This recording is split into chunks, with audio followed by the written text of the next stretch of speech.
You're watching the 420 Pace, found at 420pace.ca. Stay tuned. We'll be right back after this toke.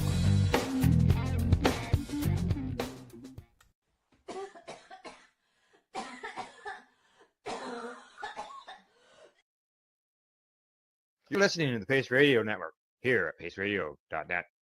The views expressed by the individuals during this broadcast are their own opinions, and they may not be the same as those of their group or other organizations they may be involved with. All medical advice during our broadcast is not a medical opinion and should be checked with your medical physician.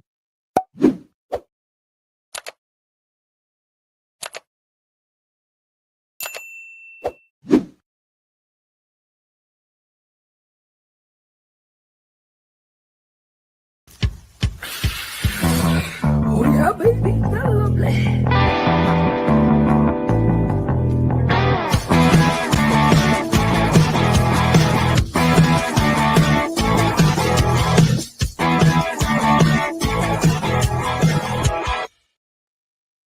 Good morning, it's July the 14th, and welcome to Psychedelics and Cannabis Educational News. We're live here at paceradio.net and 420pace.ca.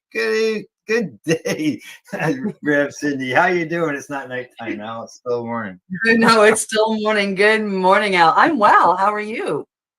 I'm not doing too bad. Doing all right. Yeah. Well, that's good. Yeah, as I always say, I'm watching the grass grow instead of the roots. That's right. And yourself? I would have to say the same, except for I have AstroTurf, so I'm watching the weeds grow up through the AstroTurf.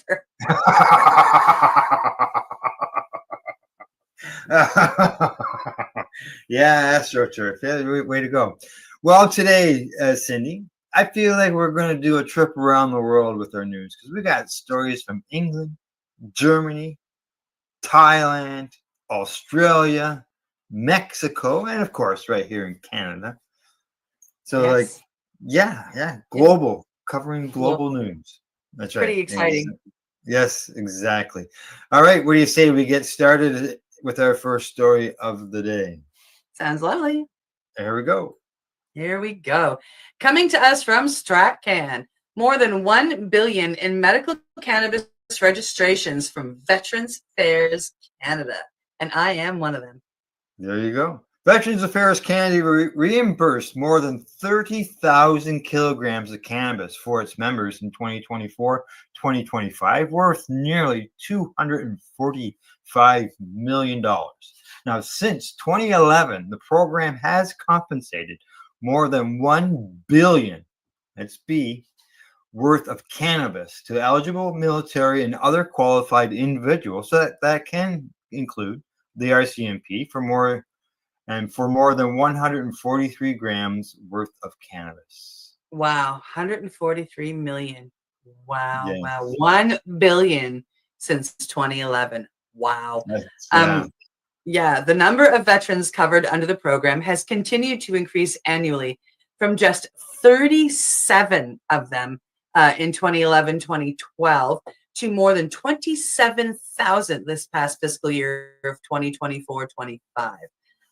In the early years of 2011 to 2012, the agency provided 103,424 in compensation for 16,852 grams in that first year, that first 12 months, or its equivalent in cannabis oil.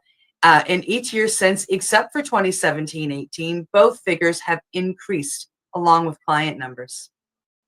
Veterans Affairs Canada first decided to reimburse its first veterans cannabis for medical purposes on compassionate grounds in 2007.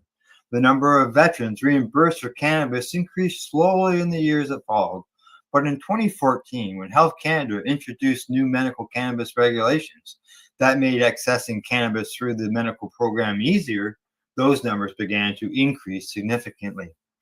In the 2013-2014 fiscal year, there were 112 veterans authorized for compensation for medical cannabis from Veterans Affairs Canada, with a total of $408,809 paid for 2,700 77,012 grams. Wow. By the following year, the numbers of veterans had jumped to 628, and the total grams compensated had increased to almost 500,000, for a total of almost 5.2 million. Over the next few years, those figures continued to increase at a similar rate, from 1,762 veterans in 2015-16 receiving compensation for more than $20 million worth of cannabis to 4,474 the following year. That's 1 year jump, with compensation exceeding $63 million. To address concerns with these increases in late 2016, Veterans Affairs Canada changed their reimbursement policy for cannabis for medical purposes and established a maximum of 3 grams per day limit, up to $8.50 per gram. This likely contributed to the slight decline in 2017-18 in reimbursements to just under 51 million. Although the grams reimbursed continue to increase, they still hold a starting at 3 grams, but are as I have now seen over the past year, they are open to receiving reasons why people need more, and have approved it with people that I know. Yeah, it does mention it there, but as I said, they went to a maximum of 3 grams. Up to that point, it was 10 grams that they were. Without even blinking, they just 10 grams, no problem. Yeah, exactly. I have to fight for your 10 grams. Exactly. By the following year, the number of clients reimbursed, amount and grams reimbursed all increased again and have continued to do so each year. You can see it right there on that graph, on that chart. Veteran Affairs Canada requires a copy of a medical document completed by a healthcare practitioner and a copy of a completed and confirmed registration document issued by the federal licensed seller in order to qualify for compensation. While the maximum daily reimbursement limit is 3 grams per day of dried cannabis, or the equivalent in fresh cannabis, edible cannabis, cannabis extracts, or cannabis topicals, there are exceptions made in some circumstances. Purchases are only covered for cannabis sources from Health Canada's Commercial Medical Cannabis Access Program under the Cannabis Act. Veteran Affairs Canada may deny approval of reimbursement when federal licensed sellers are determined to be operating outside the requirements of Health Canada's Cannabis Act or cannabis regulations. The requirements of this policy and or approved provider criteria established by the department and agreed to by the federal licensed seller. In some instances, veterans can also be reimbursed for the purchase of a cannabis vaporizer. The purchase is required to be pre-authorized and prescribed by a healthcare practitioner. Veterans Affairs Canada may also consider other equipment when the device is medically beneficial. All right. Yes, absolutely. While the number of veterans authorized to be compensated for medical cannabis has continued to increase, the overall number of people registering for medical cannabis access in Canada has been slowly declining from a peak in 2019-2020. Which is sad, because we need that medical program. Correct. Exactly. I agree.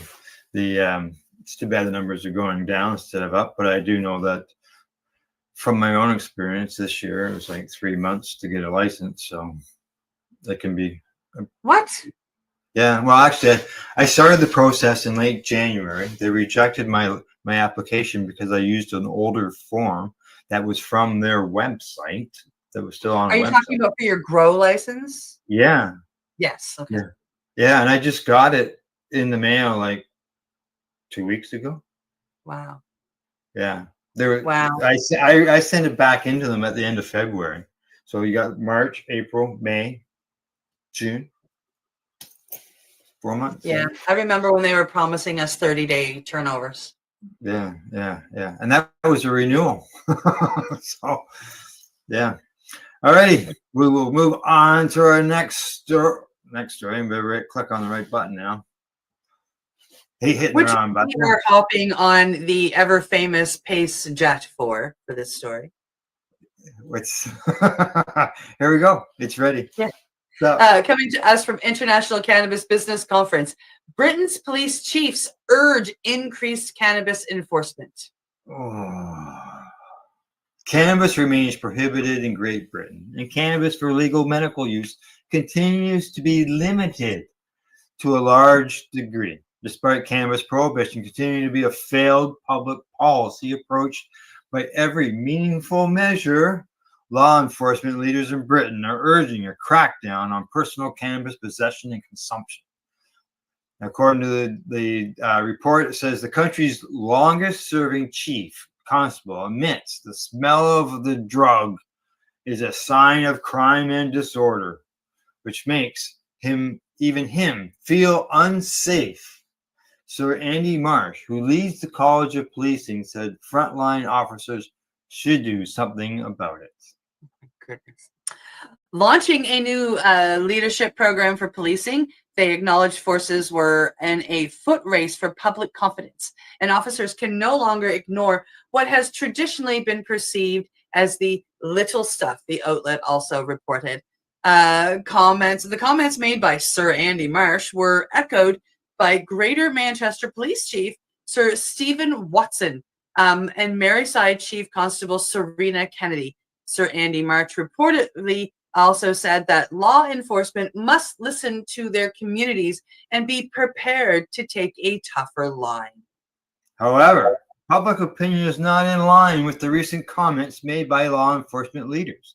A recent YouGov UK poll asked adults in the UK, would you support or oppose decriminalizing possession of small amounts of cannabis for personal use?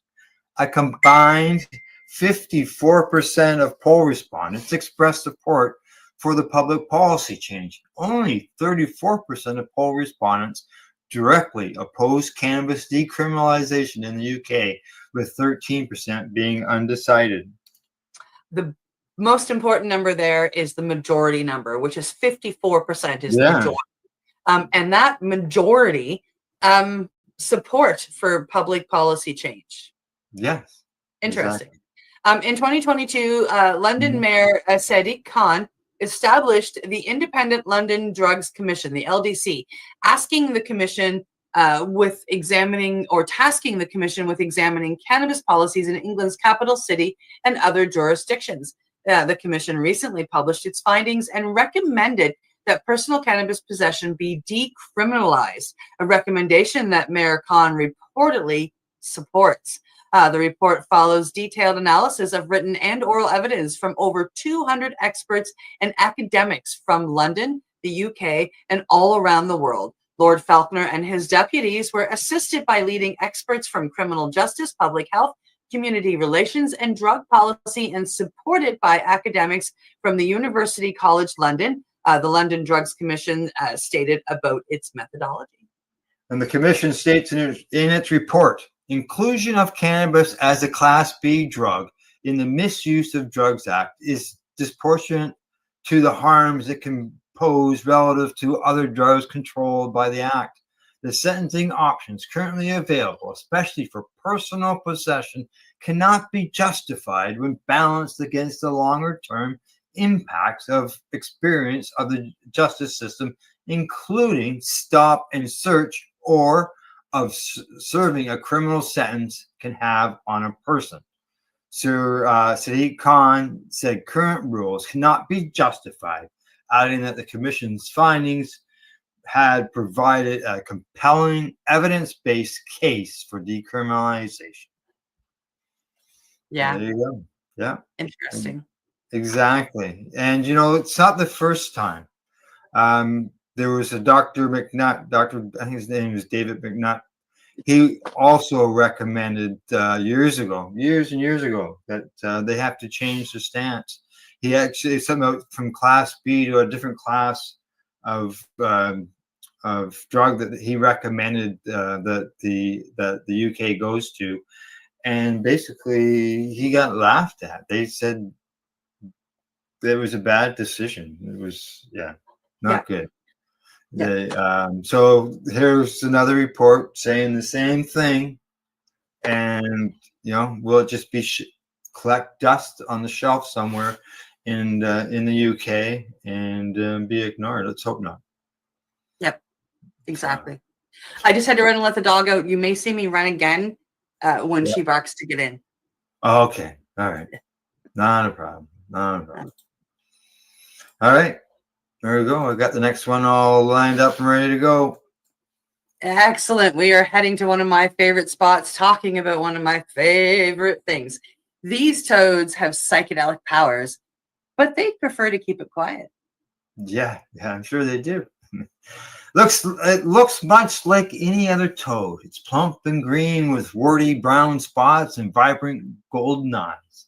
When threatened, though, the Sonoran desert toad does something extraordinary. It secretes a powerful psychedelic compound from specialized skin glands. But that potent chemical defense might now be a liability for survival because of a spike in interest in psychedelic medicines. Mm-hmm. Yes. Yes. Trapping in Mexico has decimated several populations of the amphibians and has sent others into steep decline, according to new findings presented at Psychedelic Science, which is a psychedelics-themed conference held in Denver, and it was just held last month in June.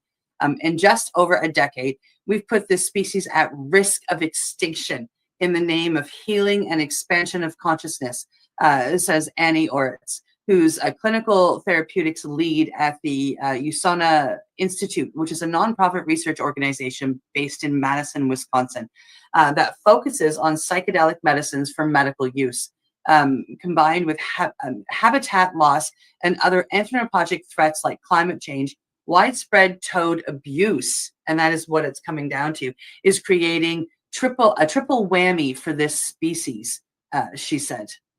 Scientists chemically identified the psychedelic compound 5-MeO-DMT in Sonoran desert toad secretions in 1967. But until recently, few people bothered the amphibians or were aware of their psychedelic properties. That changed in 2014, Dr. Ortiz says, when U.S. media outlets and others began publicizing the fact that the toad's dried secretions could be smoked to induce a brief but intense high. Many of these accounts also perpetrated a false narrative that toad medicine was an ancient practice of indigenous tribes living in the desert, but no evidence supports this claim, says Dr. Ortiz, who conducted research on the molecule as part of her dissertation of the University of Wisconsin, Madison. But, yes, it was actually an American man by the name of Ken Nelson that first smoked toad venom. Yep. Go ahead. Yeah.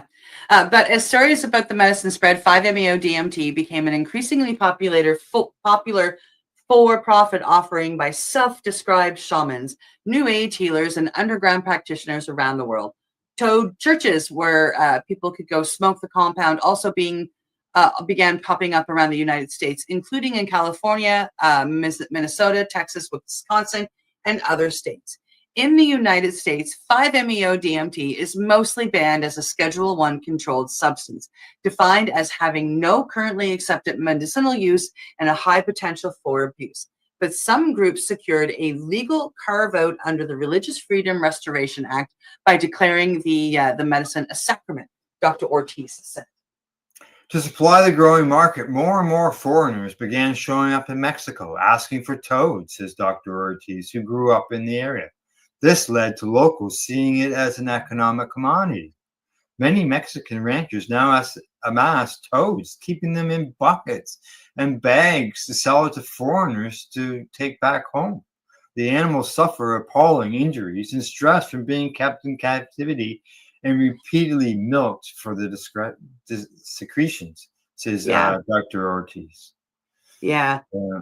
I could go on about this. This was a few classes when I was in school learning about the actual toad, proper ways to harvest it, and the wrong ways to harvest it. And sadly, more people are into the wrong way, and it's been really sad to see.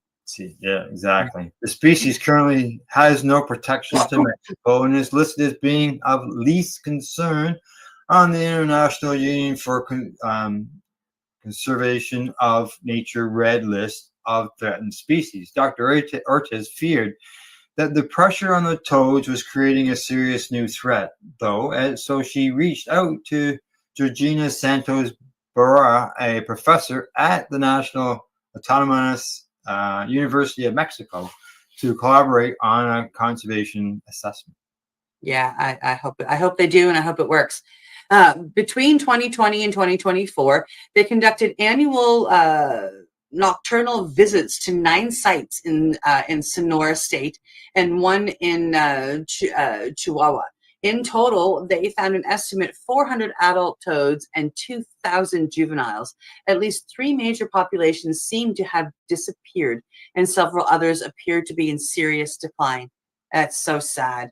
The toads the researchers did find were also significantly smaller than ones observed in years past.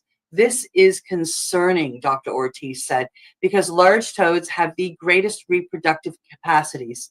The right conditions were there, she said, but the big specimens were just gone. Yeah. Sonoran desert toads, which are also known in the United States as Colorado River toads, play key roles as both predators and prey. As the population declines, I'm sure we'll observe big ecological problems, Ms. Santos Barra says. Already, she and Dr. Ortiz have heard anecdotal evidence that crop-eating insects have surged in recent years. The toads are not there. So these bugs are not being kept in check, Dr. Ortiz says. Yeah. Yeah. Once Since they're finding, go go ahead. Once the findings are published, Ms. Santos and Dr. Ortiz plan to ask the International Union for Conservation of Nature to adjust the toad's conservation status. They hope this will also lead to Mexico issuing national protection for the species. Yeah. I truly hope so. Mexico is something they've been, the people who like support the toad and are in this realm have been trying for a while. The United States has already nominated the Sonoran Desert toad to be subject to international trade regulations under the Convention of International Trade in Endangered Species of Wild Fauna and Flora. It will be voted on in November. But protections and trade regulations can only go so far, Dr. Ortiz said. What is really needed, she said, is to persuade psychedelic users to turn away from toads, or to at least, like, I mean, one of the things that we were taught is, like, the toads can't move very far. So the people that own the land that the toads live on should be the ones that gather the medicine. And then they know what they're gathering. And then when the toads, when they're released back into their natural habitat where they were just literally picked up from. And that gives that toad a good 90% fighting chance of being fine. And what's scary is like the harvesters, they go out with lights and they'll run over a number of toads before they get to like the big population. And then they'll take them all and they'll take them back to their home to do what they do and harvest them. And then they'll harvest all of the glands instead of just 2 of the 6. And then they'll release them back into a place that they don't know, which leaves them with no defenses. They're not in their natural habitat. And even that little tiny change of 100 kilometers can kill that toad. It's a big change for a couple 100 kilometers. Is a big change. That's for sure. Yeah. That's for sure. Okay. Now, the United States has already nominated the Sonoran toad. I think I read that. Yeah. Yes, you did. Yeah. Yeah. And the second one, you're down to synthetic MEO-DMT, identical to the natural version, is available. And Dr. Ortiz says the molecule can also be extracted from certain plants. Yet many practitioners insist that toad-derived secretions are preferable because they are natural. Dr. Ortiz says some also insist that the secretions contain other chemicals that contribute to the experience. Yeah, which is bufotein. But it, like for the amount that's in there, it doesn't make that much of a difference. I've done both medicines, the natural and the synthetic, and I can tell you beyond a shadow of a doubt that you don't need the extra chemicals. In fact, the other compounds the toads produce are cardiotoxins. with no mind-altering properties, according to Dr. Ortiz. There's no added benefit for using secretions. And the only one that's in there is bufotein. And as soon as you add heat to 5-MeO DMT, it starts there is some of it turns into bufotein. So you get that with the actual extract of 5-MeO as well. And there are cardiotoxins as part of the natural substance that can, if for somebody who has breathing issues, they shouldn't be using it. No, because people always look at synthetic as being, a negative. But in this version, it's really different. It's different. Yeah. It's very different. The people, it's kind of like LSD. The people who created LSD from the ergot fungus, it's now created in labs, but it was a vegan, what we call a vegan scientist, somebody who is out there creating it for love, not for profit. And that's a big, huge difference. So when the scientist that stepped up and created 5-MeO DMT, he was like, it's being created to save the toads, not created to make money. Yeah. And and therefore there's more love and more attention put into it. So like the 5-MeO that they extract it from melatonin in the lab, so it's not actually synthetically made, it's synthetically pulled. It's quite interesting. Like I said, it was a big part of my education, learning about what these toads go through. And if you do want to have some of the natural source, the best places to get those natural sources, so you're getting it from a family that actually gives two flyings about the toad and are, gathering the medicine the right way. Correct. Yeah, not doing it in a harmful way. Yeah. Yeah, exactly. Yeah. All right, on to our last story before we go to break. We're hopping on the jet plane again, coming to us from International Cannabis Business Conference, evaluating Germany's cannabis legalization law. There we go, Germany. Germany's remains the largest country as measured by population size to ever adopt a national adult use cannabis legalization measure. Given Germany's position as a continental and global political and economic leader, it is easy to make an argument that German legalization is the most significant cannabis policy modernization effort of its kind in history. While there are various ongoing evaluations of Germany's CanG law, the evaluation of the Consumer Cannabis Act is a very good prominent one that domestic lawmakers are following as they continue to consider potential updates to German cannabis public policy. The project maker for EcoCan research effort is Dr. Jacob Manthe. And according to the Federal Ministry of Health's website, the goals of the evaluation project are threefold. They include investigating the impact of the Cannabis Act on child and youth protection, general health protection, and cannabis-related crime. To this end, a wide variety of data will be compiled. Our own surveys will be conducted, and the data will finally be evaluated with regard to the aforementioned overarching objectives, states the Federal Ministry of Health. The evaluation will make an important contribution to answering the questions of how the law is being implemented in everyday life and whether the intended effects of the law are being achieved. Furthermore, the evaluation should provide reliable evidence for potentially necessary legislative adjustments. With that in mind, the initial findings of the EcoCan project have surfaced via original reporting. And they encourage everyone to read this article, which is very informative and insightful. One of the major takeaways from the initial findings is that reported cannabis consumption rates were already on the rise in Germany leading up to the enactment of the CanG law. And Dr. Manthe determined that the rise was due to older individuals reporting cannabis use.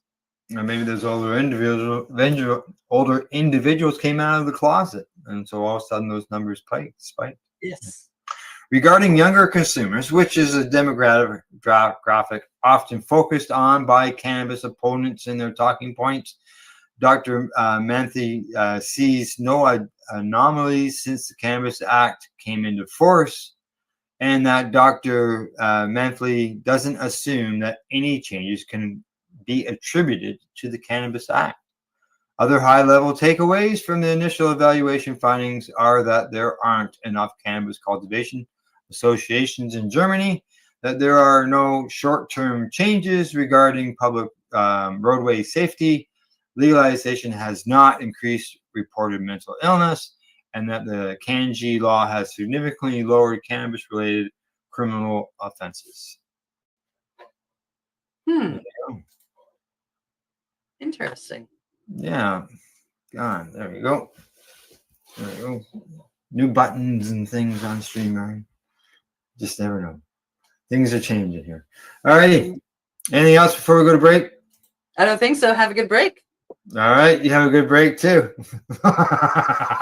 We'll see y'all in about, let's see what's commercial I'm going to run this time. See you in about 2 minutes and 43 seconds. You're watching Psychedelics and Cannabis Educational News. We're live here at paceradio.net and 420pace.ca. You're listening to the Pace Radio Network here at paceradio.net. Camelford Lifestyle Shop. Open Monday to Friday from 10 till 7 p.m. or by chance. Check out our flags, our t-shirts, plus our hats.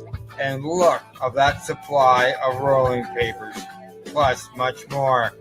We've got bongs and your favorite herbal vaporizers. Look at all the incense we have, as well as for those who collect knives, check out these knives in our collection. And while you're here, stop in to see Shay at the Piercing Room, where you can get poked by Shay. Daily deals, check them out. Camelford Lifestyle Shop, 17 Bridge Street West, Camelford, Ontario.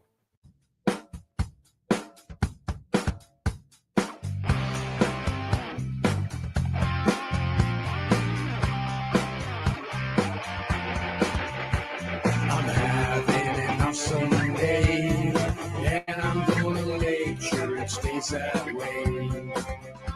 I'm having enough someday, and I'm gonna make sure it stays that way. Limestone City Hydroponics is Kingston, Ontario's hydroponics shop. Take your growing to the next level and create the optimal environment with a tent kit, or maximize your yield with an ebb and flow table kit. Either way, Limestone City Hydroponics has more sizes and options to fit your needs. Are you looking for the power of the sun that adapts to your budget? Then look no further, as they have professional grow lighting. They have indoor grow systems that are easy and cost effective, with many options to fit your living space and lifestyle. Cultivate your growing potential. We have everything you need to succeed. And if you can't make it to the store, they offer local delivery to the greater Kingston area. Remember, when you're looking for experts to help you grow, then look no further than the locally owned Limestone City Hydroponics, 105 Sunderland Drive in Kingston, Ontario. Call them at 613-548-0420. Rerolled Saturdays. Check it out. Nothing but non-stop cannabis and psychedelic programming. Find it at 420pace.ca. You're listening to the Pace Radio Network here at paceradio.net. Hey, we're live. We're back. You're watching Psychedelics and Cannabis Educational News. What are you smiling at? I decided to try and eat a small muffin during the break, and I'm still eating when we come back, and it was funny. Yeah, that happens. Just not the first time, won't be the last time.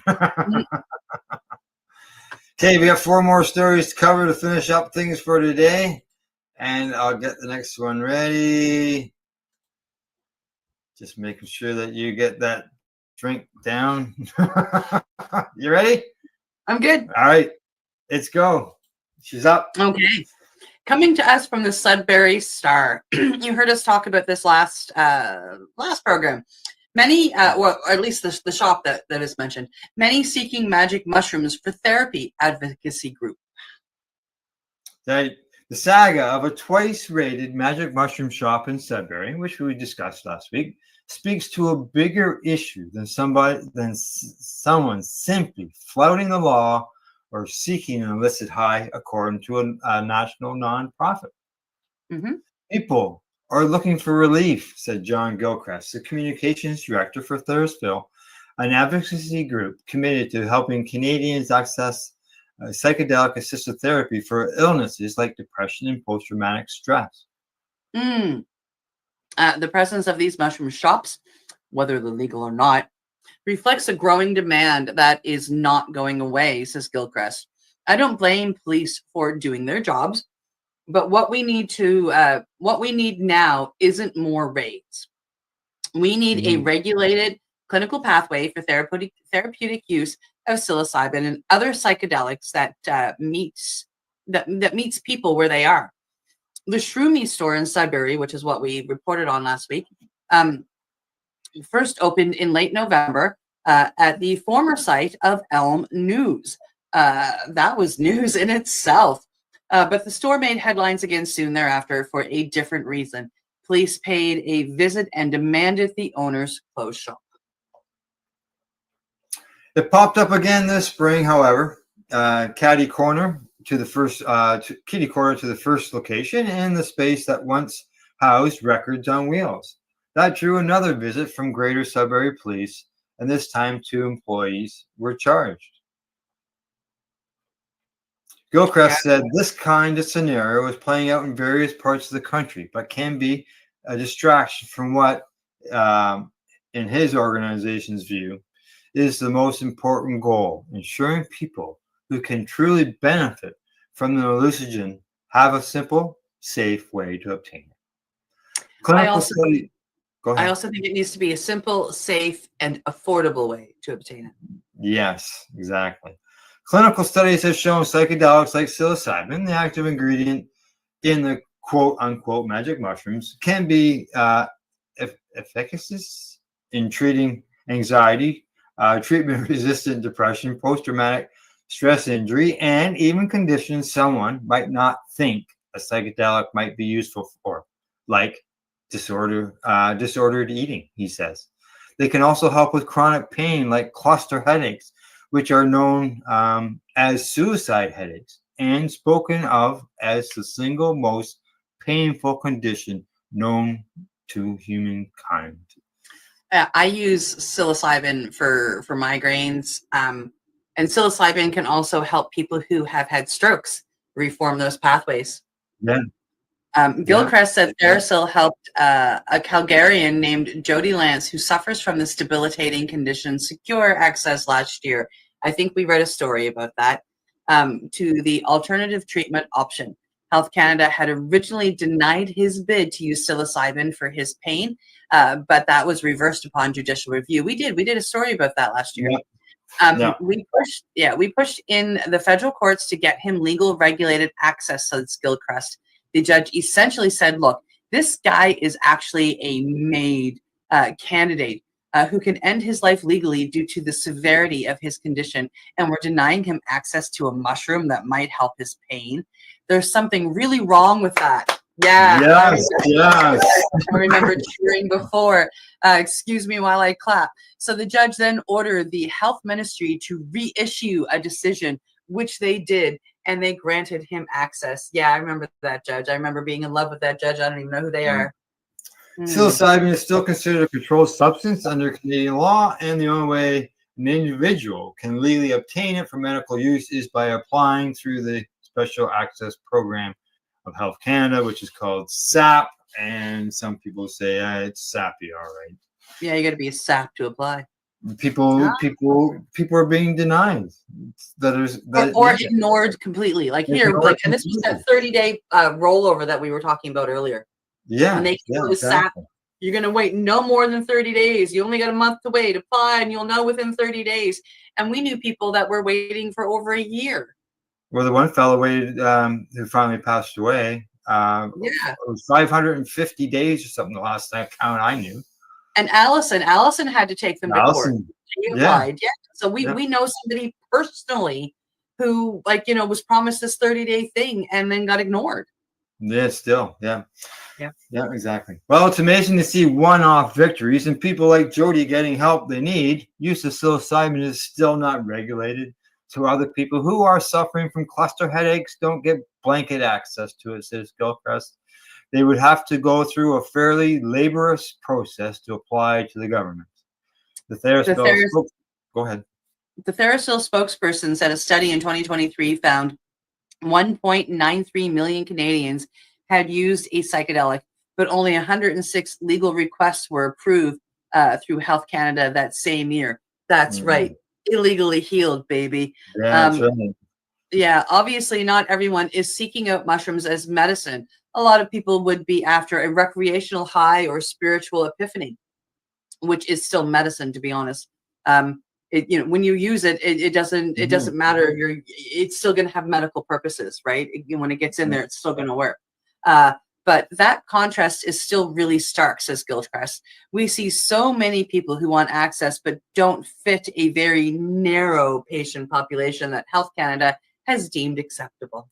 Yeah. Someone who suffers from depression, for instance, needs to prove with documentation from a physician that they have exhausted all traditional means of treating their condition before they will be considered eligible for use of psilocybin, known to Gilchrist. That sounds like the cannabis patients as well.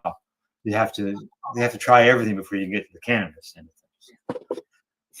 They would have had to have tried and failed at least 2 selected serotonin reuptake inhibitors or SSRs, and we've also seen people denied because they haven't tried other things, including electric shock therapy.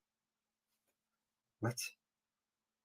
I'm sorry. The idea that people might have to endure seizures to their brain before assessing a mushroom seems a little backwards. It sure hell does. Yeah, not even just a little. Electric shock therapy is acceptable, but mushrooms aren't.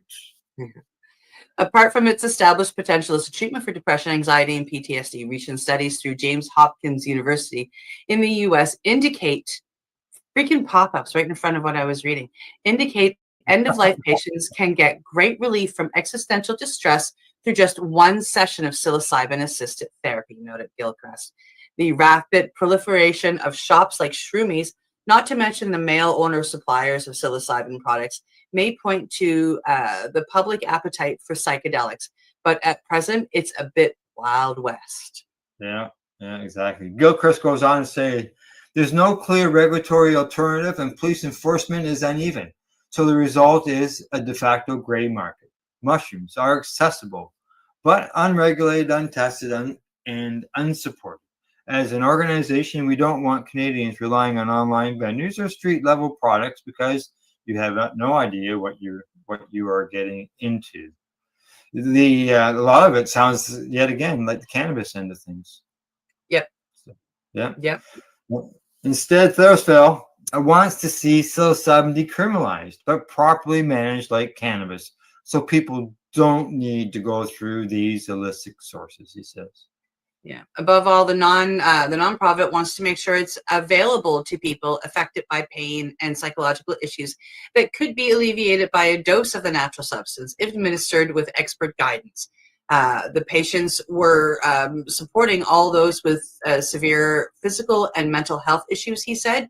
So we're advocating for supervised access to psychedelics with support from trained healthcare professionals and clinical studies. There you go.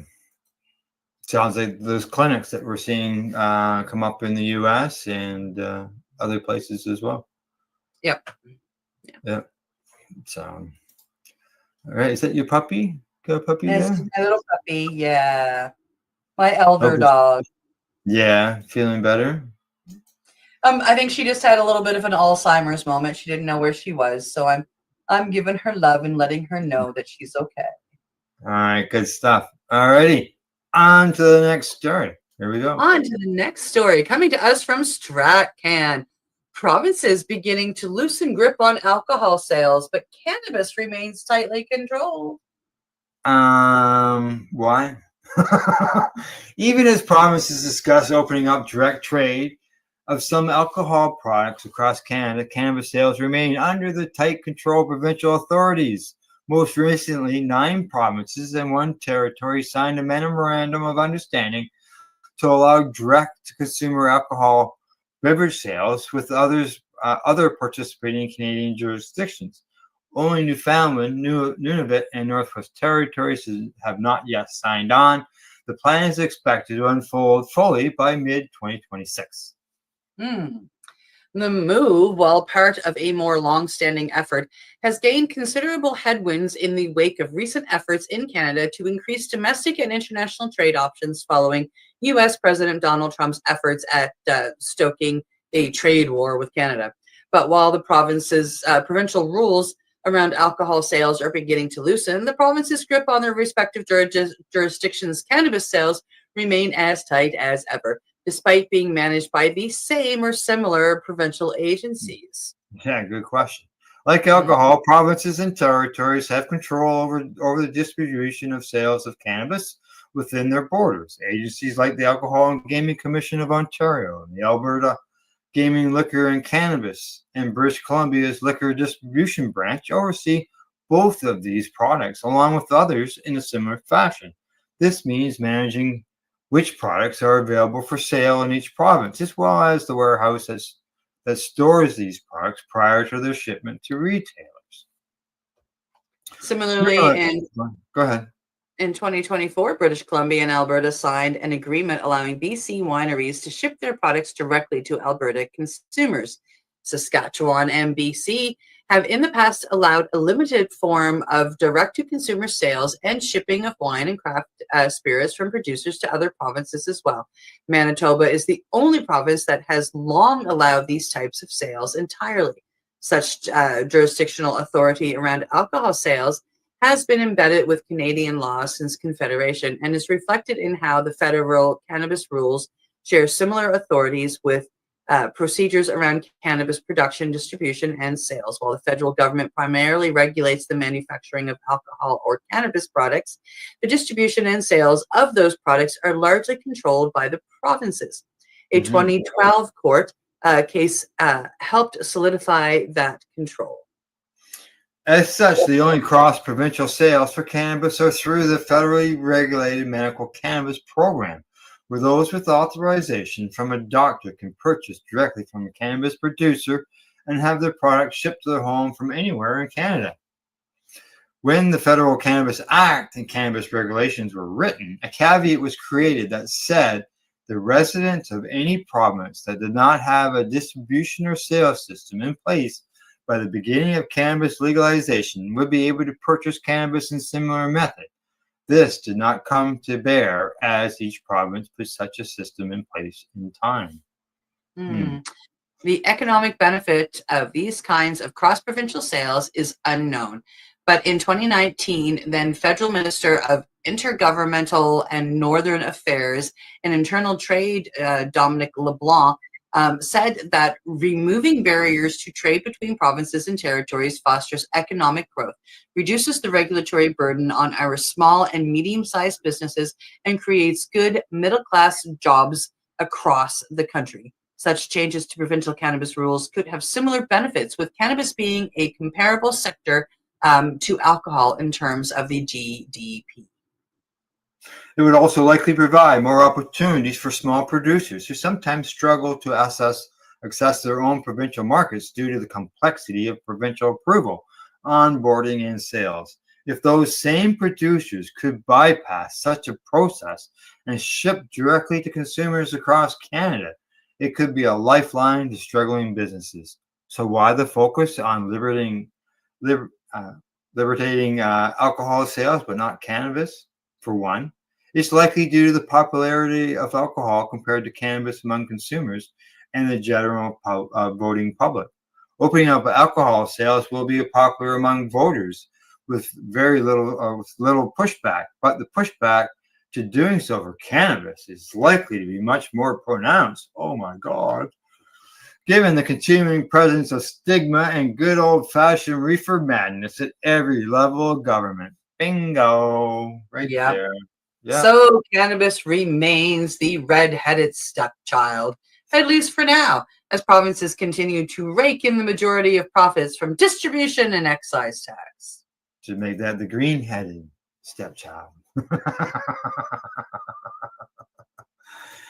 Yeah. Oh, that's that cannabis. It's that cannabis, nasty stuff. That terrible Terrible cannabis. stuff. It's too bad that they keep believing all their own stories, but Well, they have to. yeah, exactly. Yeah, Otherwise, they could end up sued for putting out false information. exactly. Thanks, Carlos, for the hug. Appreciate that. All right, on to the next story. Here we go.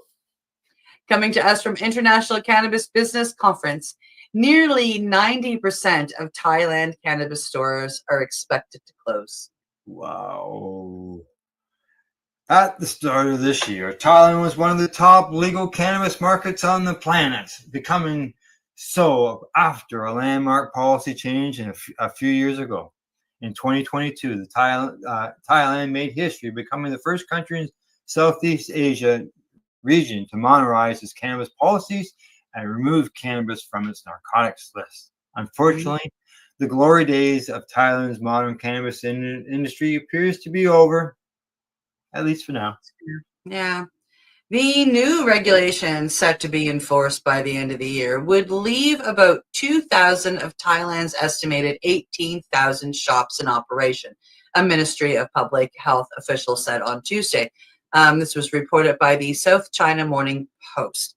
Cannabis was officially designated a controlled herb in June under the order signed by Public Health Minister Somsak Theraputsin. The reclassification means the plant can now only be used with a licensed medical prescription, and all professionals authorized to prescribe it must undergo training approved by the health ministry, the outlet also reports. Some international cannabis media coverage has framed the recent public policy changes in Thailand as proof that Thailand's cannabis industry experiment did not work as designed. However, a basic review of Thailand's approach in the last few years demonstrates that the industry did work as designed by the last government, and that recent changes are actually a result of a new government taking control of the country. Thailand's historic cannabis policy shift in 2022 was designed to pave the way for the nation's emerging cannabis industry to become a regional and international cannabis industry leader. Every household in the entire country could sign up initially to legally cultivate low THC cannabis plants, which a reported 1.1 million citizens of Thailand had done at one point. During Thailand's historic change in 2022, the nation's public health minister indicated that there would be no plant limit for the government's cannabis cultivation program. Thailand's government also gave away over 1 million cannabis seeds directly to households that signed up for the program. A broad spectrum of government agencies in Thailand agreed to do their part to push the nation's emerging cannabis industry forward. Researchers estimated at the time that Thailand's 2022 policy change would result in roughly 12,000 cannabis dispensaries opening nationwide. As we know now, the number ended up being around 18,000 dispensaries by 2025.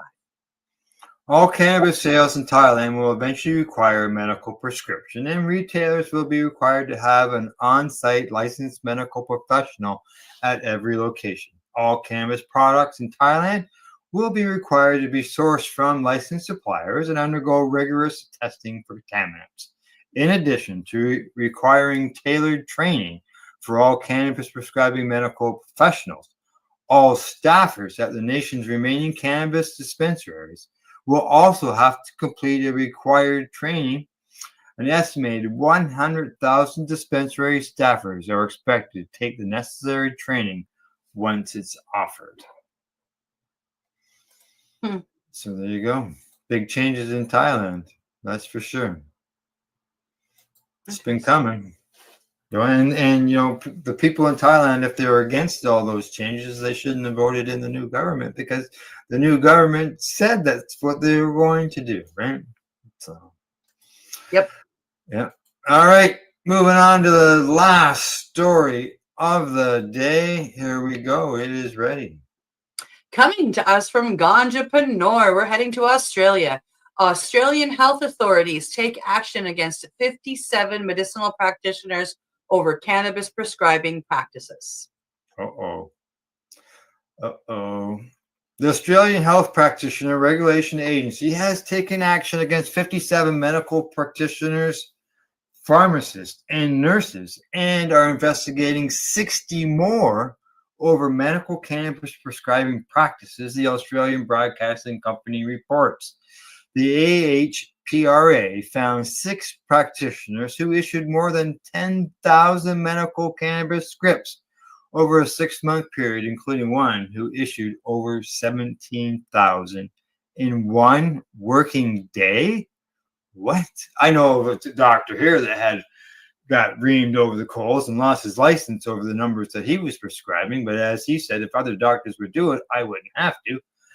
But 17,000 in one day? Yeah, you can't see that many patients. You have to make it realistic, dude. I think so.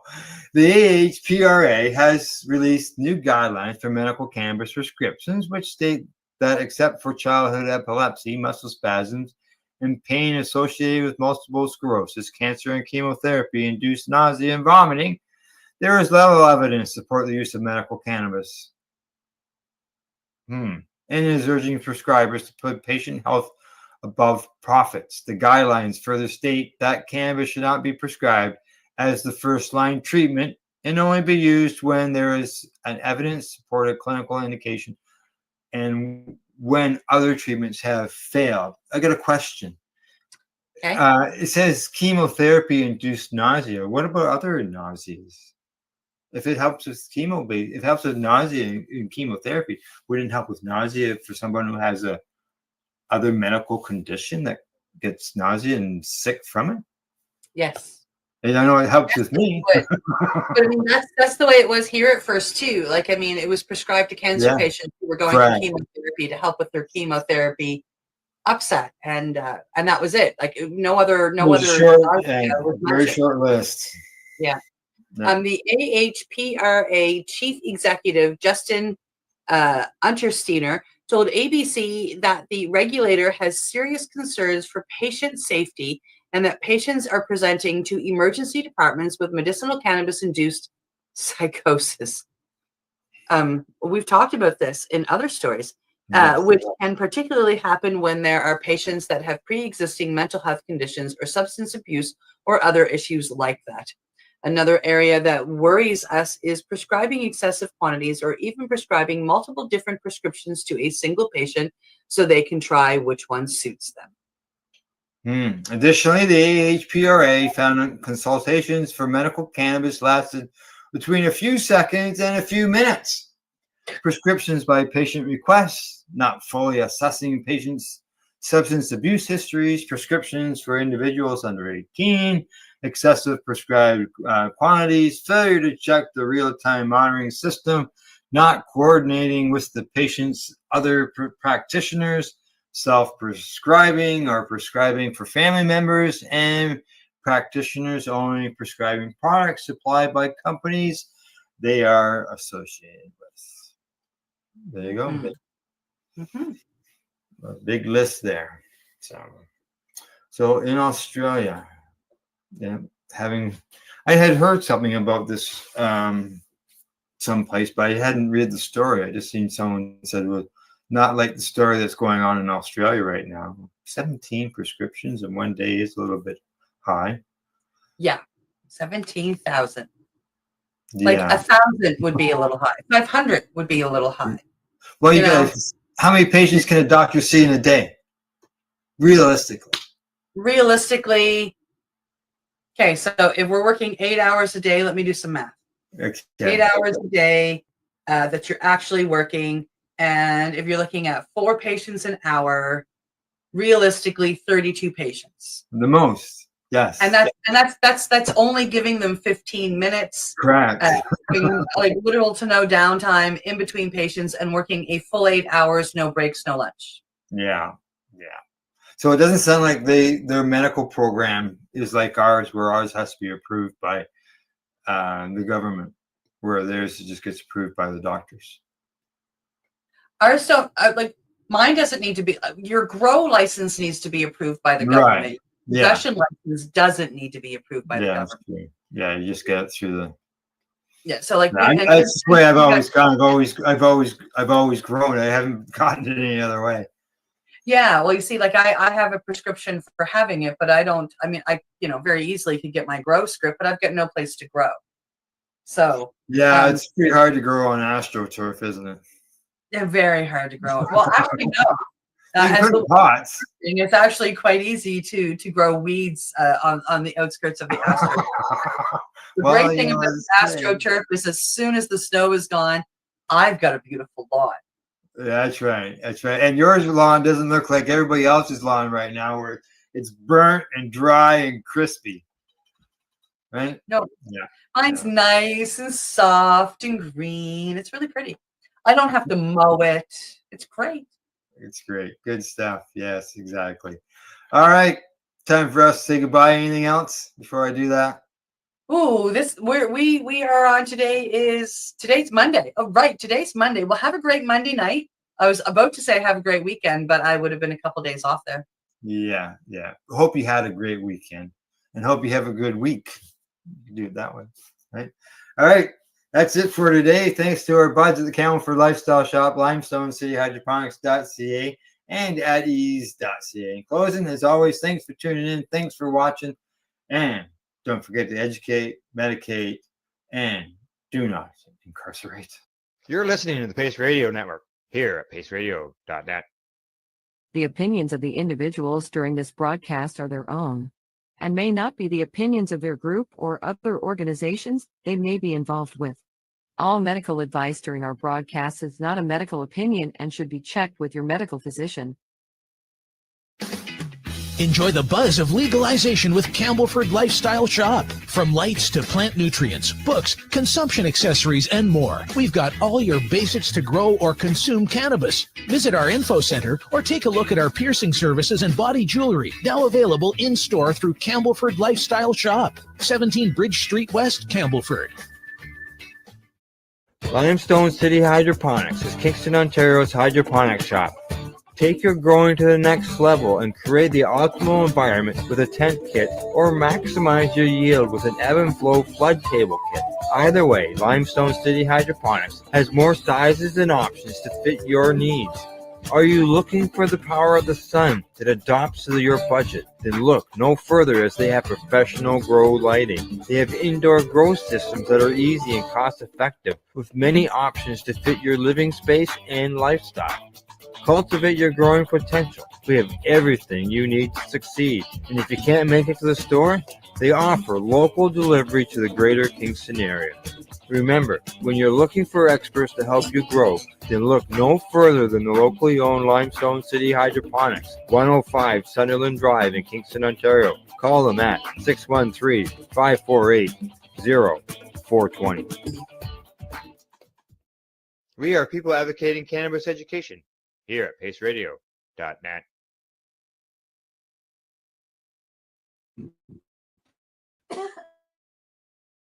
You're watching the 420 Pace Reroll Saturday.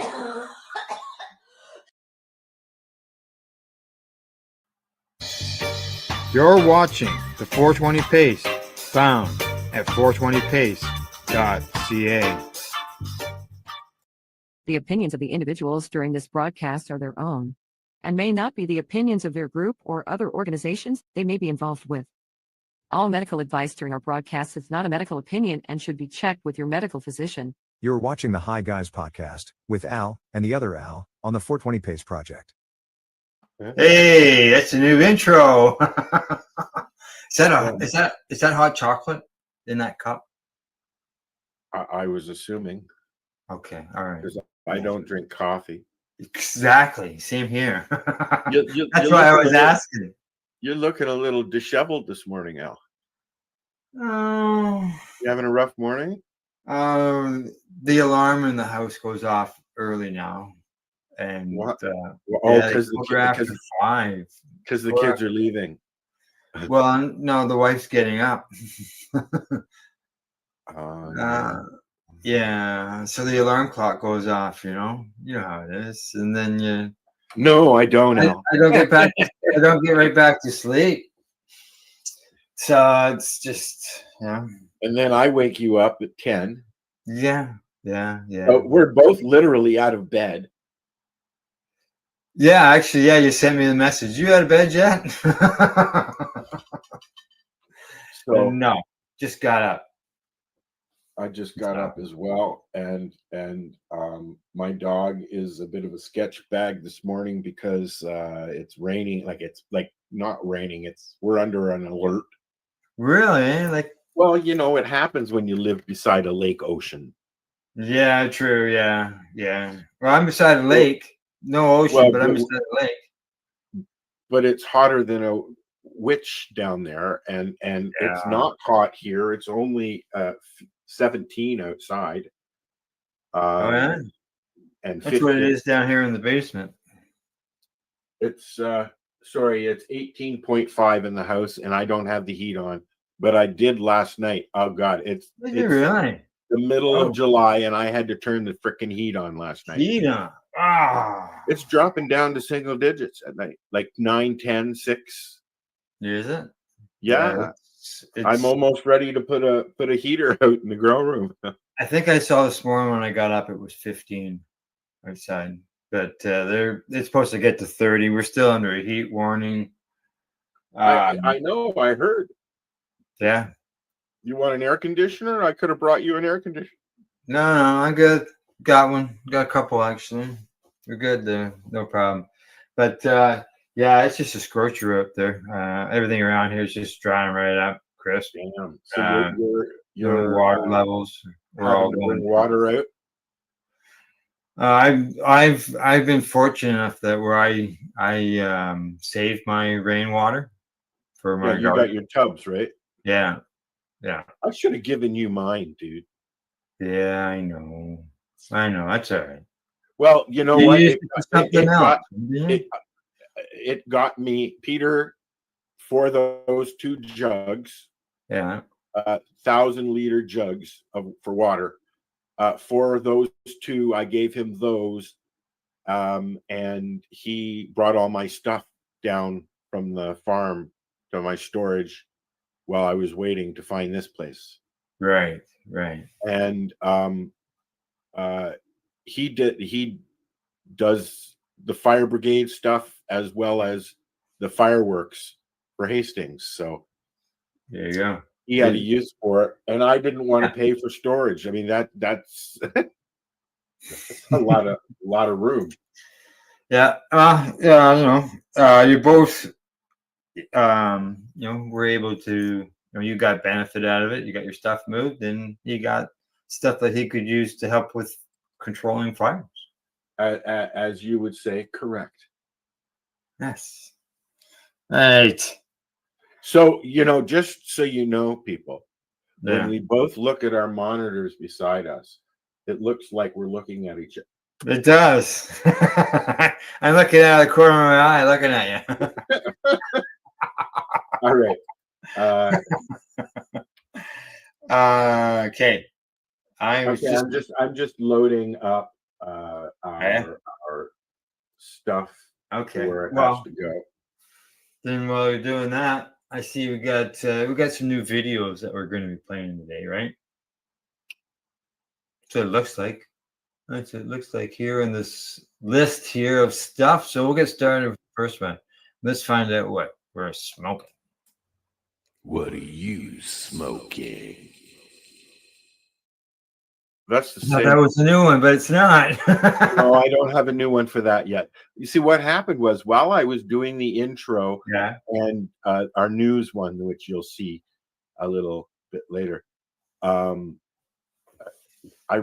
exploring the world of AI on Canva because I have Canva anyways. Right. And I ran out of minutes. So we've got 2 half finished new videos. until you can get some more minutes, say, so you can combine them. August 1st. Oh yeah. Can you not edit them somewhere else? You could just send them to me if you want, and I can put them together. No, because I'm using the AI, so it's actually generating a graphic for them. Oh, So okay. as you will see in the news thing, you'll see what I'm talking about, what I'm going for. Okay. All right. Yeah, no, I just assumed that you already had the videos, but you just had to combine them together. That's all.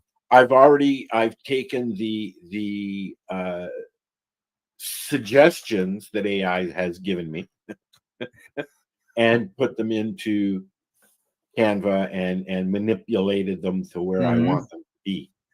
Yeah. So, but it's neat because it's everything's there. So the question though that was before us is, what are you smoking? I have a little bit of several things in my shatterizer. I'll move over. A variety pack. Oh, I see what you're doing. I have, well, Over there. I put some 8-ball cushion here yesterday, Did you? and then I put some other shatter that I can't remember what it was called. And then I put some diamonds in here last night. Oh. And I think that's it. Yeah. Nothing else. Just so you know, I'm just sharing the show. Just that's what I'm doing. It's a salad. Is it a salad? Yeah. Oh, I can only do so many. Okay. And you know what? I thought that we could try an experiment now. Okay, let's do that. Okay. So I've got some what I call old biker oil. Oh. And you know, it's great for napping. It's great for napping. Is it? Okay. And I'm going to put some on a fork here, a nice sized glob. Because you hear, you know, everybody, oh, you're going to get too stoned, man. So let's see. We're here for a couple hours. Let's More see on how that long- later. I'm getting too stoned. What's that? More on that later as far as getting too Well, stoned. the main reason I'm doing this is because last week, this is what happened to me. I woke up and I was so sore because it was a day like today. Yeah. So you are eating cannabis oil on a fork. Yeah.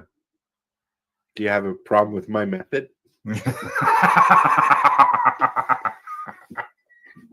I've just never seen it done this way. That's all. Well, I have a fork. My little tool is in the other room. Yeah. So, anyways, I tend to put it under my tongue. Oh yes. Yeah. Even though I've been told for best absorption, swallow it. What do you think? Swallow. Why is that? I would think that take longer. Being that under your tongue is a quicker absorption than going through processing it through your liver. Well, is it not what you? I guess if you don't have a liver issue, you wouldn't care if it went through your liver or not. Well, I just look at it as it takes longer for your body to process it when it goes through your whole system versus being swallowed or being put under your tongue or shoved up your butt. Sublingually is the fastest way of absorption, is it not? Yeah, yeah. I can hear Marcel with a reason why it's not. I can hear him in the back of my head. You want to find out the answer? Tune in Fridays at 7. Okay, so as far as I'm, I got a variety, right? When it comes to what I'm smoking today, and I had your variety, but it's gone now. Is it? Oh God, yeah. Oh yeah. Yeah. So yeah, I've been just mixing my doobies. It's the same idea. I think of fecal. You get different strains in there. You get different terpenes, so on and so forth. So by doing the same thing with your doobies, right? I do that when I get to about like when I usually order a quarter pound or so or a month, which is just I can eat my dog is driving me nuts today. Clicky, clicky, clicky, clicky. Now I lost my train of thought. Oh, I hate that when that happens. Yeah. It sucks. And then you'll remember in the middle of some other conversation. And then we get Welcome to chance my again. world, Al. Oh, I understand. I think there's a lot of us that go someplace, get there, and go, what did I go here for? It takes me 15 minutes just to figure out what conversation I was having 15 minutes ago. Yeah.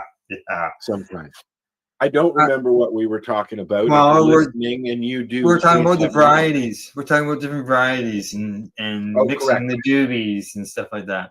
What I have found, I usually get at least four strains, at least 3 strains, Okay. and then maybe some hash or oil or something. And after smoking the same strains for a couple of weeks, I'll mix because I start not enjoying the buzz of the strains individually. And if I order something and I don't like the buzz, or it doesn't really help with anything, I combine it with something else and maybe it will. Maybe, yeah. There's no wasting. Correct. Yeah, you're gonna consume it one way or the other in the end. Well, it's all I got for the month, so Well, there's that too. Excuse me. How many strains do you grow? 4. 1, 2, 3, 4. I got 4 this year too. Same. They're not the same strains as last year, but I had 4 last year. Yeah. Enough sticky. I'm also having some mandarins. Oh, you got some citrus there. So if you haven't got citrusy flavored cannabis, you can have some citrus to eat. Well, I find that to kind of balance me out, I should eat some fruit. Yeah.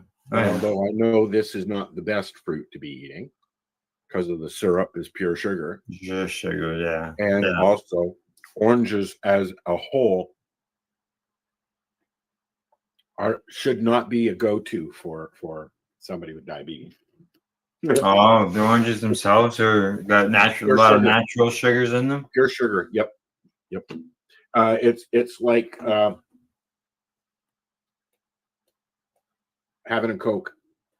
Well, I can understand. I watched a video about juices. Uh-huh. And orange juice versus a Coke. The orange juice actually has more sugar in it than Coke. It's the acid in the Coke that's bad for you. Right. We're actually talking about that. We've here at the house, we got some stuff that's sort of old, antique-ish and stuff like that. And when we were tearing down our porch on our original house, like probably 15 years ago, I found an old metal iron, the one that you would have to heat up on the stove in order. Yeah, I found one of those buried in the ground around the foundation, and I still have it. So we're gonna throw it into some Coke and see if it cleans it up. I hear that's pretty good. Add an egg to it. Egg?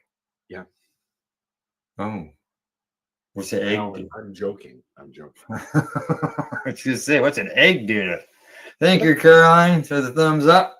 Appreciate it. It'd be like, what happened? Yeah. All right, so we've gone from. Oh, got a message. Hi, Caroline. She says, "Hi, guys." Hi. Who? Oh, hello. You see your message? See your message on the screen. Yeah, I forgot that we have that. Yeah, I turned it on. So that messages would be seen. I leave that job to Marcel, and he doesn't do it. So I'm used to looking and thank you. I don't have to worry about it today. All right. We've gone from the what are you smoking to finding out what's on the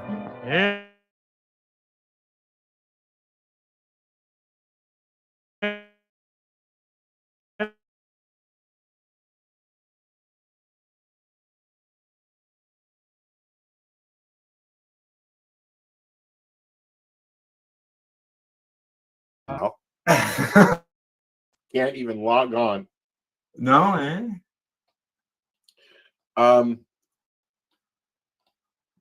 Okay, well, why don't we do 5 things that else? The 5 high list could be 5 things that's frustrating you right now. You, you, you, and the computer. There seems to be a conflict going on with Chrome, so I'm having to not use Chrome at the moment. Oh, right, yeah. But what I'm going to do is I'm going to do this because I can't share. Oh, you're on it. Yeah, you're using a different browser. That's right. Well, I can't log in. It's not letting me log into my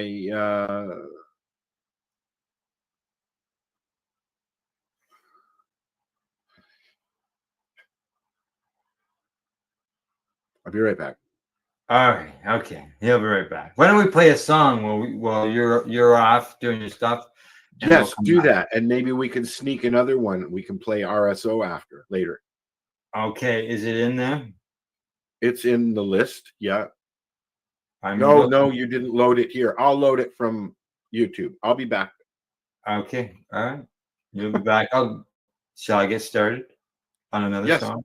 Go ahead. Okay. We're going to listen to some Rolling Papers, and I hope you enjoy the tunes. This is from Dr. High. You can find him at Dr. High Music on YouTube or Dr. High Anthem on Spotify. And this is Rolling Papers.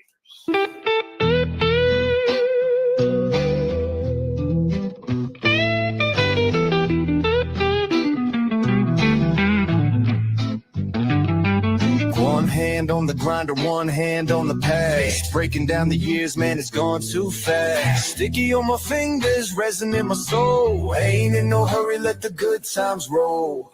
Tear the paper, fold it tight. Twist up the past, make the wrong things right. Match hit the tip, slow inhale. Took a deep pull, let the memories sail. Rolling paper and red eyes, long nights, slow rise. Thinking about the things I can't rewind. Let the smoke curl, let the time fade.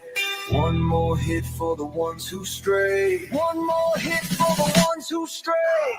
Rolling papers and red eyes, lost in the past. Every drag takes me back too fast. Moonlight, street lights fading away. Smoke in the air like ghosts wanna stay. Don't doubt been here a time or two. Ain't nothing new about getting lost in the blue. 2 a.m. ain't got nowhere to be. Just me and the road, just me and this weed. Radio humming static in the night. Trying to find a song that's gonna set me right. Long drive, no destination. Smoking on wisdom, chasing revelation. They say don't look back, but I take one glance. Roll another one, leave it all to chance. Rolling paper in the red eyes, long nights, slow rise. Thinking about the things I can't rewind. Let the smoke curl, let the time fade. One more hit for the ones who stray. One more hit for the ones who stray. Rolling papers and red eyes, lost in the past. Every drag takes me back too fast. Moonlight, street lights fading away. Smoke in the air like ghosts wanna stay. Dog robbing here a time or two. Ain't nothing new about getting lost in the blue.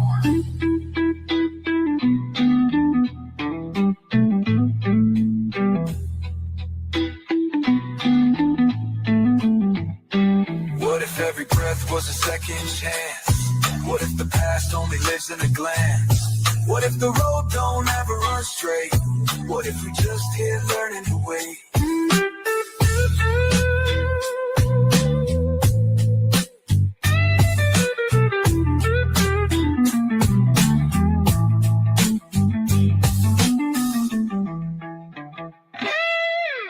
Rolling papers and red eyes, lost in the past. Every drag takes me back too fast.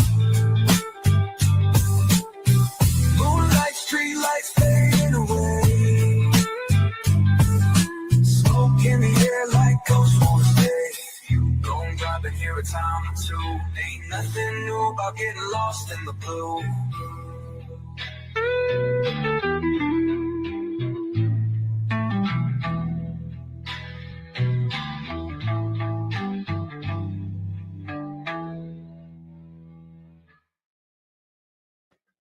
All right, there you go. Rolling Papers by That Dr. was a Hyde. good one. He's got some really good ones. Some, aren't my bag, but he's going for the full spectrum of music. Correct. Exactly. Yep. DOKTOR, Doctor with the K. That's for sure. Yeah, just think of bands or artists. They have hits and things that don't hit so well. So, alrighty. Okay, we're moving on from the list and all that stuff, and we're moving on to recipes. Did I hear a no? Yes, I have a list. Oh, right. That's why Let's hear the list. Yeah, we played the music while you went and got the list. Okay, go ahead. I made it. Did you? No. Okay.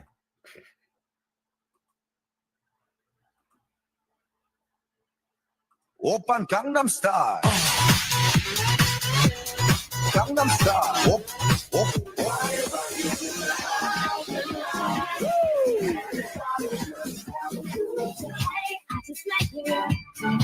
Hey, I just met you.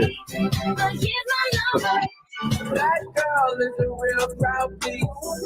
Small world, all her friends know me. You used to call me on my cell phone. Hello. Yeah. I'm gonna take my horse to the hotel road. I'm gonna ride till I can't. You didn't have to cut me off because I can never happen the way we were. That song's about an ex. Don't believe me, just watch. I like this.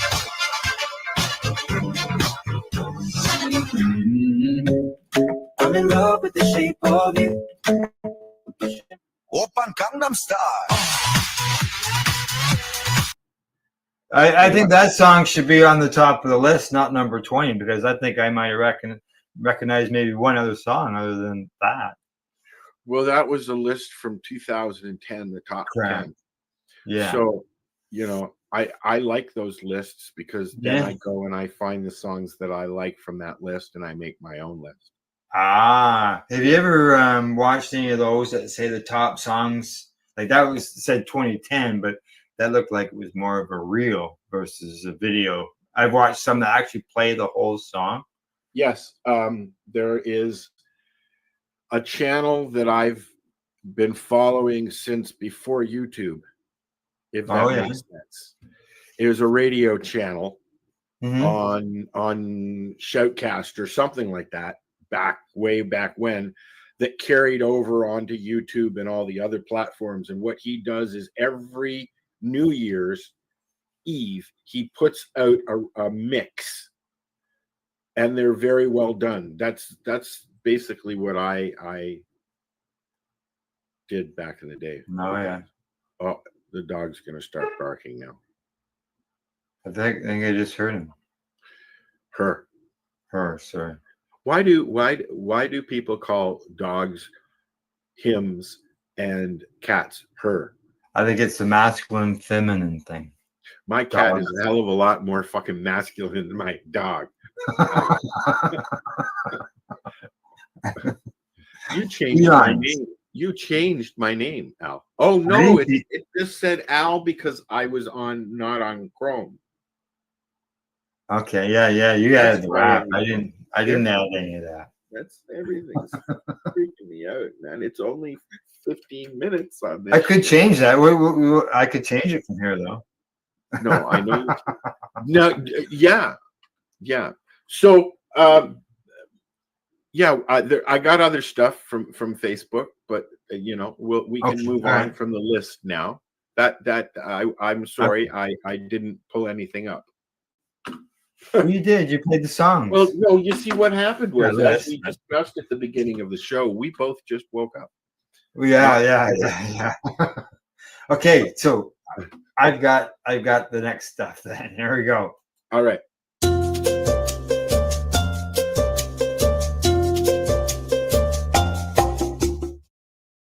I have Bing. stuff for ice cream and I have stuff for cookies this week. Do you? Well, well, I can tell you, sugar seems to be a big topic today, and just happens that today's recipe is how to make cannabis sugar. Can of sugar, right there. Yeah, and they say you take 6 grams of cannabis, and they talk about decarbing it. One cup of grain alcohol, 1 cup of sugar, roughly 200 grams, some cheesecloth, and a glass jar. And they say first take your 6 grams of ground decarboxed cannabis. So make sure you get it decarb first, and pour it into a jar. Cover the cannabis with the alcohol and close the jar. Let it sit for about 30 minutes, shaking every few minutes. And then next, strain the liquid through the cheesecloth into a bowl and discard the cannabis flower. Add the sugar and to the strained liquid.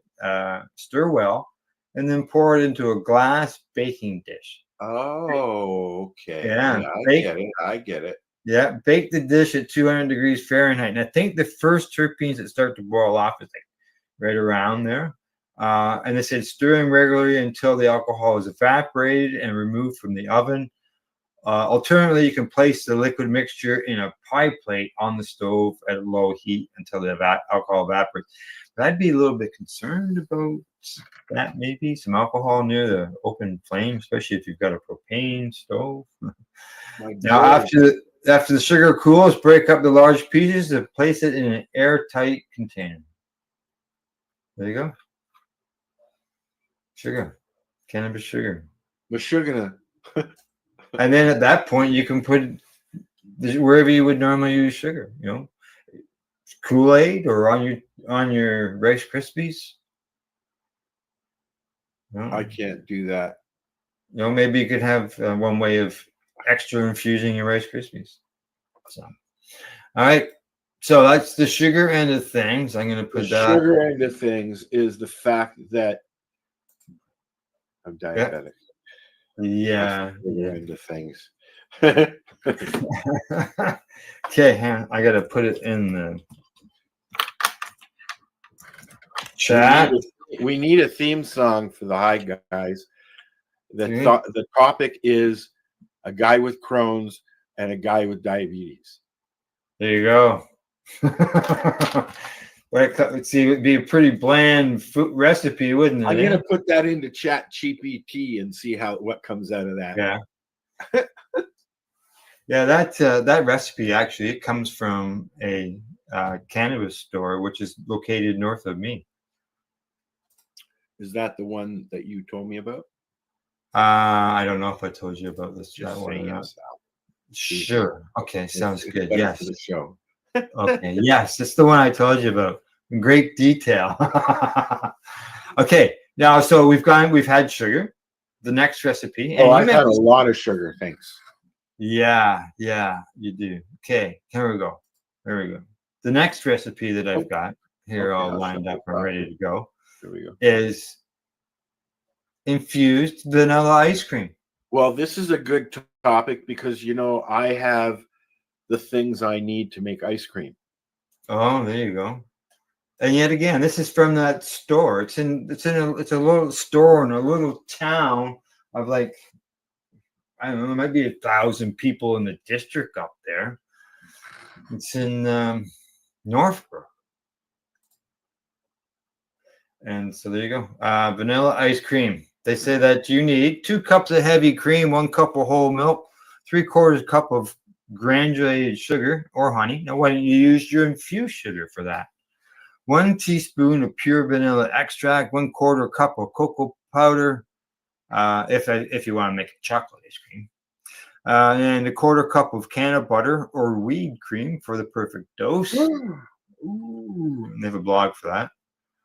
And they say heat the heavy cream and whole milk in a medium-sized saucepan and stir occasionally. Whisk together the granulated sugar and vanilla extract in a separate mixing bowl. Gradually pour the sugar mixture into the saucepan with the heated cream and milk, stirring constantly until it dissolves completely. Reduce the heat to low and add the can of butter and stir until it melts and is fully incorporated. Remove this from the saucepan from the heat and let the mixture cool to room temperature and pour the mixture into the ice cream maker. You got one of those, Al? I got an ice cream. I mentioned that? Yeah. Okay. I thought you mentioned just had ice cream. I didn't know. No, I have an ice cream maker. You mix up everything. I warm it all up, mix it, pour it in. So far, I made a creamsicle ice cream with orange crush and the sweetened condensed milk, and you let it run for however long it takes to and basically it just shaves every time it goes around. It shaves a little bit each time. It's more of an ice that turns into an ice cream. Is it? It's really yummy. It also makes great slushies. So yes, I do. So there you go. Where's the ice cream? I gotta find where I was now. Okay, you churn it in according to the manufacturer instructions. If you don't have one, use one large and one medium-sized metal mixing bowl. Place ice in the large one. Add salt to the ice. Place the smaller one in the ice, then pour the mixture in and mix with a spoon or spatula. It hardens. It freezes on the bottom, and you just keep stirring, which is the same principle as the ice cream maker I have. Okay, yeah. Right. But it takes a long time, but a chef would make it in a little bit, right? Yeah. Now they say transfer the ice cream to the freezer, safe container, and freeze it for at least 2 hours or until it becomes firm. Now they have an option here, and they say buy store-bought ice cream, soften ice cream, and melt can of butter, and mix into ice cream, then refreeze. Yes, I've done this as well.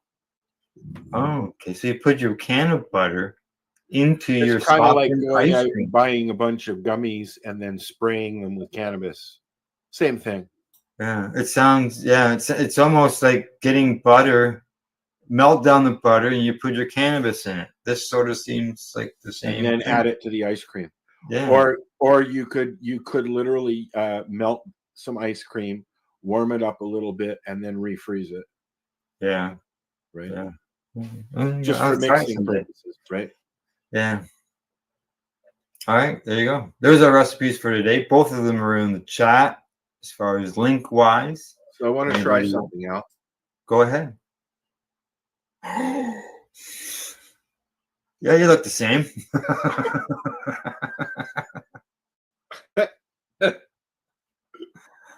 Okay. All righty. So we've got the recipes. Any questions on the recipes before we move on to the next segment? No peanut butter. Cheers. All right. No peanut butter, right? There you go. Okay, we're moving on to.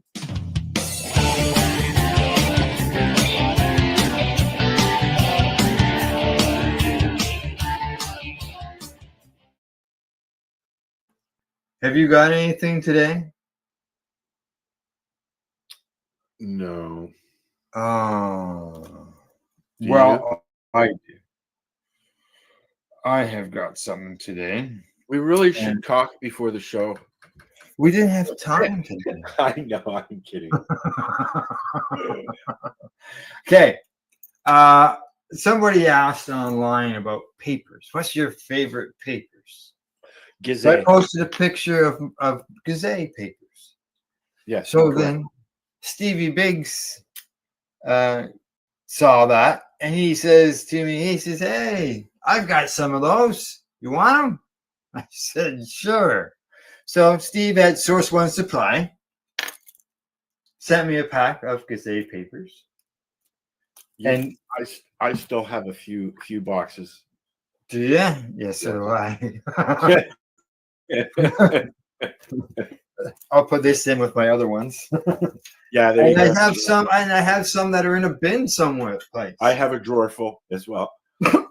I'm down to I've got one half a box of reds left and some blue. Yeah. And then I'm sure there's maybe one or two here and there around that in boxes as Right. well. Yeah. Lots So of trays as well. what's that? I have lots of trays as well. Oh yes. Yeah. So I'm just looking at some. The so what's in the package of papers Yes. was some dabs. Ooh. I could do some dabs, I guess. I went, oh, what's this? So I wrote them back. I said, what are these? He says, oh, they're gifts. This is the stuff that he had around. Oh, awesome. This is some product that he doesn't have anymore.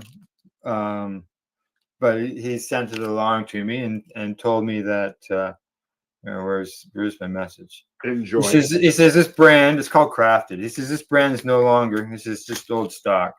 He says he's with honey badger extracts now. Oh, I like honey badger. Yes. Yeah. And he says when he gets a sample box in, he's going to forward them on to me, a sample on to me, and I'll do a review like I'm going to do here. There you go. You know what? If you can open it. Correct. There's no pre-ripped little spot on this. Oh, I use my thumbnail. Really? Just stick it in. Yep. I'm gonna use my dab tool. There you go. I got it now. So yeah. And I got I've been enjoying my Shatterizer again because for about a year I didn't have one because I killed so many. Right. So That was yeah, my first stop when I went down south was to Matt and Val's. Yeah. Yeah. Okay, hang on here. You know Unfolding. You were my last. Oh, look at that. Oh, it's nice and golden looking. It's all in little pieces. I don't know if you can. I wouldn't. Oh, there you go. There you go. Yeah. Nice. It all broke up, but it's all you can see the color of it, eh? Oops. Yeah. He's always made good products. So yeah, this yeah, he said this one's not available anymore. You know what? You know who I miss is Thompson Caribou. Oh yeah. Well, they went into the legal market, didn't they? I guess. I mean, Dave's still around, but Yeah. I guess that's what happened. I don't know. Yeah. But I enjoyed their products. Yeah, I mean they are around. I don't know what they're called anymore, but I enjoyed those products. Yeah. So this is blueberry Kush, and it tastes fruity and earthy. It came from a bud, and it's a shatter. It was done with butane to be made. And it was purged for 96 plus hours to make sure that it's as clean as possible as far as residue end of things. Residue. Yeah. Yeah, exactly. While you're doing that, I'm just going to bring up a post here from the International High Life. Okay. A new study suggests terpenes and CBD help block COVID-19 and flu viruses. No shit. Oh, yeah. Maybe that's why I don't get sick very often.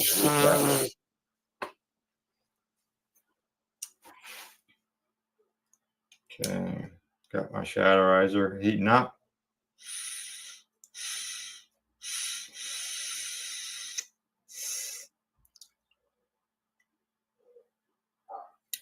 Making a shatter face. God, I'm starting to look like Santa again. Oh yeah. Tastes good.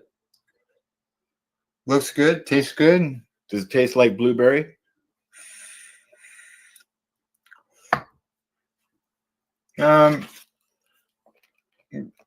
Tastes fruity. Not heavy fruity, but fruity. Yeah.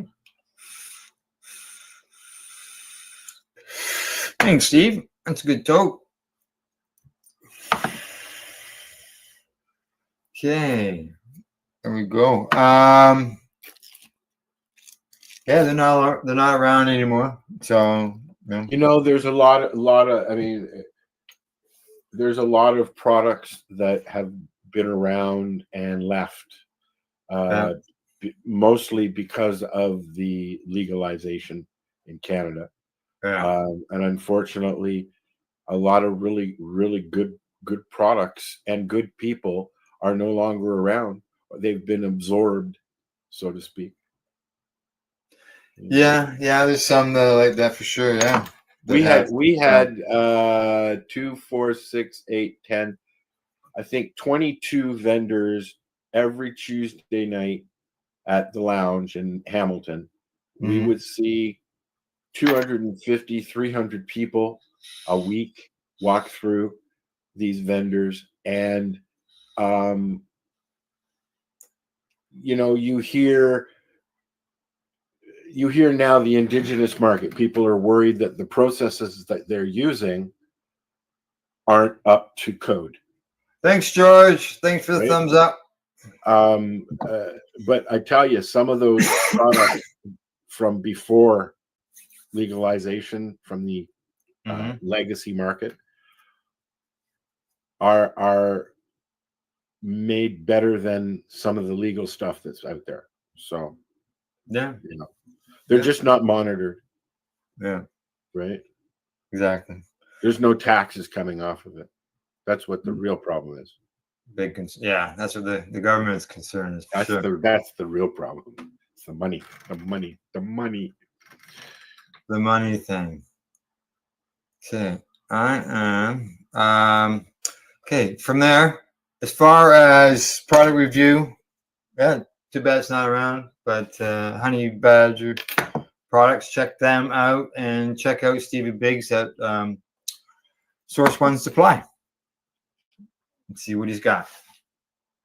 All righty. Other than that, anything else on the product reviews? No. I hope to have something to review in another 6 to 8 weeks. You get your plants in bloom already? No, but I was in there yesterday and they're starting to stink. Oh, really? Are you looking to see any hairs on them? Oh, yeah, there's hairs. Yeah.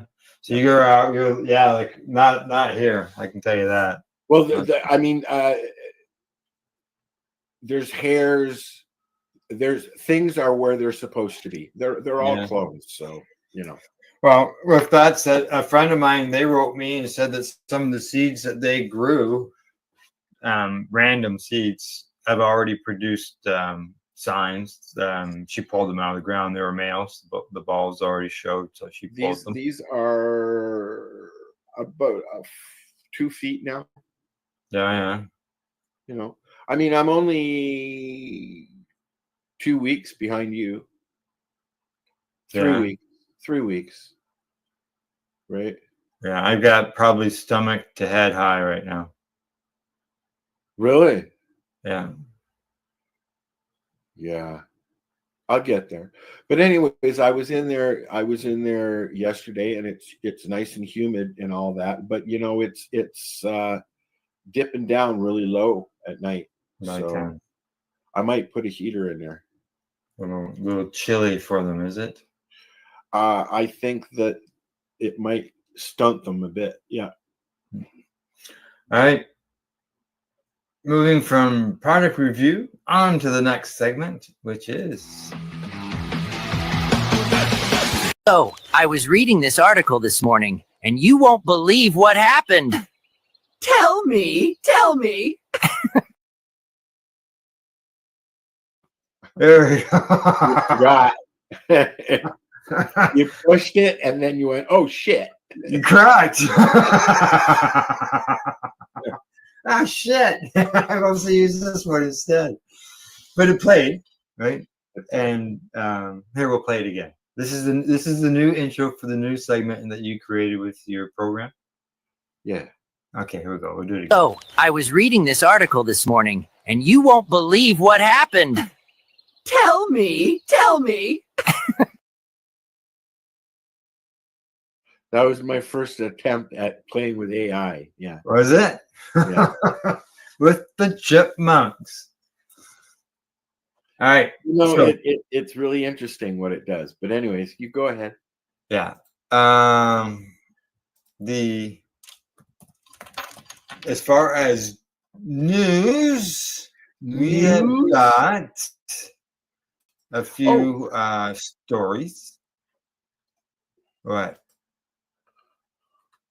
Well, I had some stuff here for news. Oh, okay. All right. So the first thing that one thing I'm going to bring up here is, I got two stories, just two stories today. Wrong button now. Wrong button. Did you know that Canada has now more than $1 billion in medical cannabis has been paid out to Veteran Affairs for cannabis for veterans? I knew this. I posted it. Yeah, so did I. We talked about it on the news the other day. Did you? And that's a lot of money. And just think, and that's how much people look at that as, wow, holy fuck, $1 billion. But how much money was saved because those veterans didn't have to use some type of pharmaceutical drug? And how many people is this? Is what I want to know. Well, how many people? Oh, the numbers are here. Just let me get it to that. There we go. They say that they start 112. There's 112 at one time, and then it grew to 1,700. Then it went to 4,400, and now where's that number? Oh, I believe it's 27,000 is where it's at now. I could be wrong. Where are we? Now 27,000 versus how many? There we go. 27,000. The number of veterans covered on the program has continued to increase annually from 37 in 2011 to 27,000 in 24-25. Wow. That's how many veterans are on. And just there was at one time, they also, like right now, they're only allowed 3 grams unless they apply and request more, and they may get up to 10 grams. Yeah. And there was that when they lowered that to the 3 grams, that was the only year they saw a dip in the money that went out.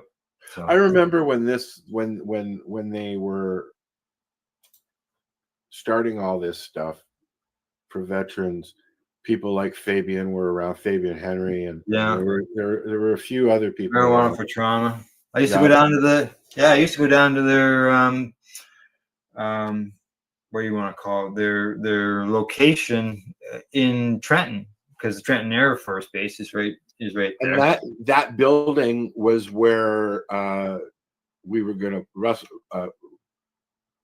correct. Yes. Ross and I were going to put a store there, but yeah, and Marijuana for Trauma ended up being sold and bought by Columbia House. I don't even know if they're still around. Columbia House Records. No, it wasn't the record company, but that was the name of the company. I thought the same thing when I first saw it. What records? What's this? I recently saw a post from Fabian actually on Facebook, but he is disappeared. Yeah. Okay, so I won't say what I want to say. Yeah. Anything else on the veteran end of things? No, I think $1 billion since it was introduced, and like I said, just my emergency bracelet got caught on my seat, and I can't raise my other arm. Are you serious? I'm serious, man. It's just, God, there it is again. Yeah, I got my medical alert bracelet. I need to get one of those. And it's like a cop. Do you have an "I've fallen and can't get up" button? No, I don't. I need to get one of those. Yeah. So believe me, I talk with U.S. veterans, and they just think this is fantastic that our government pays for their cannabis, whereas they don't get that treatment down in the U.S. So Does what's his name there? The guy that gets the can of doobies every month. In the States. Huh? Irv? Is that Irv? I'm trying not to mix up his name with Rosenstein. Yeah. No. There's Rose. Rosenblatt. Rosenthal. That's what I was trying. I can't remember. I know their names are similar, right? But there's still one individual that gets a can. Oh, I would say yeah. I'm sure there's more, but I think there is. There's like single digit type numbers, but yeah. But I'm curious because I've tried the weed that they used to ship out. Mm-hmm. Did you? Okay? Health Canada would send it out to you. Oh, that was stuff that came in the gold envelopes. That was like Section 56 time. Really, it was Prairie Plant Systems. Prairie Plant Systems. They're the only grower for the program, and it was ground up when you got it, with sometimes with a lot of seed, from what I understand. But I tried that. Yeah, I only had the one package. I think we've tried it. Yeah, when I got it, I thought, "What the fuck is this? There's no buds in this." So, all right. That was my reaction as well. Yeah. Yeah. All right. Now, as far as news-wise, I got one more story here, and this has been a bit of a hot topic lately in the news. And this is on this one here. Where did it go? I want to get the headline in the right spot so it can be seen. And there we go. Greening out. Experts call for THC limits in cannabis products. What do you think? Should we limit our THC? From somebody that has greened himself out, it's not that hard to do. And if you don't know what you're getting into, it might scare you enough to put you in the hospital. Been there, done that. They say that over the last 8 years, the number of people who've gone to the emergency hospital has increased 13-fold. Correct. Hyperemesis. Hyperemesis syndrome. Yeah. Syndrome. Let's see. Yeah. They like the model that goes on in Quebec because Quebec has got a limit there on theirs. So, but a lot of people are going. They say a lot of people are going to the hospital. You have two choices. You can go to the hospital, eat something, and have a nap. Yeah. They say today's THC levels average about 25%, which is up from about 4% in the 1960s. Some of the product goes as high as 80 or 90%. Yeah, and the consumer says that's the good stuff. But that's the thing that with the rec market, they want to get stoned. That's what they want. It's like people like to get all psychedelic and stuff like that when they do mushrooms, where I do not. Yeah.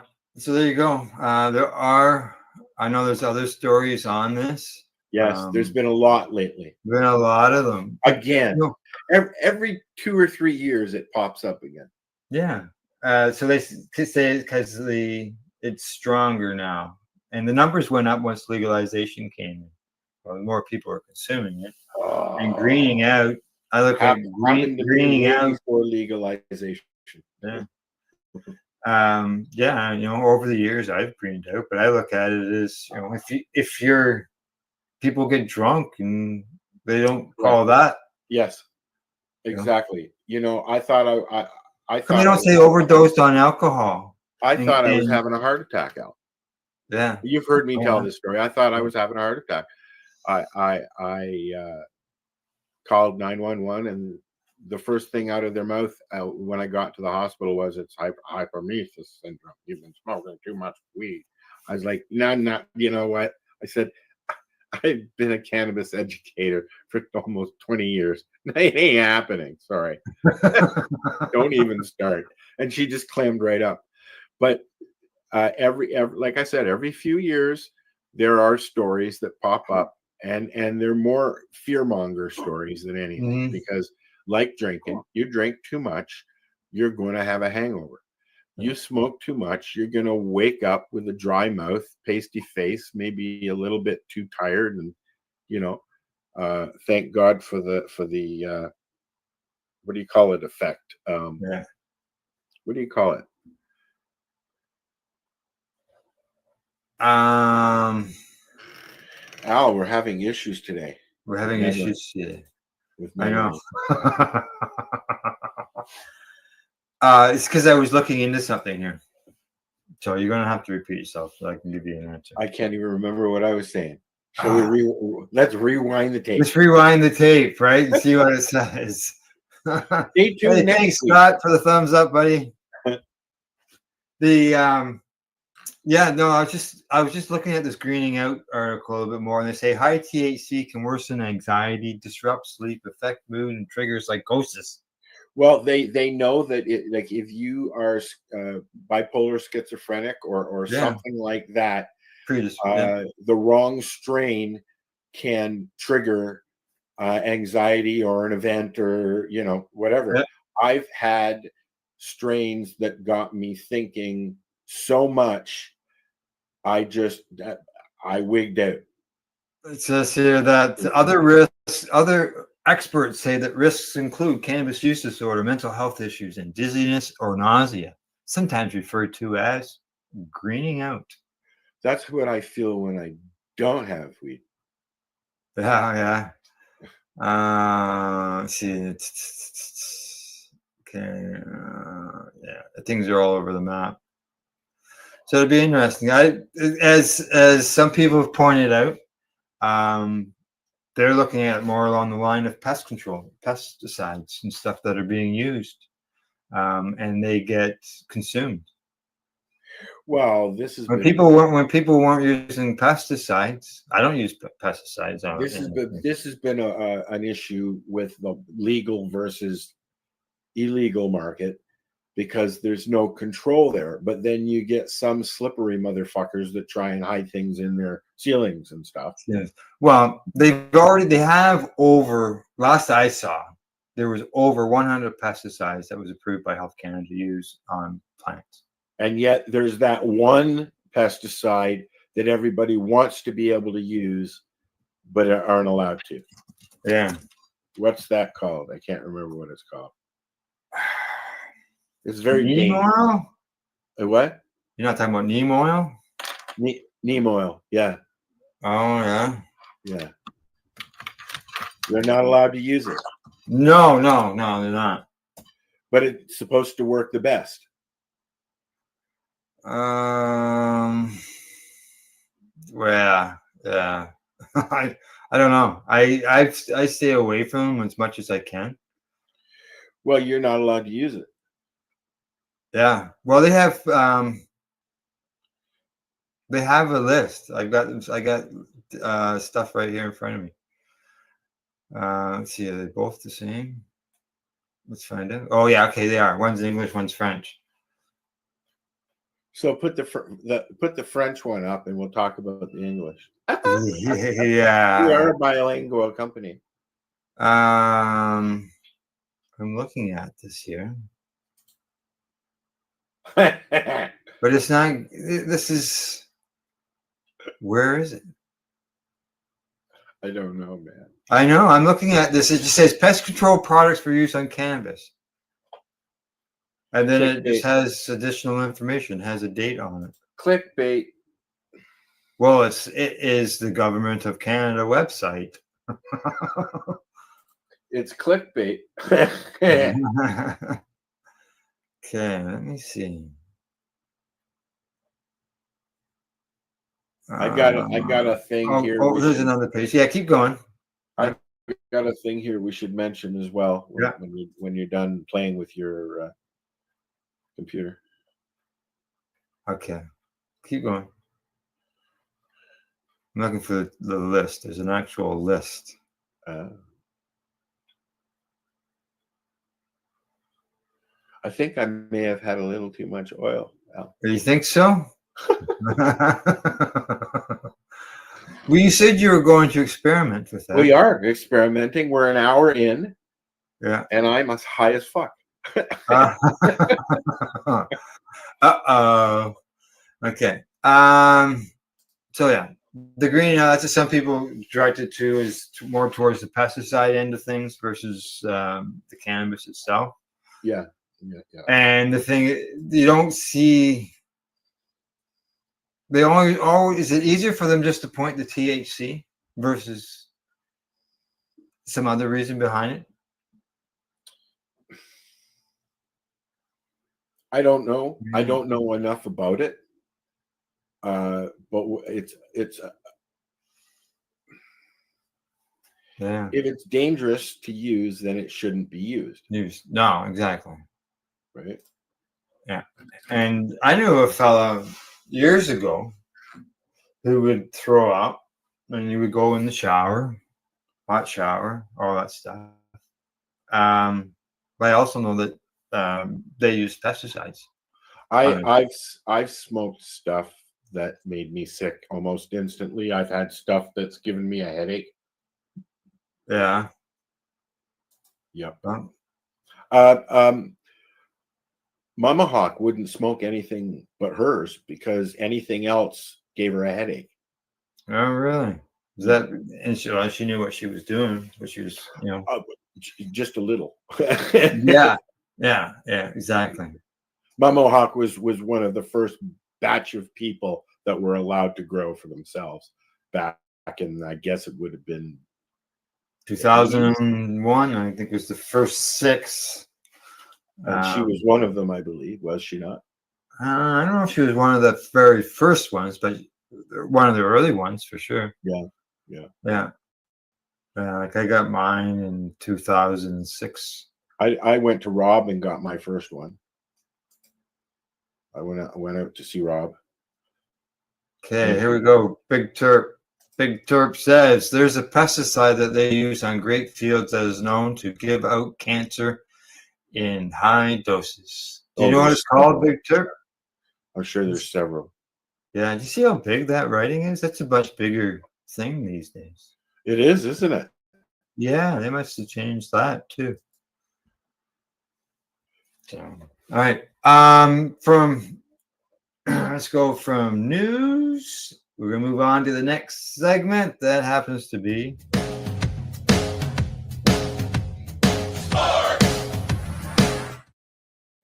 I'm gonna do one for tech stuff too, I think. Oh yeah? I think so. Yeah, you're a techie. Is that what they I call like people? gadgets. You're gadgets. Go gadgets.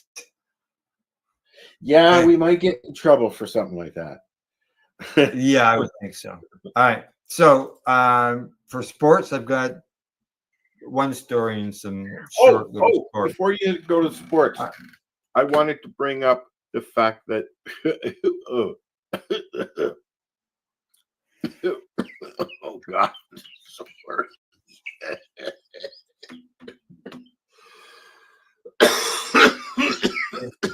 He says, "No, I don't. I'm sorry. You have to do your homework."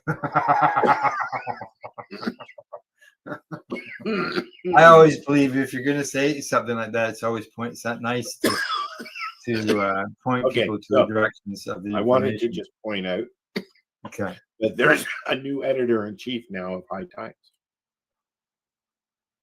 Oh yes. Well, High Times got bought, right?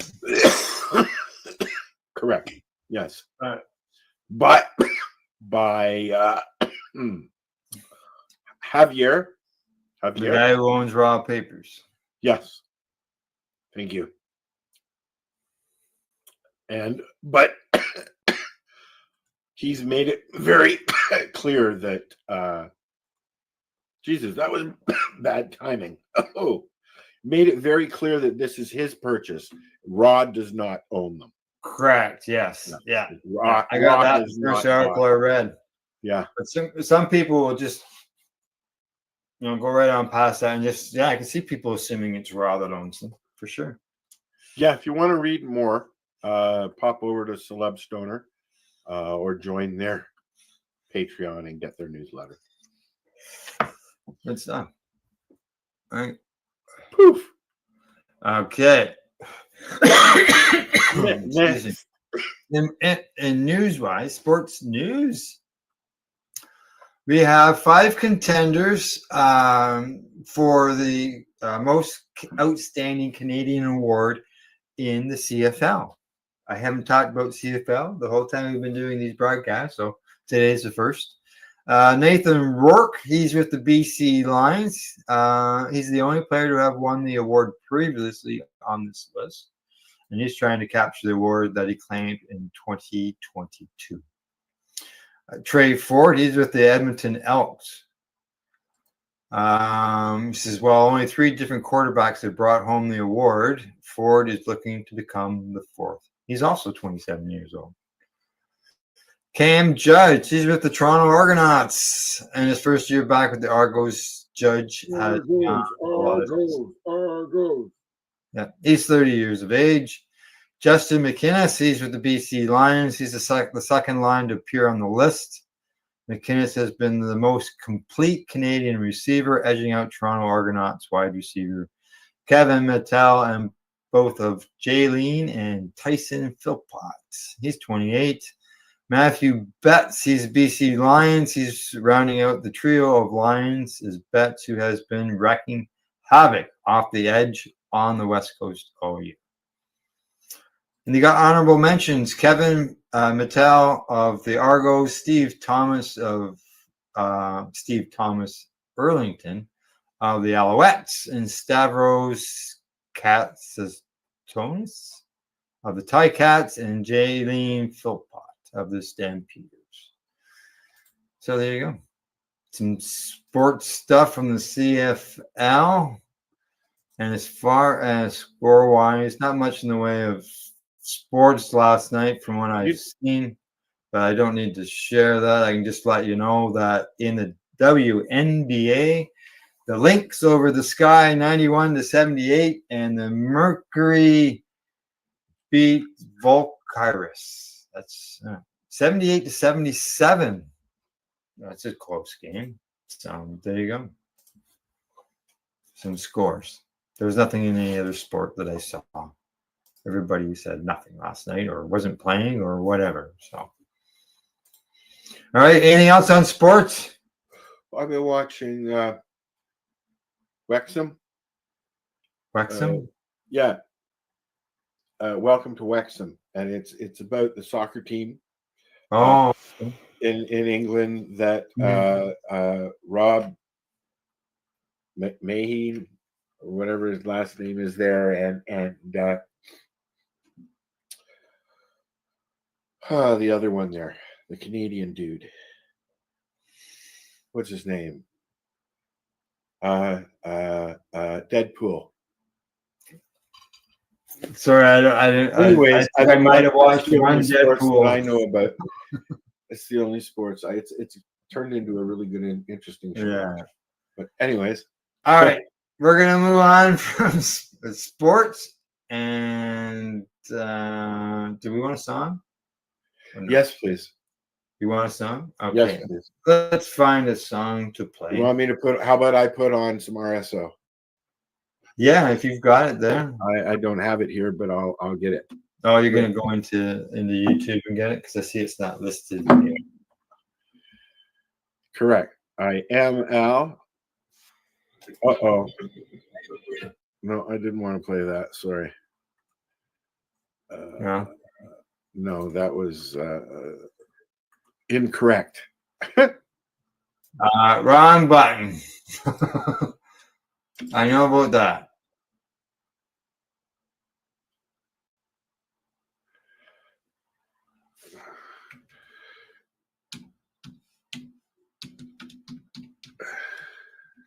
Oh, I got a phone call coming in, and the thing is that he knows that I'm live on the Oh, air. I hate that. I'm gonna answer it. I'm gonna answer Okay. it. Okay. Hey, Scott, how you doing? Oh, great. Yeah, like you know, I'm live on the air right now, eh? Well, do you know that you're talking to the California King of Canada?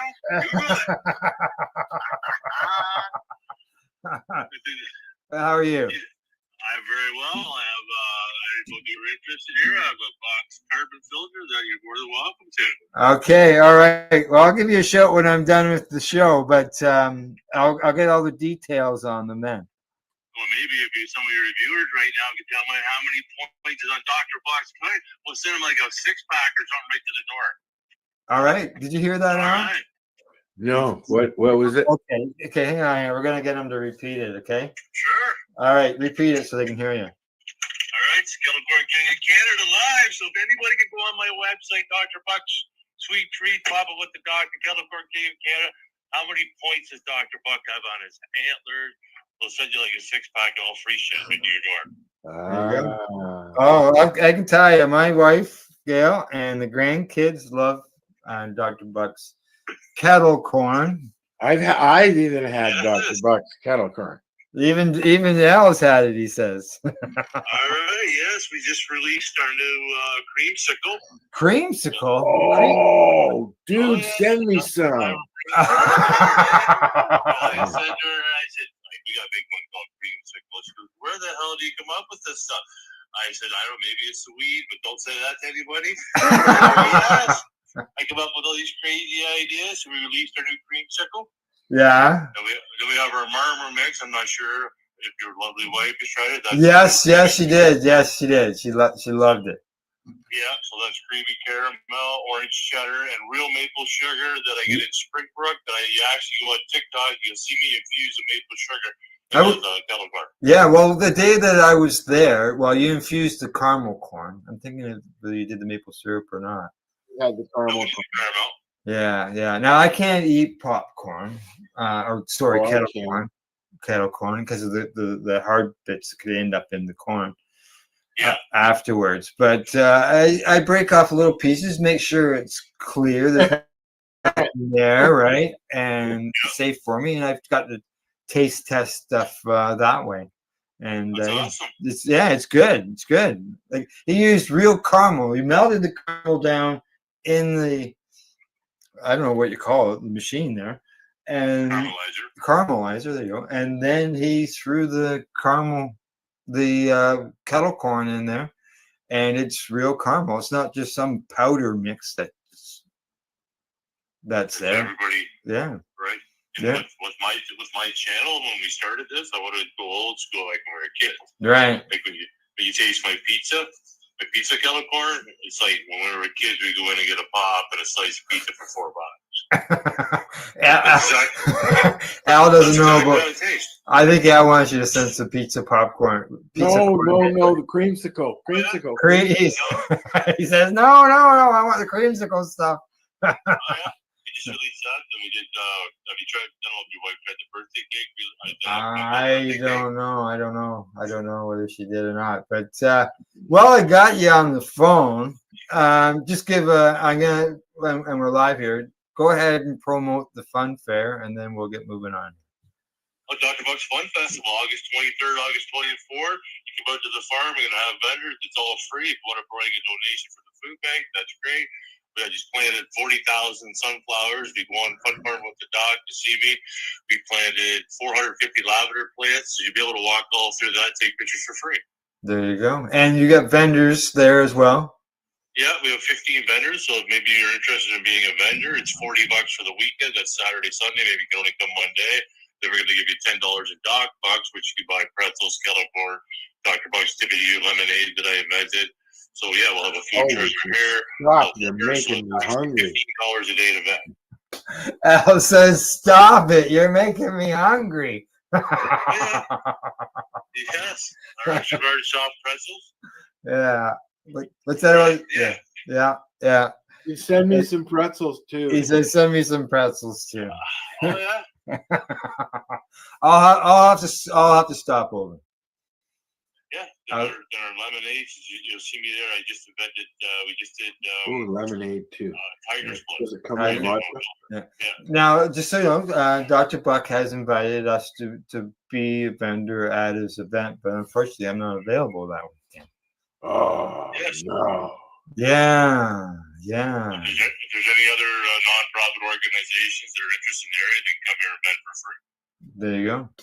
So if it was Lions Club, is something, maybe it's a thrift store, maybe either farm supply, whatever local. So I've always been a person that tries to support local, right? So now, I read all my printing, all my stuff. Now we're in locals. I deal with the gentleman in Marma there, exposure. Yeah. Right. So Yeah. You see all my labels, my business cards, Correct. and everything. Thanks to him. Like we're going to put up signs today. He printed all my signs. Good. Right. Good. Yeah. So shop local. Shop local and Yes, shop we're all local people. and shop at Dr. Buck's Cattle Corn. Shout out your website one more time. Go on drbugssweettreats.ca. If you go on TikTok, pop up with the doc, the Cattle Corn Canada, Fun Farming with the doc. Like I'm like Clark Kent. I got more than one identity. He's right. He does. That's already happened. All right. Okay, we'll let you go, and I'll be in touch.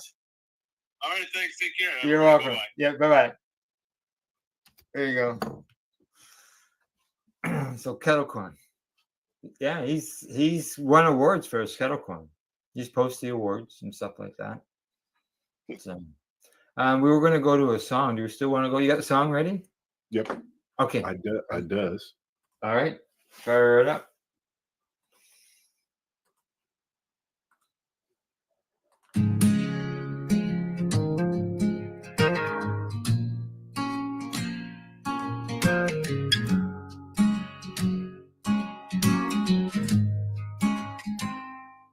Doctor said the road was dark and long.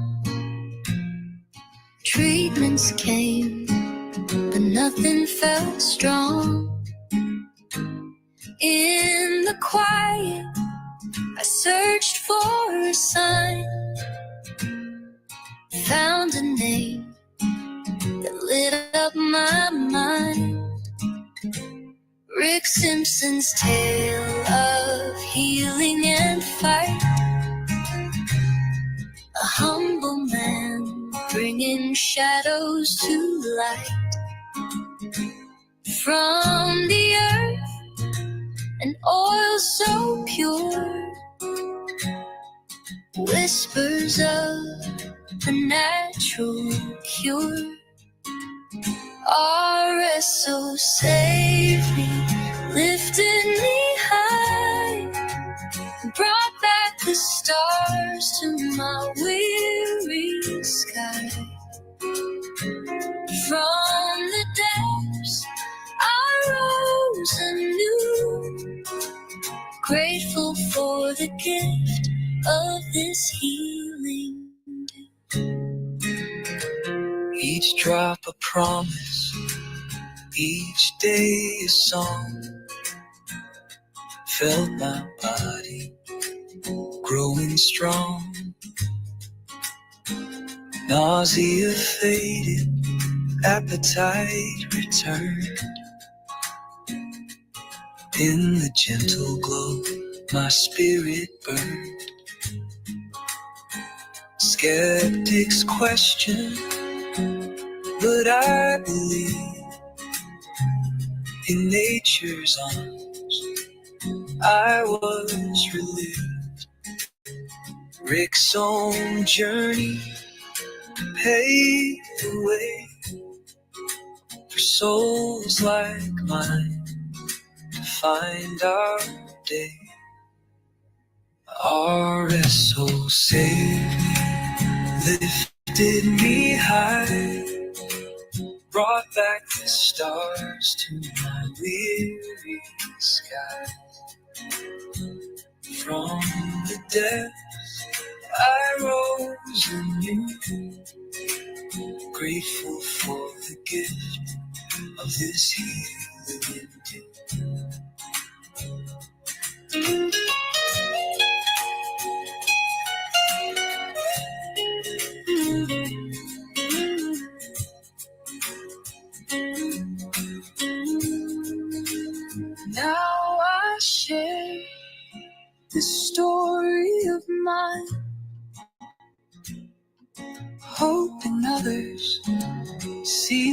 the sign in the leaves. A chance maybe for healing, hope, and harmony. RSO saved me, lifted me high, brought back the stars to my weary sky.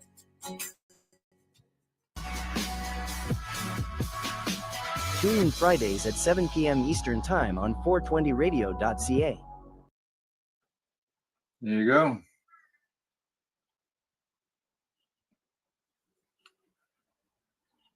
I like that song. Yes, I do too. I agree.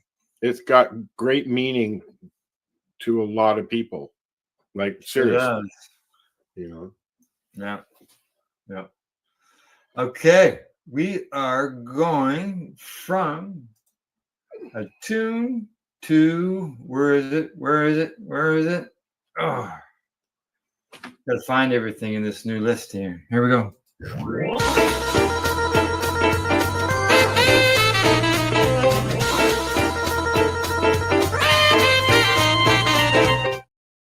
I think it would be nice if we had a choice of views. I like the old view. Yeah. Same here. Or allow us to move things around again. Yeah, because we can't move things, put them in order like we could with the other one. Don't like it. That's my review on StreamYard for the week. Yeah, and I know that during the Pace Radio show last week, I went to do that. I went to go move stuff during commercial, and all of a sudden, an old video showed up, the one that I was moving. It started to play. I said, "What the fuck?" During the show. Yeah. So yeah. Okay. Events and entertainment. Let's see. Oh, I know what I've got. We'll go with the events first. And this is from the cannabismarketplace.com. It says CannaCon, which is going on in Michigan. That's on the 18th. The 25th has got Ham Can Expo and Festival. Don't know what that's about. Oh, it's in Hamburg. Okay. Not Ham as in Hamilton. And on the 28th is Growing Relationships in the Summer Fair. And that's in, where's that? Let's see. This is in the Fraser River in Mission, BC. I haven't got any events in Toronto. You know of any events in Toronto? No, it's been a very quiet Ontario event time of year. Yeah. Well, there is one event going on soon, but I can't remember what it's called, so we won't talk about it. Okay. Well, I've got a couple events that aren't happening tomorrow. Okay. And one of them is the Indigenous Cup. In August, I believe.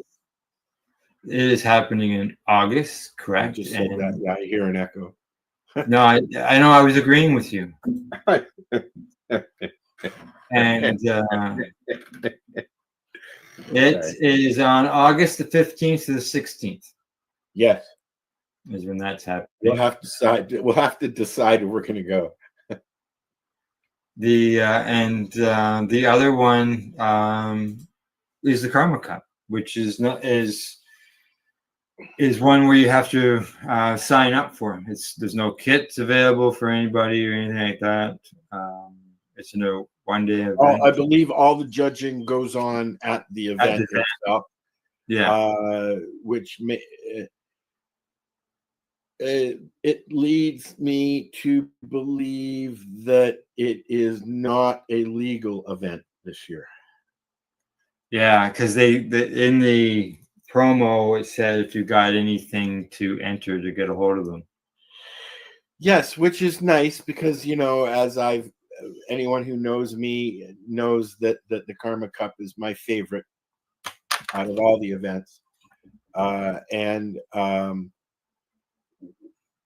I'll have to put a bug in Sarah's ear and see what she says. Yeah. Because I don't know. I'm tickled pink if that's the case. Yeah, I'm just I was trying to pull up their website, but I know that the website is. Well, I don't know if the last few years, which we've been a part of, luckily, has any effect on whether or not that part of thing continues or not. So we'll find out. Yeah. More to come. It's not until when is it? September? I was thinking that's what I'm searching for right now, but I was thinking it was Maybe it's October. I was thinking it was early November. And then in when is the event that we're doing? That's in October. That's in October. At the end of October, the 28th. That's not too far away. No. And what's that called again? The Can Expo. Thank you.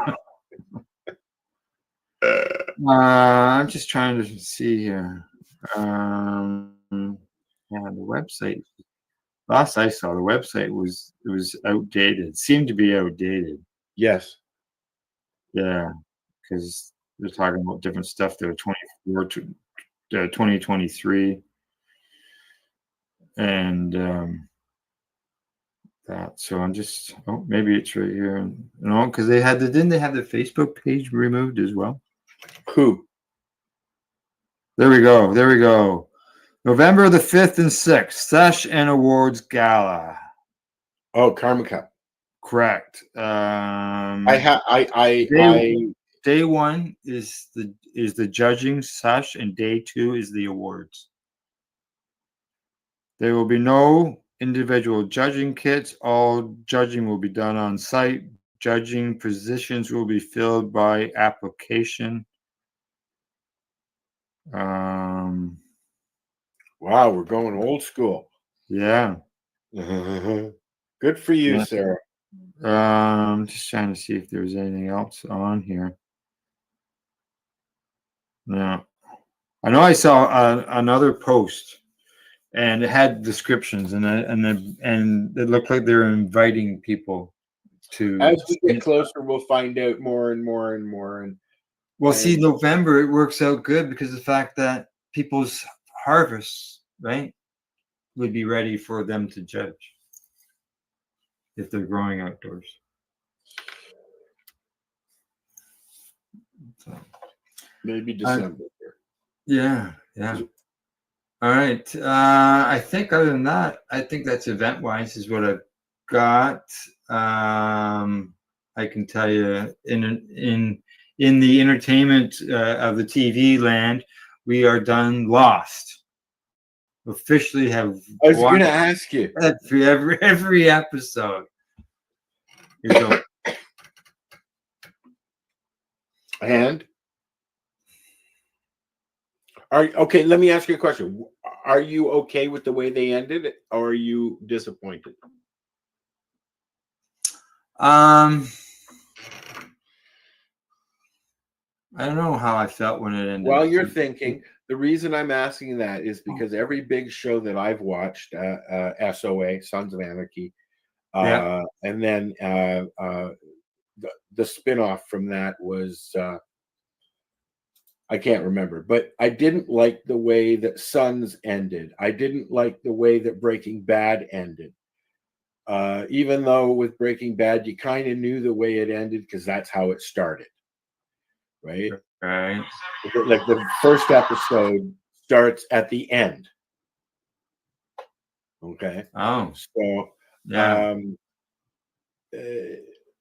yeah. What are you thinking now that you've had a minute to think about it? I don't know. Were you satisfied? I can't remember. I've watched 3 different shows since we did a show last. and I can't to talk about it with you, and I can't remember one of them. So I'm on the same page as you today. Okay, now also in entertainment is Gail and I. We got invited. You're getting married. Friends of ours invited us to go out with them because they had some extra tickets.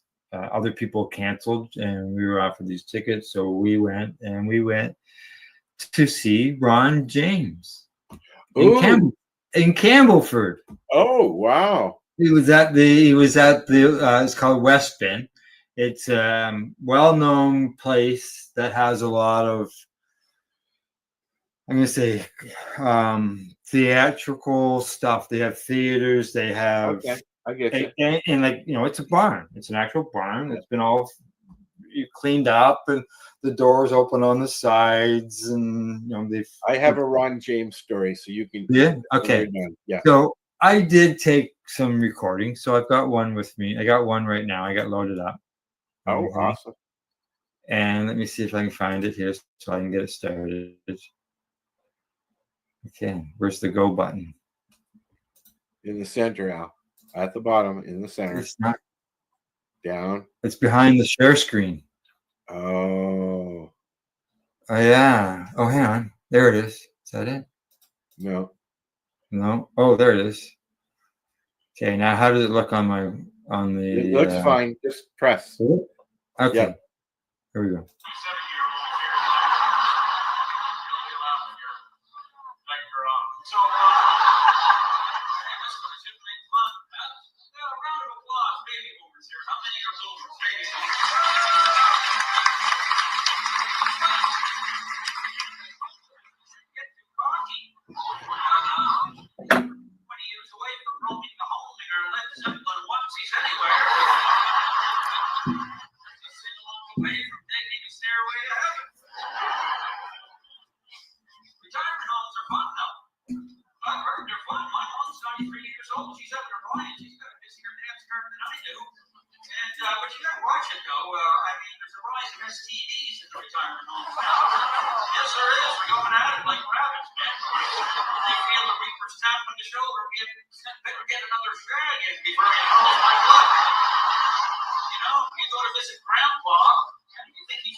He had lots of good jokes. We laughed. I haven't laughed that much in a long time. Every subject you could think of. As he said, there we went at nursing homes. There was Trump jokes. There was Canadian government jokes. And of course, when you go to a comedian thing I've only been to a couple times, but you always hear about the people in the front row. If you don't react in the front row, you get picked on. And he went at some people in the front row. He was talking Canadian politics, and Pierre Poilievre jokes at him. And that riding, Northumberland County, is a conservative riding, so he expected some type of reaction from the people, and he went at them because they didn't laugh at his jokes about Pierre Poilievre, and he said, "What's with you guys down here on the front row?" So it was good. We had a good time. He went straight hour and a half, hour and 40 minutes, no breaks. He had 2 glasses of water on a stool there that he never sat on, and he said it was the hottest show he ever did, and he was talking about temperature. I know it was like 32 degrees outside at that time, and we're inside with a packed house. Place was full. And he's very good at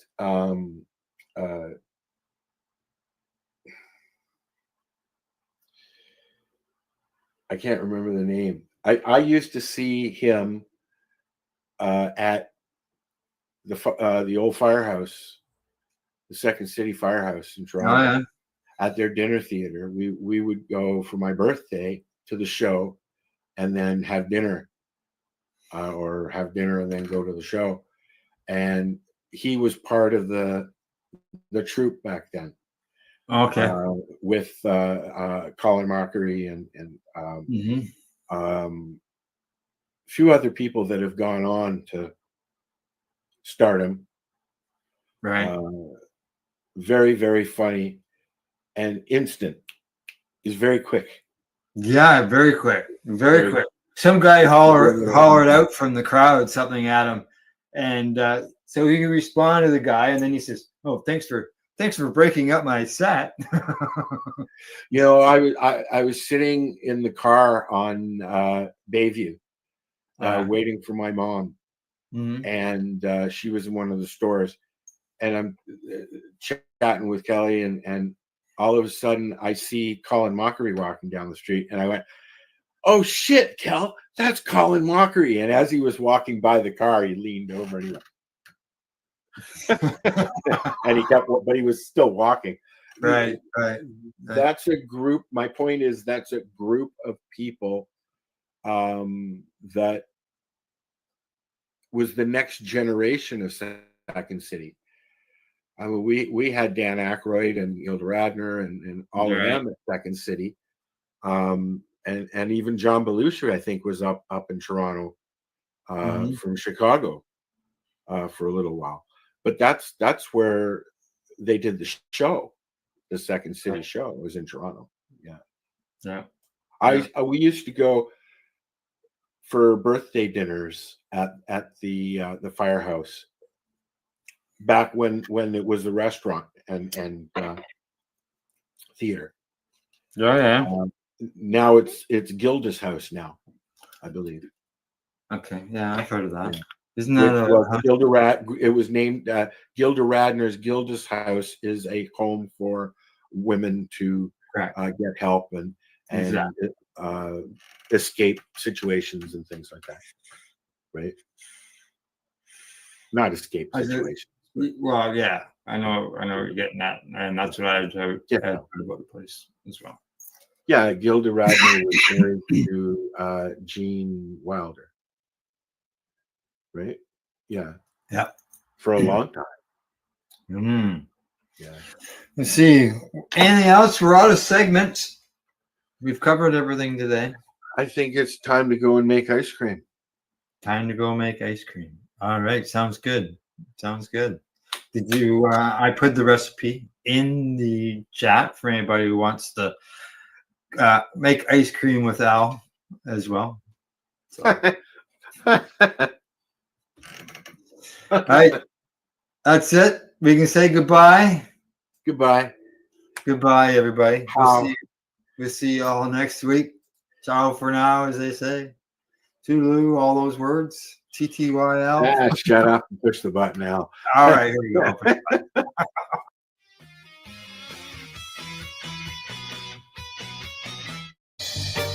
You're watching the 420 Pace, found at 420pace.ca.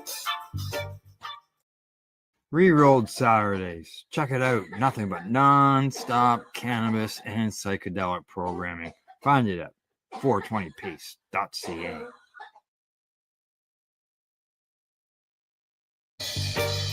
You're watching the 420 Pace, found at 420pace.ca.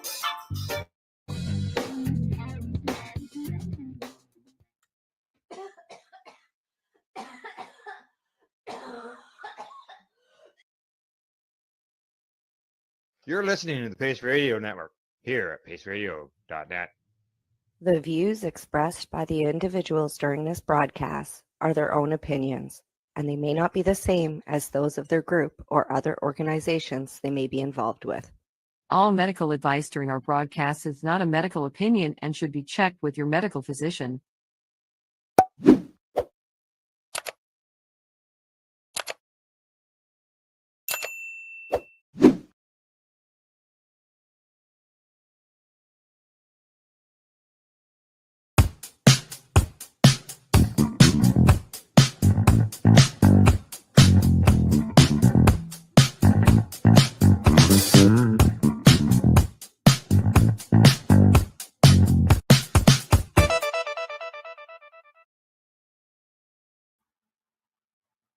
Yeah, good day and welcome to the Mushy Moment.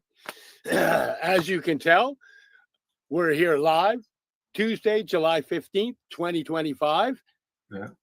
And it's not Cindy. Correct. Yes, I'm not Cindy. Exactly. Cindy. I saw you just before the intro started. I saw you going like this. And then there was that slight pause before you started speaking. I thought it's too smoky. He can't find the screen. Getting that little puff in to bring the down right before the show. Right. Exactly. Yeah. Hey everybody, this is Al. This is our station guy. We've had him on the show as a guest before. Today he's on the show as a host. Yeah. I'm just here, just filling in for Rev Cindy, and today we're going to be. It's going to be a little bit different of a show, I guess, because normally you have guests and such, but today we're not, right? No, today we're going to go through some psychedelic news that's been going on. Things are, psychedelics are making an awesome breakthrough in the healing world, and they're finally finding their place without being demonized. And it's nice to see some stories coming out showing that, Exactly. The stuff that I'm seeing in the news, some of it's just incredible. It's just awesome stuff, and it's things that people need to know about and to learn for going forward. Yes, I have to agree. And one of the things I get when I'm dealing with people about healing, especially things like PTSD and whatnot, things that psychedelics really help in, depression and complex PTSD, even strokes or concussions and stuff. And part of getting through is getting past all the demonization that's been done for years already. Oh, well, yeah, big time. We're seeing it, in the cannabis end of things, right? All that stigma. There's almost 100 years of stigmatization that there's no way it's going to go away in a year, 2 years, 3 years, 4 years. It's going to take many years. And, I wouldn't say, psychedelics has had that, but I don't know if it's been as severe as that, because there's that thing about smoking. Yes. And that actually is a program as well that they ran on purpose. All the blah, blah, blah was smoking cannabis. But truly, that's using cannabis. That's one of the least amount of health benefits you'll get. If you're using whole extract oil and you're consuming it, it can heal all sorts of things, activate receptors everywhere. The least you get is in the smoking. And in my view, I think that was part of the overall demonizing. They just focused smoke. And when they legalized it, they focused on smoke, which is always the least healthiest method. And they don't really educate on the healthiest methods, right? No. Before it was demonized, even the Queen had a cannabis tincture. Oh, yeah, exactly. I don't remember any of the demonizing ever being, ooh, that tincture's bad for you, or that. It was always, smoking pot. Yeah. Well, that's my rant for the day. Should we get on to some of these? Actually, I find them quite amazing stories. All right. So we've got, just so everybody knows, we've got 8 stories. We'll try to get most of them done if we can. We got, right now, we're looking at about 50 minutes here to get things done.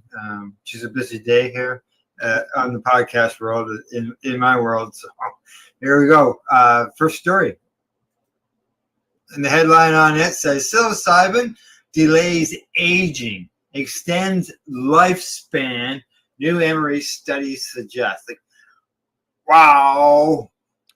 Yes, and just so people know, it says Emory study suggests. That's at Emory University. Yes. Right? Yeah. I love the shot they've got in there. That's just such a clinical type shot, eh? Oh yeah, right there. Yes. Okay. So As revenues from the anti-aging market, riddled with hope and thousands of supplements, surged past 500 million last year, Emory University researchers identified a compound that actively delays aging in cells and organisms. A newly published study in Nature Partner journals, Aging demonstrates that psilocin, a byproduct of consuming psilocybin, the active ingredient in psychedelic mushrooms, extended the cellular lifespan of human skin and lung cells by more than 50%. Like, that's massive. That's massive. Yes, massive. Exactly. Massive. And this is coming right from the place who did the study, the university. So, in parallel, researchers also conducted the first long-term in vivo study evaluating the systematic effects of psilocybin in aged mice of 19 months, or the equivalent of 60 to 65 human years.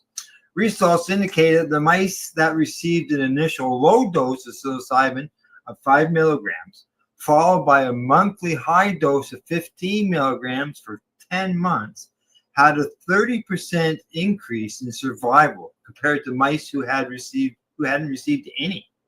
These mice also displayed healthier physical features such as improved fur quality, fewer white hairs, and hair regrowth. Like, wow. I'm gonna be eating me some. No. Yeah.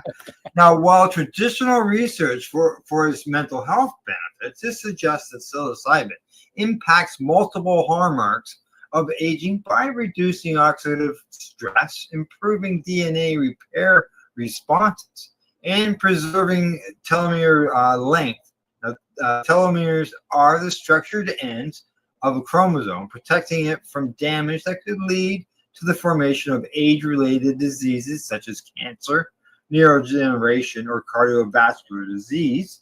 These fundamental processes involved human aging and the onset of these chronic diseases. Like, wow. Yeah, this is, it's more than just a magic drug. It's just more than just a magic mushroom. This is why it's magic, folks. The study concludes that psilocybin may have the potential to revolutionize anti-aging therapies and could be an impactful intervention in an aging population. Most cells in the body express serotonin receptors, and this study opens a new frontier for how psilocybin could influence systemic aging processes, particularly when it's administered later in life, says Louise Heckler, PhD, senior author on the study, and former associate professor at Emory, where the research was initiated and funded. Now, while much of what researchers know about psilocybin relates to the brain, few studies have examined its systemic impacts. Many people associate psilocybin with hallucinogenic impacts. That's there's that concern thing again. But the majority of the cells in the body express serotonin receptors. And the Heckler, he goes on to say that our study opens new questions about what long-term treatments can do. Additionally, even when the intervention is initiated late in life in mice, it still leads to improved survival, which is clinically relevant to healthy aging. Like, yes, where it talks about the telomeres. Part of the aging is those telomeres dying off and going. As I said, a 60 to 65-year-old who starts consuming them now is going to get benefit out of them, as far as a good chance, right? Oh, yeah. What is that? Not just a longer life, but a healthier life. Yeah. This news comes in the heels of KFF's recent report that U.S. life expectancy is still below that of other countries similar to income and size, with an average lifespan of 78.4 years compared to 82.5 years elsewhere. Not only was it the lowest, but as the lifespan in similar countries increased by 7.9 years from 1980 to 2022, U.S. life expectancy has only increased by 4.7 years. This study provides strong preclinical evidence that psilocybin may contribute to healthier aging, not just a longer lifespan, but a better quality of life in later years, says Ali John Sarabi, MD, Director of Psychedelic Research at Emory's Department of Psychiatry. As a palliative care physician scientist, one of my biggest concerns is prolonging life at the cost of dignity and function. But these mice weren't just surviving longer. They experienced better aging, adds Zarabi, co-investigator of the study. And now he emphasizes the importance of further research in older adults, as well as the well-documented overlap between physical and mental health. Now, he goes on also to say that Emory is actively involved in phase 2 and phase 3 clinical trials of psilocybin-assisted therapy for depression. And these results suggest that we also need to understand psilocybin's systematic effects in aging populations. My hope is also that if psilocybin-assisted therapy is approved as an intervention for depression by the FDA in 2027, then having a better quality of life would also translate into a longer, healthier life. Yes. And it looks like there's a possibility that they're trying to get it approved as an intervention for 2027. Yeah. There you go.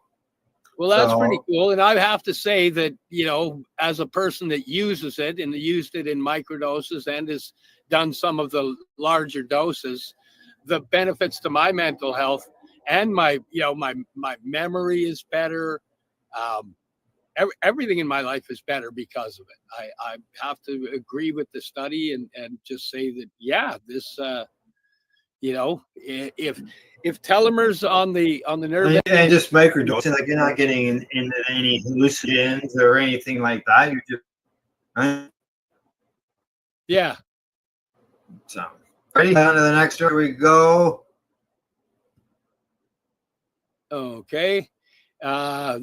This one is Texas will invest $50 million in ibogaine research, testing the psychedelic drugs medical. Come on, load. Oh, is it not there? There we are. You got it. It's up on mine. There it is now. Oh, okay. Texas will invest. Yeah, it will be. Yeah. No, I didn't say the headline. Oh, go for it. There you go.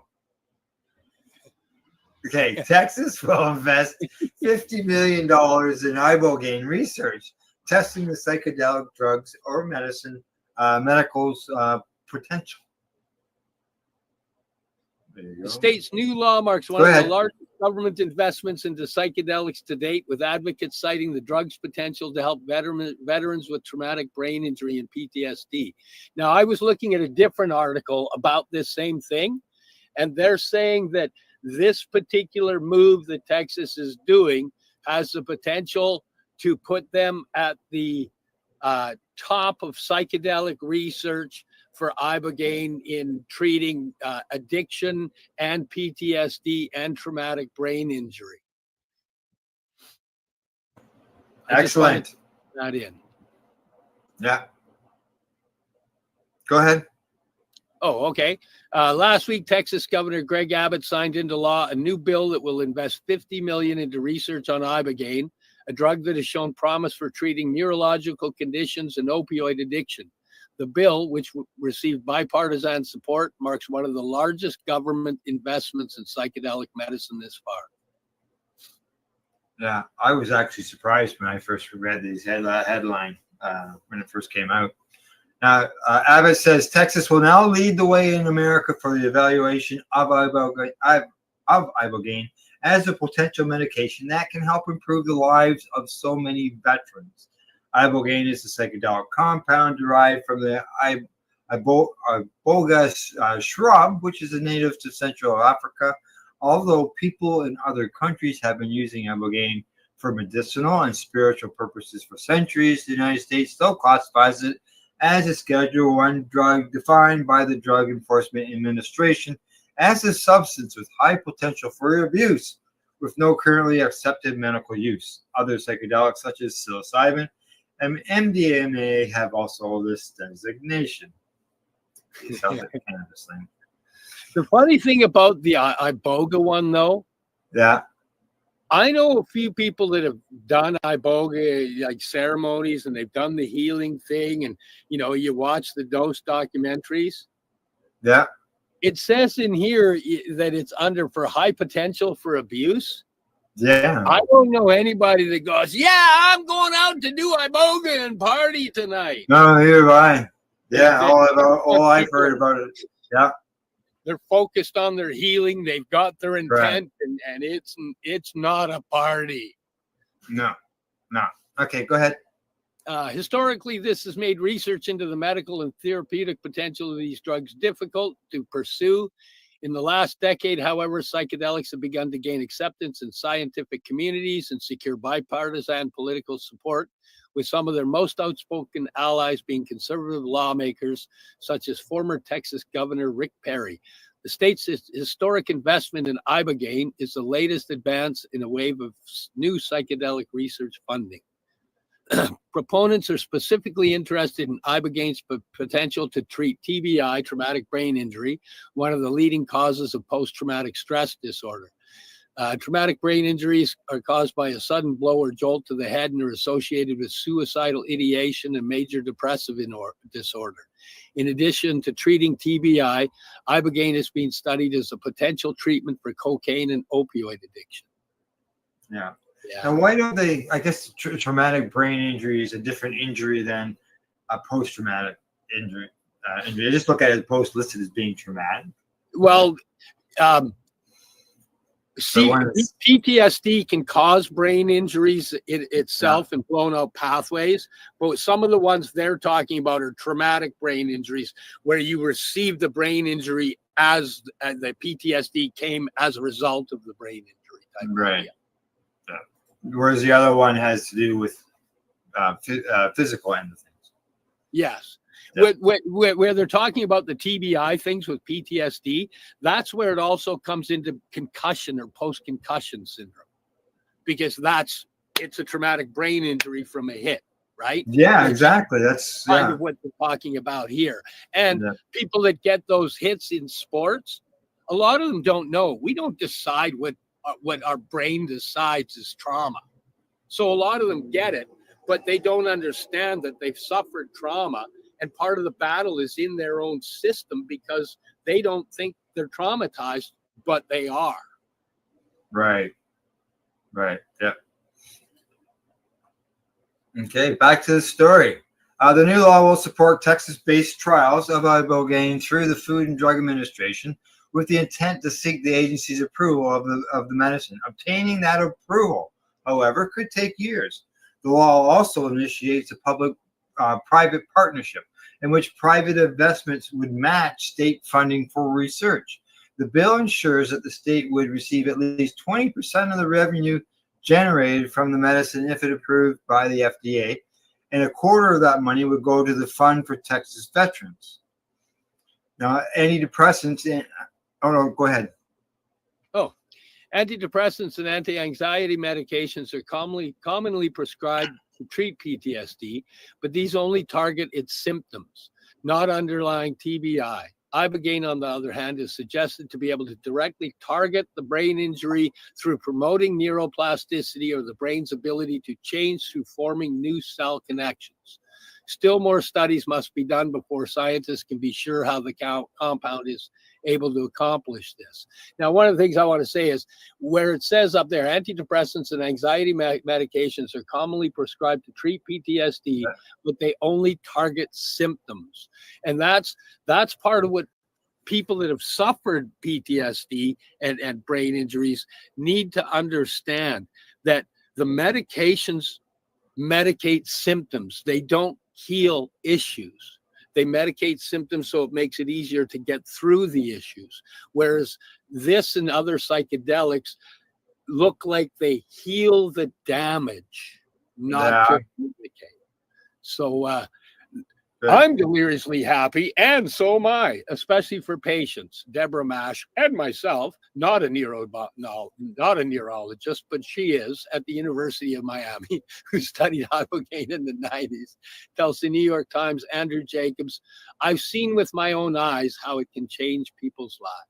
Yeah, and a 2024 study in Nature, for instance, brought to light ibogaine's potential as a promising TBI treatment. The study, which took place in Mexico due to the compound's Schedule 1 status in the U.S., found that ibogaine treatment seemed to reduce symptoms of TBI in 30 male combat veterans. The participants reported an average reduction of 88% in PTSD symptoms 1 month after a single ibogaine treatment. Despite its promise, the study's results were limited as it's a small sample size, and lack of participant diversity, and lack of a placebo group. There's always a but.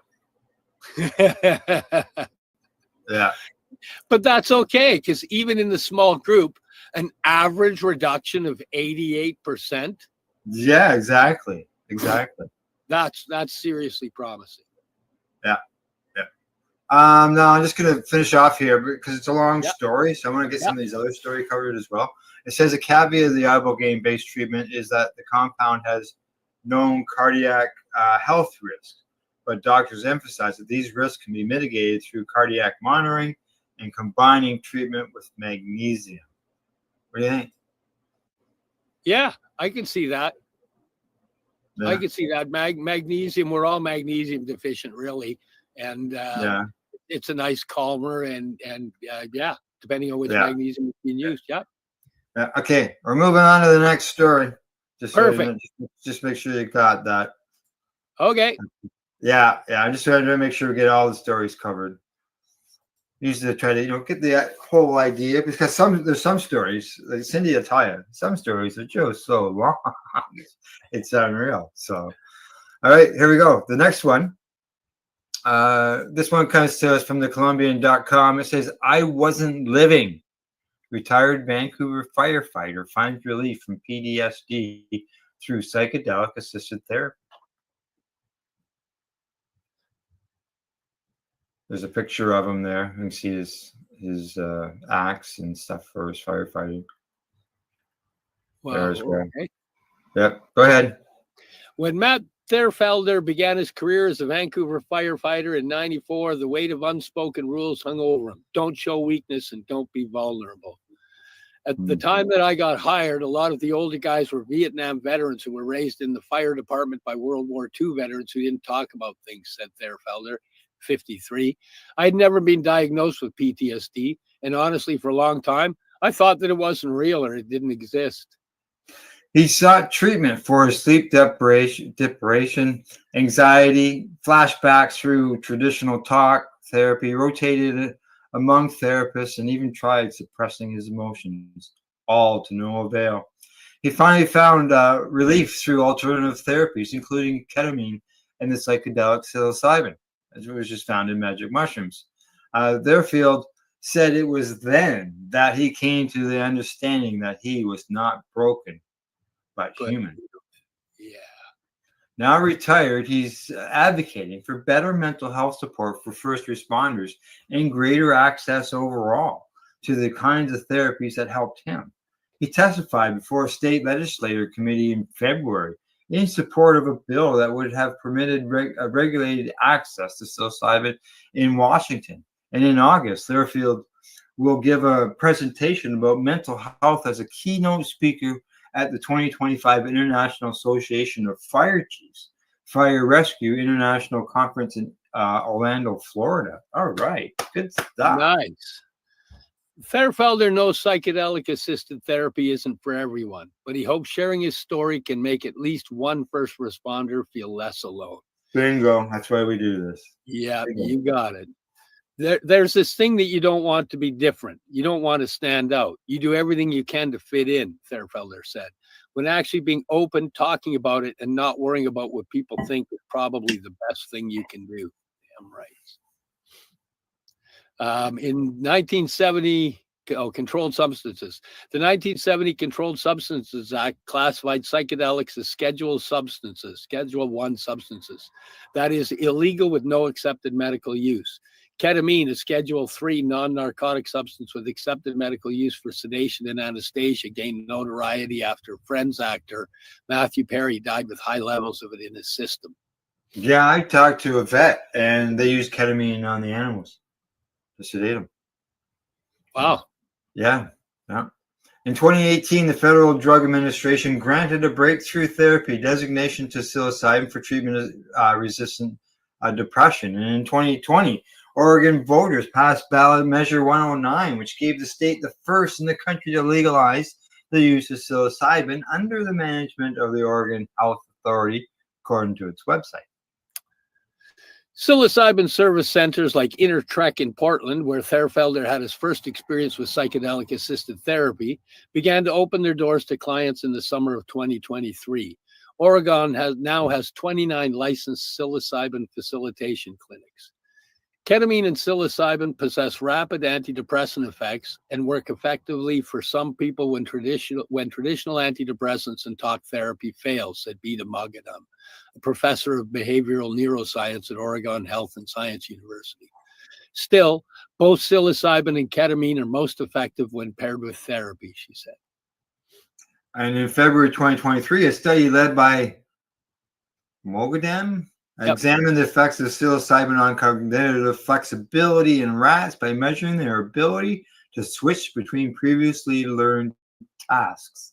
And the findings suggested that the combination of psilocybin and the clinician intervention may be effective in treating symptoms of mental illness, such as depression and PTSD, because of the medicine's impact on cognitive flexibility.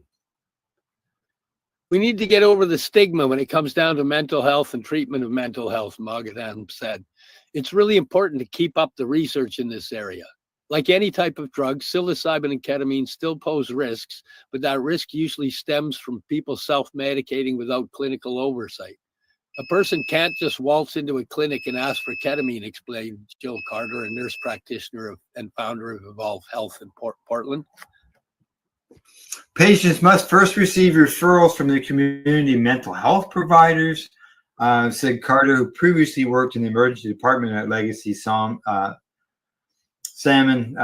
Creek Medical Center and in urgent care at Vancouver's clinic before opening Evolve Health in 2018. This isn't about getting high.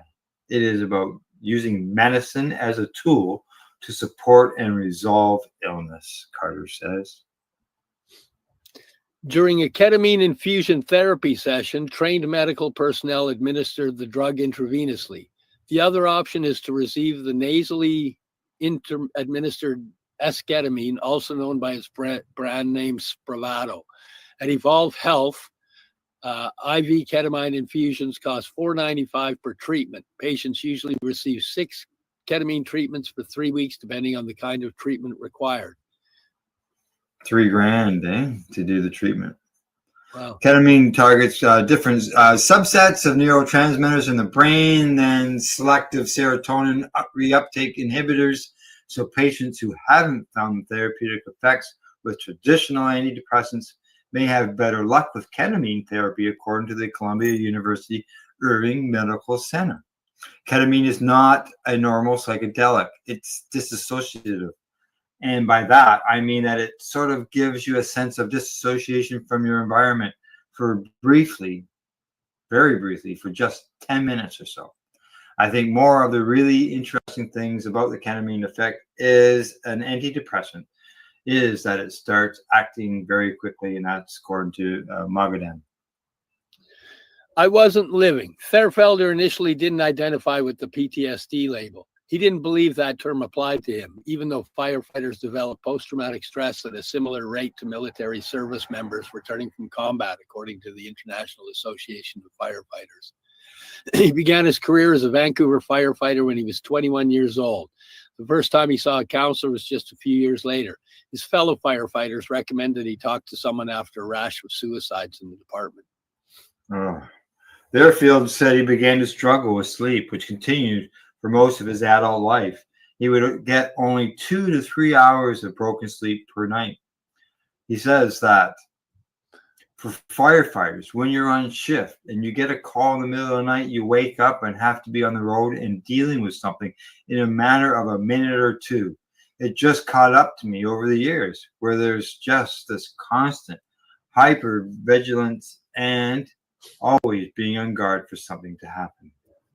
Yeah, that's a byproduct of PTSD. Oh, yeah. And being a fireman, because you've got to be that way all the time. Just all the time. Yeah. Wow. Over time, that hypervigilance bled over into everyday life in negative ways, he said. His sleep deprivation worsened, which led him to seek out more therapists, but none felt like the right fit. Life went on, and Therfelder began to feel more and more isolated, he said. I wasn't living. You get these rigid thought patterns of how you think things are, and a lot of my perceptions weren't right.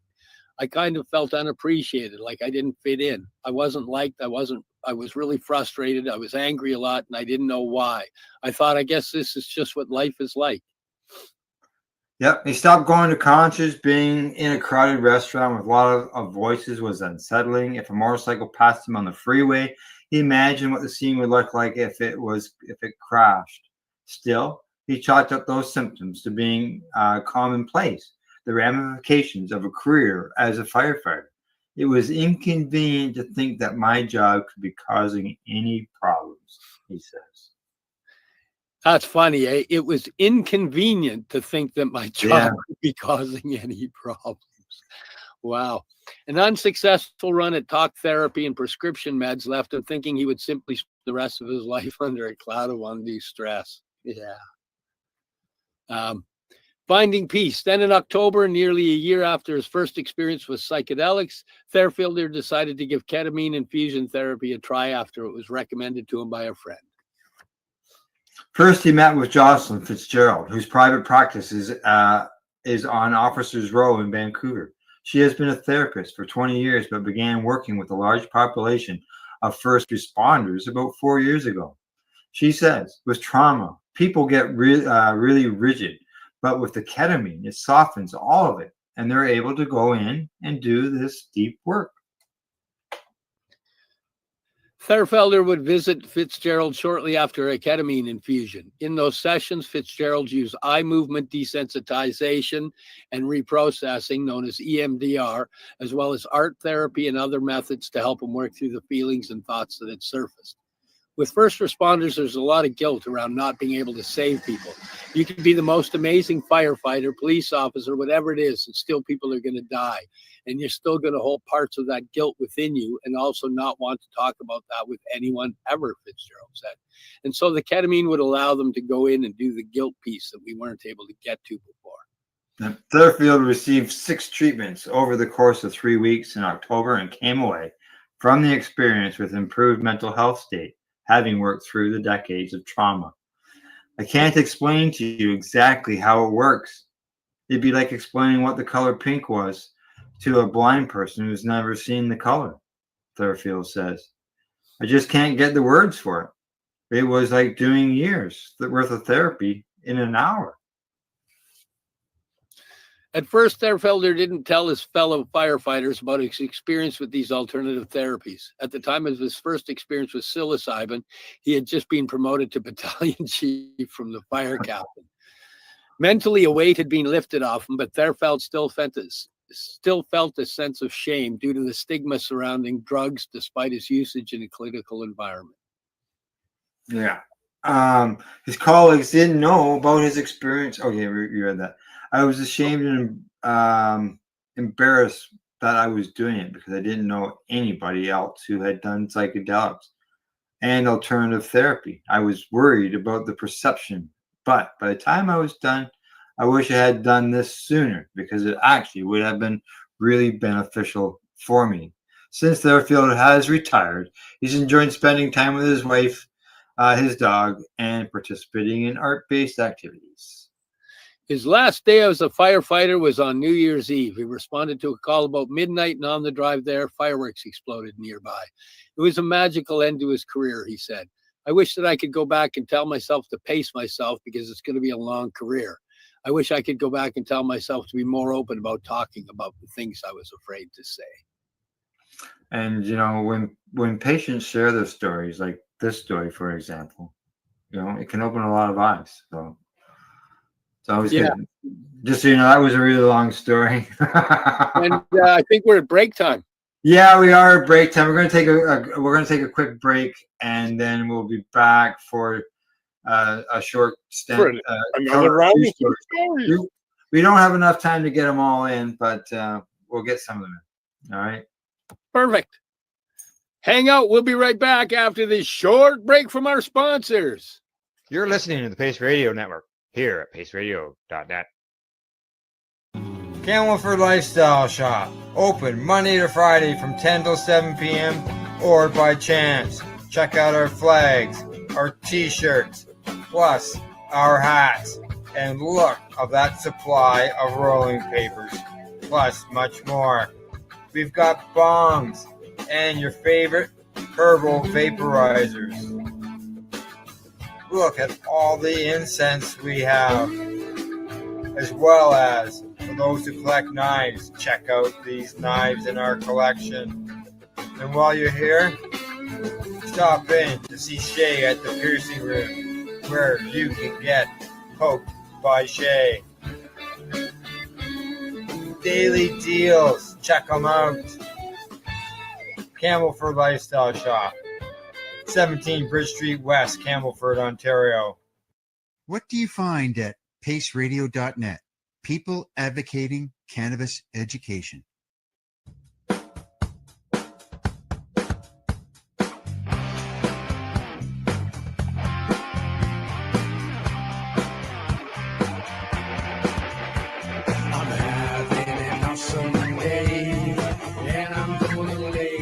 Stays that way. I'm having an awesome day, and I'm gonna make sure it stays that way. Limestone City Hydroponics is Kingston, Ontario's hydroponics shop. Take your growing to the next level and create the optimal environment with a tent kit, or maximize your yield with an ebb and flow flood table kit. Either way, Limestone City Hydroponics has more sizes and options to fit your needs. Are you looking for the power of the sun that adapts to your budget? Then look no further, as they have professional grow lighting. They have indoor grow systems that are easy and cost effective, with many options to fit your living space and lifestyle. Cultivate your growing potential. We have everything you need to succeed. And if you can't make it to the store, they offer local delivery to the greater Kingston area. Remember, when you're looking for experts to help you grow, then look no further than the locally owned Limestone City Hydroponics, 105 Sunderland Drive in Kingston, Ontario. Call them at 613-548-0420. Rerolled Saturdays. Check it out. Nothing but non-stop cannabis and psychedelic programming. Find it at 420pace.ca. You're listening to the Pace Radio Network here at paceradio.net. Good afternoon, and we're back with the Mushy Moment for part 2 of incredible psychedelic news. And today I'm here. Hopefully it's right. We've got my awesome co-host, Al. Cindy's taking a break, and Al decided to join me and go through the news with me. Yes. Now, just so you know, I've only got so much time left here, and we got more stories than time. Yep. All right. I'll read faster. Okay, we either read faster or we have to skip a couple stories. That's fine. Give us some to add in next time. Okay. Is there one here? Read the headline of the one that you would like to make sure that we get covered today. Oh, geez. Any of them. Doesn't matter what order they're in. Any of them. Well, let's just go with the next one, because that's a pretty inspiring one. Okay. All right. Yeah, just making sure. Okay. It's coming along here. I just gotta move it up. It was in position right. It had the wrong thing on the front. Okay, here we go. Headline on it says, just one psychedelic psilocybin dose eases depression for years. Study reveals. Oh, this is a long story, just so you know. Okay, well, we can. It's a real long story. Half a decade after receiving a psychedelic treatment for depression, 2/3 of patients in the new study remained in remission. Yeah. Denver, psilocybin, the main psychoactive ingredient in magic mushrooms, can alleviate depression for at least 5 years after a single dose, a new study finds. 5 years. Wow. The researchers presented June 18th at the Psychedelic Science 2025 conference in Denver, focused on patients with major depression disorder, which is often called clinical depression. The serious mood disorder causes a persistent feeling of sadness and a loss of interest or pleasure in activities that were once enjoyable. The most common treatments for MDD include talk therapy and medications such as selective serotonin reuptake inhibitors, and both can take a long time to show any benefits. When early studies hinted at psilocybin's potential as an antidepressant, a team of researchers undertook the first ever randomized clinical trial to explore the use of psychedelics for treating severe depression. The trial included 24 patients, half of whom received psilocybin at the very start of the trial, and half of whom received the same dose 8 weeks later. The waitlist group, each patient was also received 11 hours of psychotherapy. Nice. Even in that short time frame, there was a significant reduction in depression in the immediate treatment group compared to those on the wait list. Study co-author Alan Davis, director of Center for Psychedelic Drug Research and Education at the Ohio State University, told Live Science. Once all of the patients had completed the 4-week study, the psilocybin appeared to be 4 times more effective than traditional SSRI and antidepressant medications based on previous research data. 1 month after the treatment, 17 patients had relieved symptoms, including 14 who were in full remission from depression. Patients also responded much faster to psilocybin than is typical for conventional antidepressants. But do these benefits of psilocybin last? Very few long-term studies of psilocybin for depression have been conducted to date, says Dr. Charles Raisin, a professor of human ecology and psychiatry at the University of Wisconsin-Madison, who was not involved in the research. He says they are very difficult to do because people drop out, but also because they go on all sorts of other treatments that obfuscate the degree to which any longer lasting benefit results from the psychedelic, or because the participant got therapy or restarted an antidepressant. To investigate whether the benefits for psilocybin lasted and if the patients had experienced any side effects, the researchers contacted the original trial participants several years later to request their enrollment in a follow-up study. 21 patients enrolled, and their clinicians rated any changes in the participants' levels of depression from before the original treatment to the present day. The patients also filled out a series of self-reported online questionnaires, met up with clinicians to document their ability to engage in everyday tasks, their levels of anxiety, and their general mental health. The researchers assumed that the 3 patients that didn't sign up for the follow-up and the 3 that didn't complete the questionnaires had not remained in remission. Even so, the researchers found that 67% of the participants who had suffered from depression half a decade earlier remained in remission after a single psychedelic therapy session. 2/3. There's nothing wrong with that. These patients also reported less anxiety and less difficulty functioning on a daily basis. In general, the 2/3 of the patients who responded well reported lasting positive changes to their mindsets, emotional health, and relationships. I am excited by these deeper aspects of their lives that really speaks to the importance of these interventions beyond just reduction of depression, according to Davies. Yes. Most of the patients shared that following the original treatment, they'd engaged in self-reflection and therapy to help understand themselves and navigate life's challenges. Davis hypothesizes that the psychedelic experience catalyzes a deeper therapy process and would like to conduct future studies comparing the relative influences of psilocybin and psychotherapy in alleviating depression.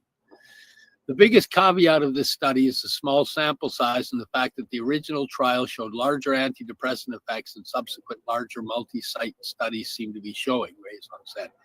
In a multi-site clinical trial with 233 participants, 37% of the 79 who received a single 25 milligram dose of psilocybin coupled with psychotherapy went into remission from major depression.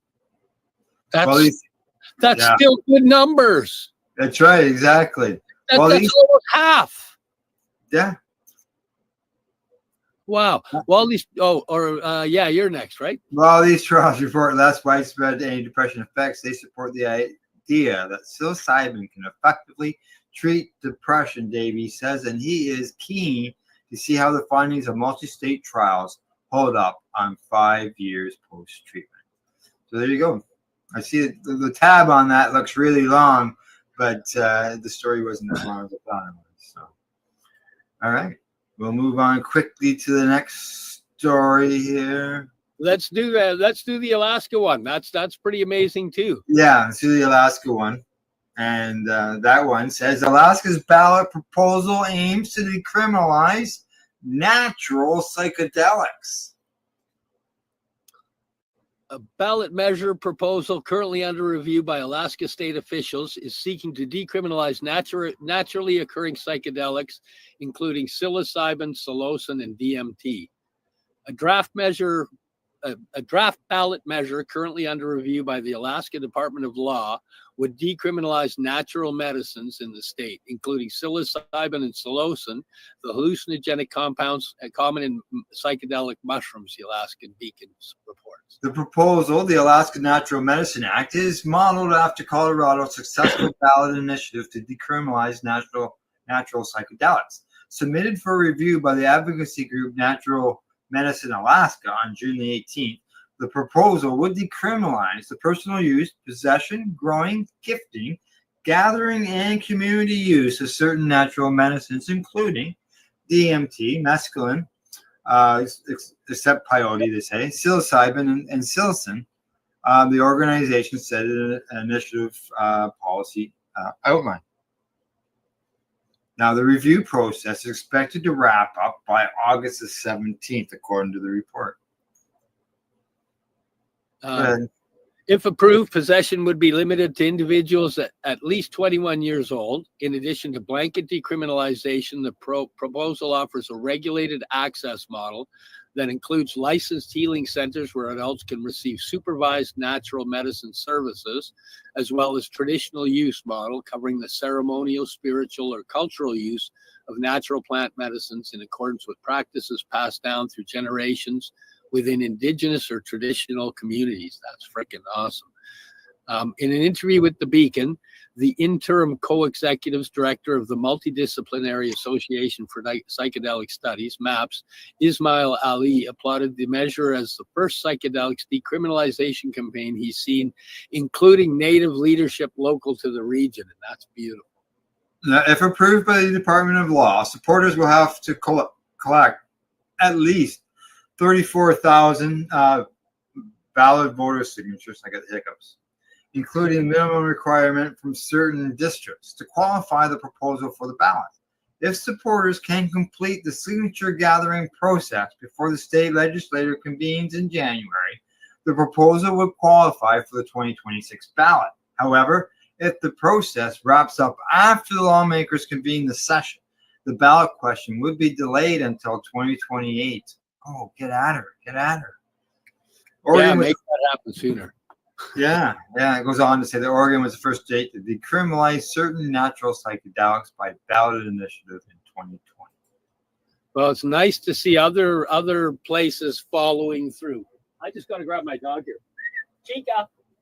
Hey, come here. Oh, there he goes. Where'd you go, Steve? The door must have opened up on him. I didn't see. She snuck out without the leash on.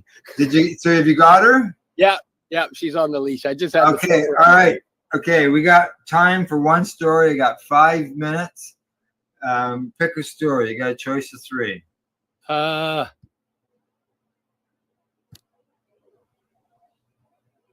Let's go for the last one. There's more than 600 individuals, organizations send letter calling on Ontario to reverse needle. All righty, we will do that. And here it comes.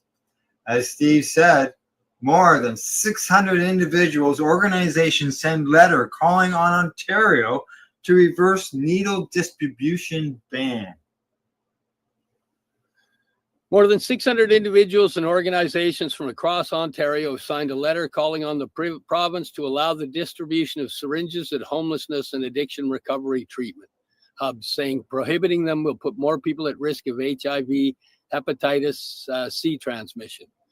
The letter was sent Wednesday to Ontario Health Minister Sylvia Jones and Ontario's Chief Medical Officer of Health, Dr. Kieran Moore, and included signatures from health centers, advocacy groups, and research organizations. You agree? I agree. I Exactly. agree. It's keep people safe and healthy until they find time to recover. Until Yeah. we get Sandra Kahan Cho, a co-executive. Oh, my phone is ringing off the hook here. Of the HIV legal treatments, the letter was put together because the decision to prohibit sterile needle distribution is a deterrent to people who use drugs across Ontario. It's quoted here as saying the consumption treatment services that have transitioned into heart hubs were previously one of the biggest distributors of needle and syringe programs of the province. So prohibiting them from distributing the supplies would have huge implications of people who use drugs. Yes. The heart hubs, which prioritize treatment, recovery, and getting people into housing, were announced after the province passed legislation last year banning supervised consumption sites within 200 meters of schools and daycares. The legislation, which is being challenged in court, also introduced restrictions on needle and syringe distribution at heart hubs. 9 hubs were opened in Ontario in April.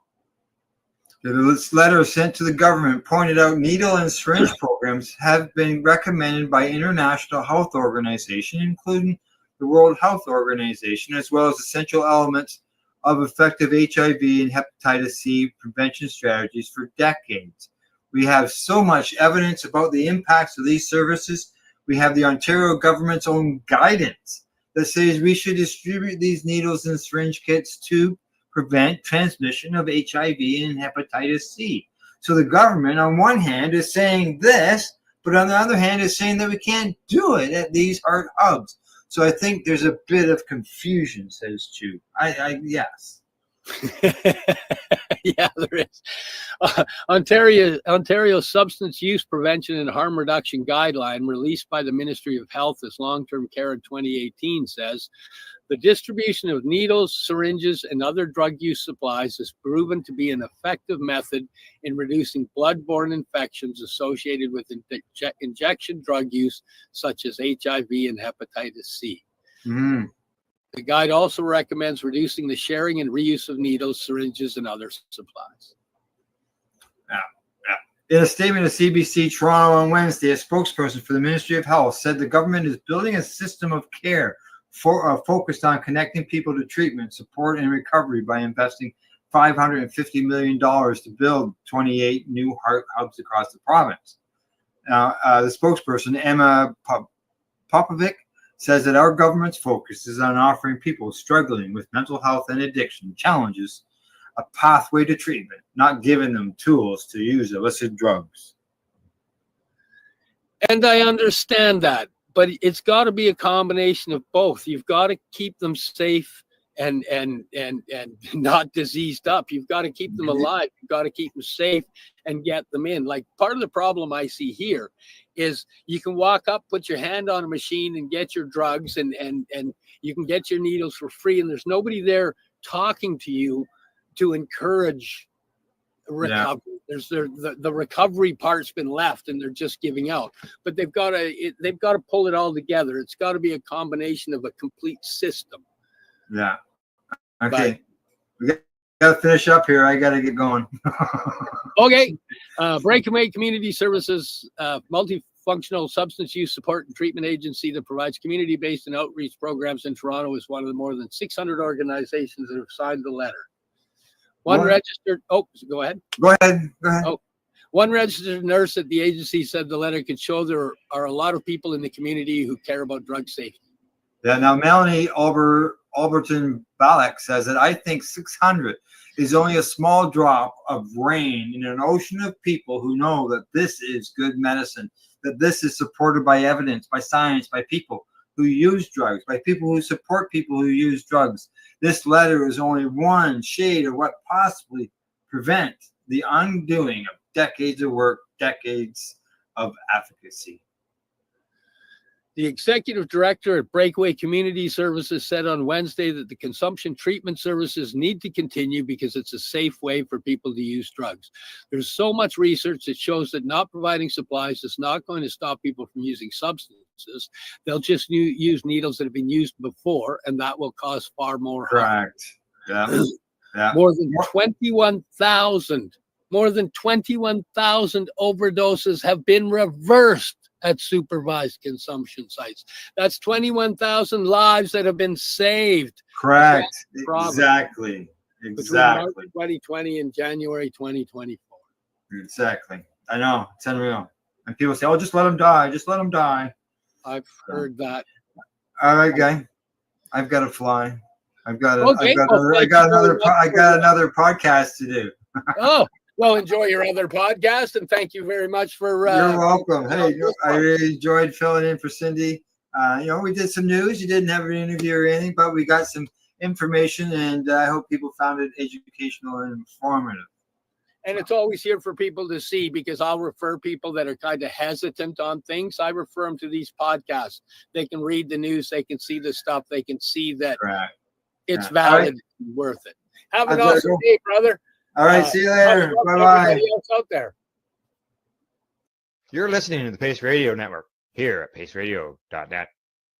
The opinions of the individuals during this broadcast are their own and may not be the opinions of their group or other organizations they may be involved with. All medical advice during our broadcast is not a medical opinion and should be checked with your medical physician. Enjoy the buzz of legalization with Campbellford Lifestyle Shop. From lights to plant nutrients, books, consumption accessories, and more, we've got all your basics to grow or consume cannabis. Visit our info center or take a look at our piercing services and body jewelry, now available in-store through Campbellford Lifestyle Shop, 17 Bridge Street West, Campbellford. Limestone City Hydroponics is Kingston, Ontario's hydroponics shop. Take your growing to the next level and create the optimal environment with a tent kit, or maximize your yield with an ebb and flow flood table kit. Either way, Limestone City Hydroponics has more sizes and options to fit your needs. Are you looking for the power of the sun that adapts to your budget? Then look no further, as they have professional grow lighting. They have indoor grow systems that are easy and cost effective, with many options to fit your living space and lifestyle. Cultivate your growing potential. We have everything you need to succeed. And if you can't make it to the store, they offer local delivery to the greater Kingston area. Remember, when you're looking for experts to help you grow, then look no further than the locally owned Limestone City Hydroponics, 105 Sunderland Drive in Kingston, Ontario. Call them at 613-548-0420. We are people advocating cannabis education here at paceradio.net. This study provides strong preclinical evidence that psilocybin may contribute to healthier aging, not just a longer lifespan, but a better quality of life in later years, says Ali John Sarabi, MD, Director of Psychedelic Research at Emory's Department of Psychiatry. Stay tuned. We'll be right back after this toke.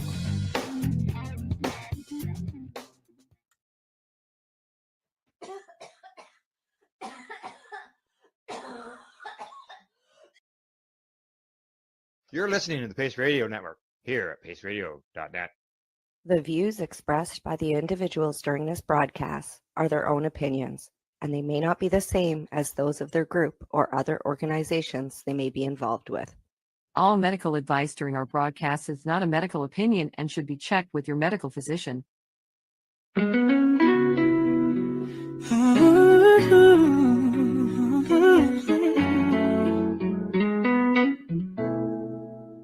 Look at all that money.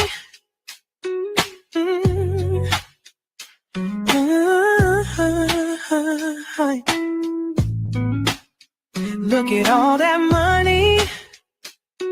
Yeah, the money that they've spent. Take another look and take some time for him. Don't cut trees for paper, cause it hurts the environment. Stop deforestation, yeah, it's time for hemp. Well, an acre of hemp makes 20 barrels of oil. No need for pesticides to poison all our soil. People got no food, they got no clothes, they got no rent.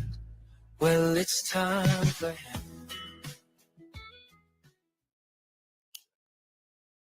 Well, it must be time for hemp. Oh, what a good hit. Mercy. I don't know. You always seem to catch me in the middle of a puff. And while I'm hitting this, it would be nice if you could also hit the subscribe button and the like button below and let us know that you appreciate our work and share us with your friends. That's how we get found around on the internet.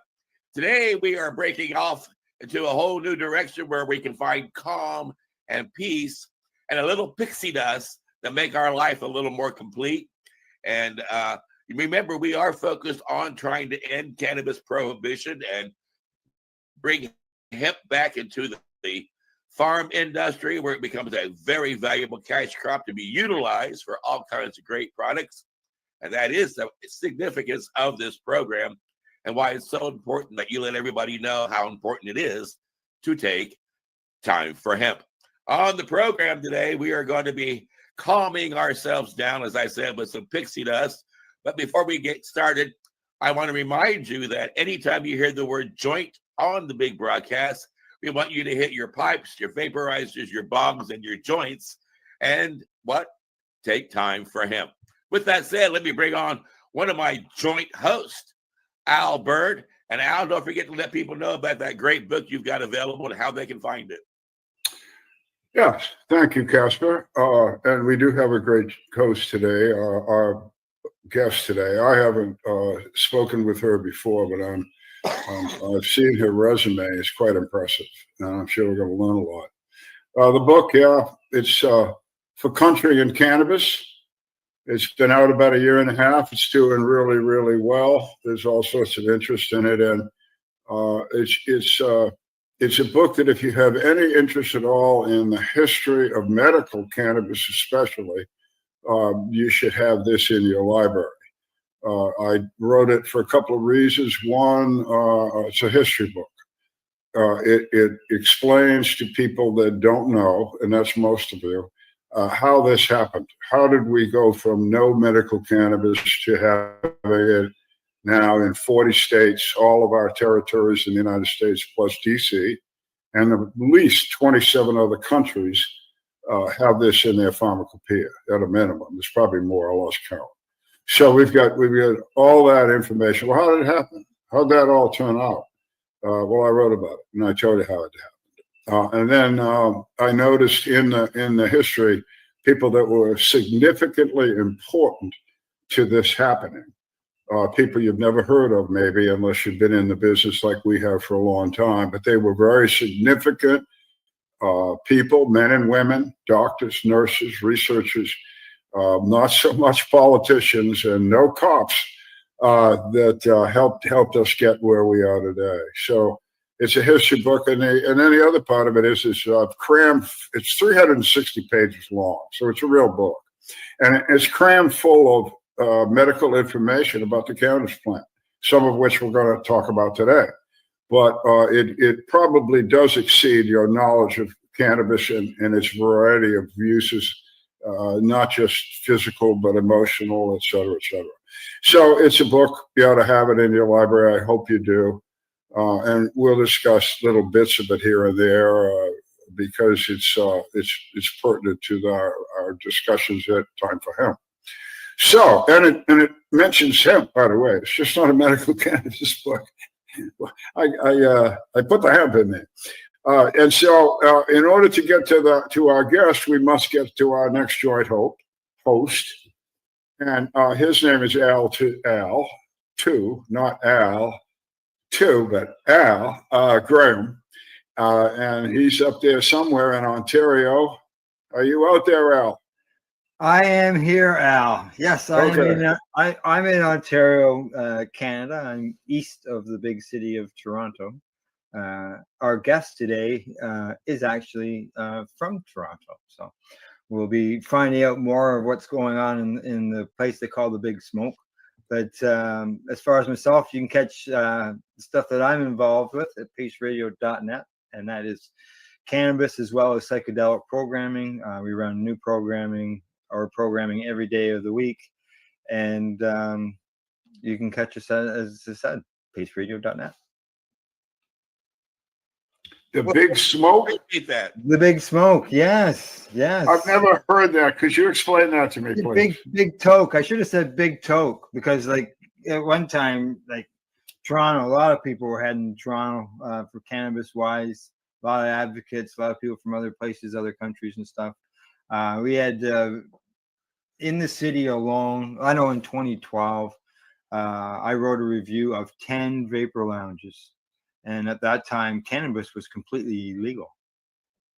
Right? And people would go there, all kinds of events, which our guests will be able to talk about today. That happened there in the cannabis community for years, big years. 50, or quite 50, but like 30,000 people to a global marijuana march. We were always, really happy with that attendance. Mind you, things have changed over the years, and I'm sure that might come a part of our discussion today. Who knows? But yeah, that's we call it the Big Smoke, Big Dope. Thank you. You're welcome. We want to thank you for all your hard work up in Canada as well. I mean, you have been, along with a handful of other activists, spearheading the changes there in that country. So yeah, it takes a lot of people, a lot of time over a lot of years. And what I always say, it's like the waves on the shoreline. Water comes in, that brings in new advocates, and then over time, the next wave, that's a new wave of advocates, and then the next wave is another wave of advocates, and our voices just keep getting bigger and bigger, and more people are involved in it, and the more people have spoken out, and it's makes things much better for everybody. Right. So we got a groovy guest that I know everybody needs to calm down and relax and allow us to enjoy some of the beautiful pixie dust that's going to come our way. Right. Well, why don't I bring her into the broadcast? I'll introduce her. Okay. As I mentioned, today's guest is from Toronto-based advocate. She's an entrepreneur. Plus, from my experience with knowing her, she has a deep roots in the cannabis community. Her passion for the plant, which we'll talk about today, has fueled a diverse career from co-founding cannabis-based companies to developing, creating cannabis educational programs at an Ontario college, which I'm sure Al probably looks forward to talking to her about that because he's done that with Patients Have Time. So at this moment, we'd like to welcome and happy to say Jennifer Pixie is taking time for hemp. G'day, Jennifer. How you doing? Hey guys. Hi Al. Hi Al, and hi Casper. I'm doing great, and I'm very glad to be here with you all today. There we go. I just gotta get you in position, move you around on the screens here. So, Jennifer, thanks for joining us for today's broadcast. It's always nice to be able to talk to other Canadian advocates and let people around the world through Time for Hemp to learn about their experiences, and maybe your experiences can get others to do something likewise. Right. Well, I started. Oh, okay. I thought you were muted there, but go ahead. Yeah, no. I started in my advocacy sort of career with, as Casper was alluding to, CALM, which was Cannabis as Living Medicine, which was one of Canada's first medical dispensaries. They opened in 1996, which was well before any of the medical programs officially started for federal patients. But there was already a deep need for medical cannabis access and safer access to cannabis. Of course, at the time, it was literally back alley deals for people who were dying of AIDS and cancer. And so having a storefront location where people could come with dignity was a huge step. And when I first discovered my needs for medical cannabis, It was through my doctor who knew about Calm and said to me, and this was in 2005, which was after the federal legalization program started for medical patients. But my doctor said, that program isn't really for you. But what is for you is this type of access in this safe and holistic type of situation. And I found an instant sense of community when I joined Calm, and I wanted to start volunteering there. I wanted to get involved. I wanted to do more because I knew how much cannabis was helping me. And the idea that there were so many people who didn't have access was definitely something I wanted to change. Yeah, when you experience the benefits of medical cannabis, you want to help others. I think that's just part of cannabis itself. Now, up to that point where the doctor suggested that you went to Calm, were you? I'm assuming using cannabis before then. Were you using it medicinally before reaching out to the doctor? Definitely. I think I certainly started using cannabis recreationally, but I think that I, over several years, started to notice when I was choosing to use cannabis was in times of mental stress, in times of pain. I was diagnosed with fibromyalgia, which sort of explained a lot of my generalized issues. And I found that when I was using cannabis, it was definitely tied into many of those symptoms.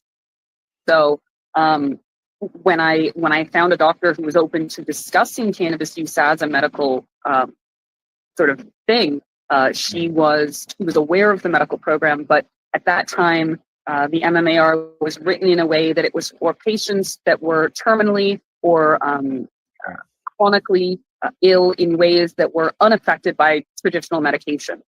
And when was this again? Give me a year. This is 2005. Okay, thank you.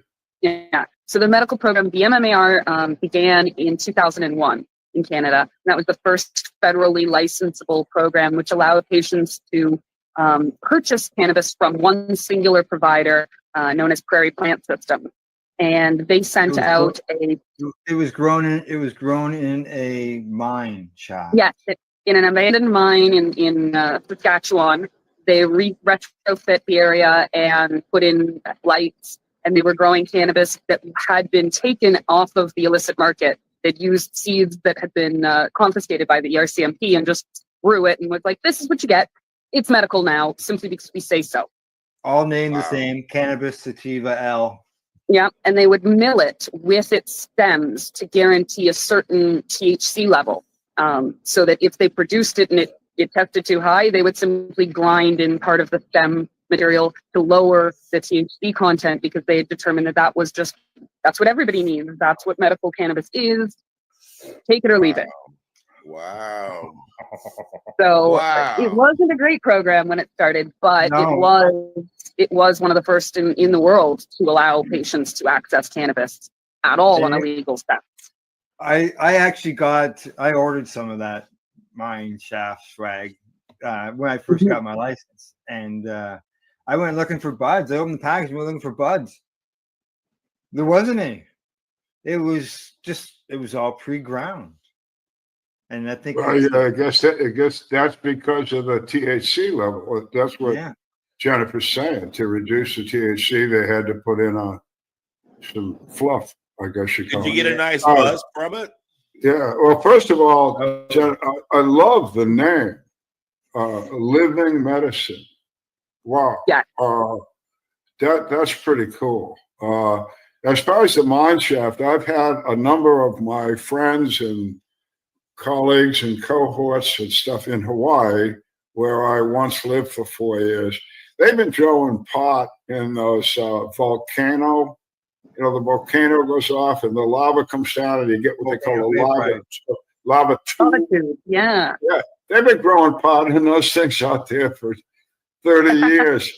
I don't know if the cops had to know, but they never busted them. So, but the mine does offer, or a tube like that offers a constant temperature, and usually those places have a free airflow.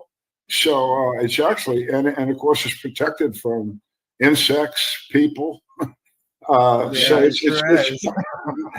it's a pretty good location. Good for them.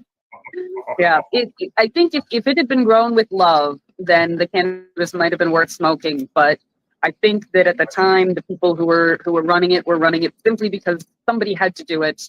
They were hiring horticulturalists from the agricultural sector, people who specialized in things like lettuce and kale and carrot to grow the cannabis because, well, plant, here's plants. So there was no care put towards the plants. There was no love. The seeds that were available for patients, because that was the other, once the program expanded a little bit, they allowed patients to grow their own cannabis, but insisted that you use the seeds purchased from Health Canada. Now, I know myself and many other patients did diligently purchase those seeds. I did. And then we grew real cannabis because what those seeds produced did not help. And as we know, as individuals, what works for you and your condition and your symptoms doesn't necessarily work for me and mine, or even just one part of the day to another part of the day. You can't say that one strain is going to combat all of the different things that you need, or be an enjoyable thing for different parts of the day.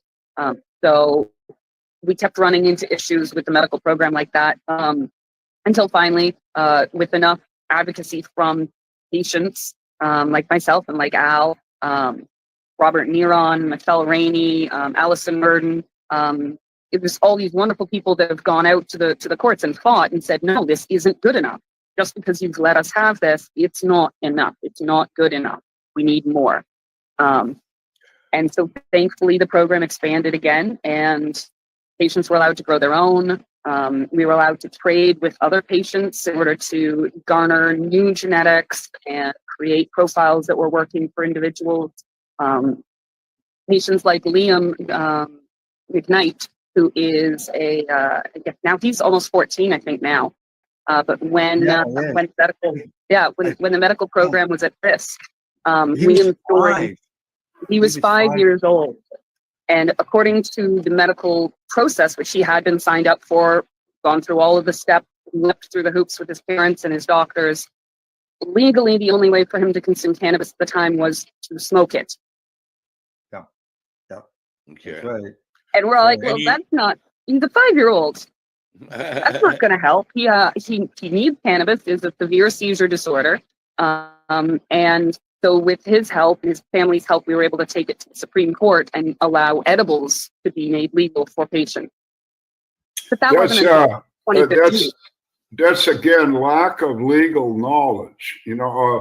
I've said this before, but a wonderful doctor, a nurse, PhD type doctor, Melanie Dreyer, got a federal grant years ago in the 60s. I think she was down in Jamaica, and she studied infants to 12 years old, thousands of them, for the federal government. And what she was studying was the use of cannabis for infants.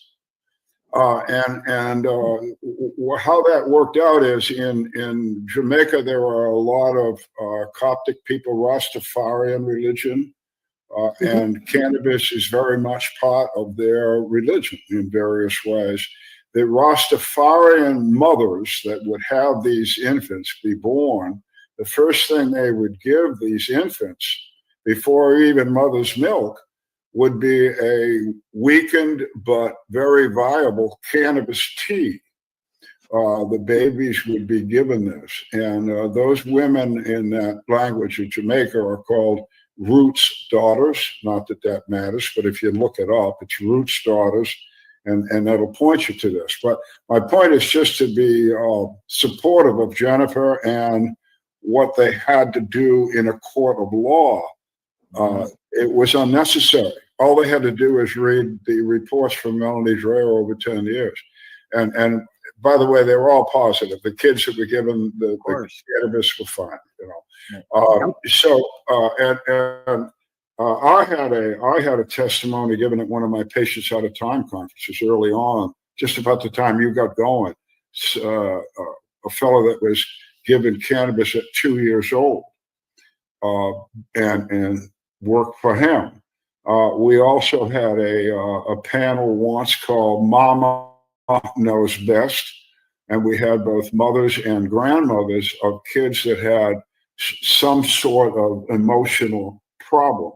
And the thing that struck me the most was a mother and her child. The child had something going on, boy, and it just, the kid, ADHD on steroids or something. Anyway, they lived in California. They went out to visit Valerie Corral. I don't know if that name means, but Valerie and her husband started a dispensary, grow your own type and cannabis thing. Very famous. They got raided, et cetera, et cetera. But Wham?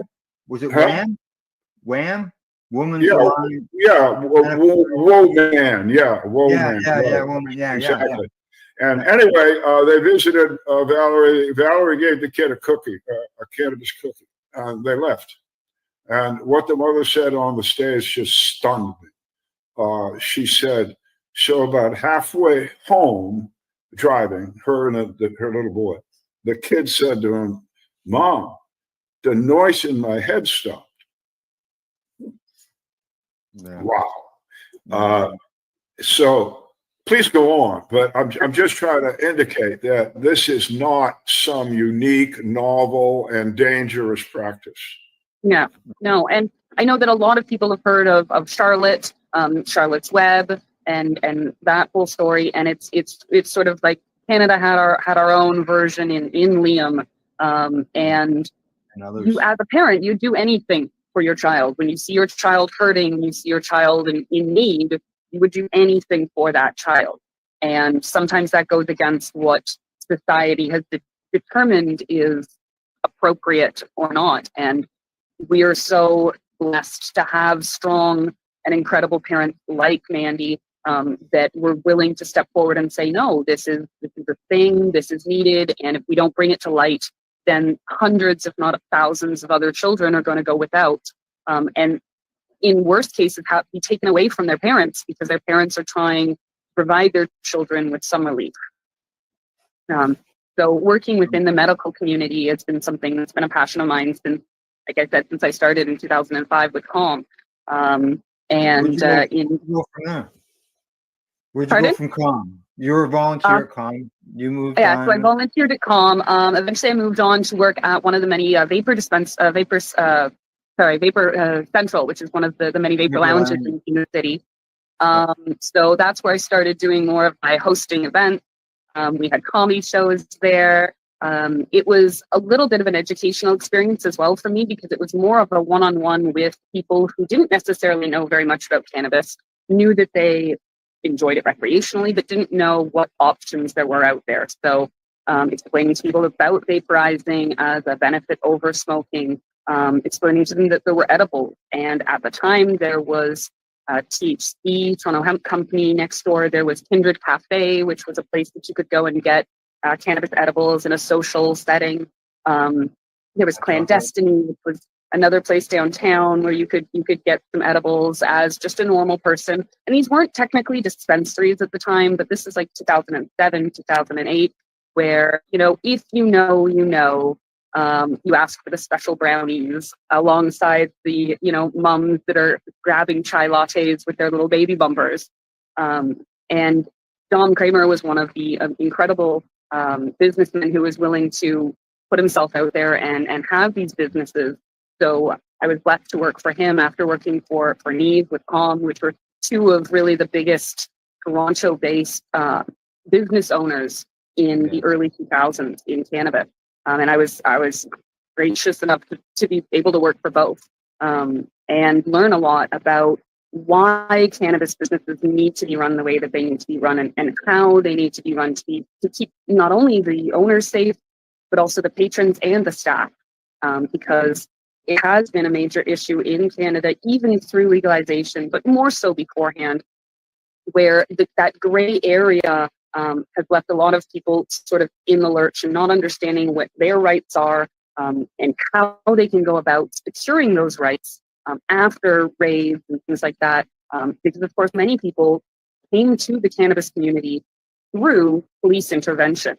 So personal growers that had been growing for themselves to support their own medical needs get raided. Suddenly they hear that there is a legal system, there is a community out there for them. And so a lot of those people came to us and it's sort of like, so what do I do now? How do I keep myself safe in the future? And so we really turned into a sort of hub of information, education, all of the different people from across the country. And as I think we were talking about earlier, Al and I, about the incredible expos that Canada had in the early to mid 2010s, where before legalization, we were actually able to have these incredible conferences from down in Metro Convention Center, even with people from Germany, from Japan, from South America, all coming together to Canada to learn about our medical system and how we were able and how we were trying to create more of a recreational market situation for all people out of what we'd already been able to build. Listen, thank you. You obviously stepped in at the right time. Those conferences was Marco Renda, one of the guys that was. Yeah. What a great guy. Yourself Magazine and Marco Renda, really incredible activist as well.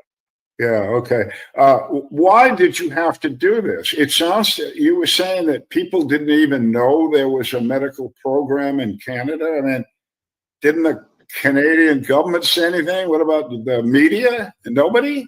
No, Nothing? it was very quiet. It was, if you know, you know, and many doctors, even when approached about it by patients, would say, I don't know enough about it. I won't prescribe cannabis because I don't, as a doctor, have the information in order to prescribe it. And so. Well, I could support that. I mean, if the guy doesn't know, I understand. When I asked my specialist about using cannabis, and this was back in 2006, when I asked him about it, he told me 3 benefits right off the bat. But I don't know enough about the program, so let's try conventional medicines first.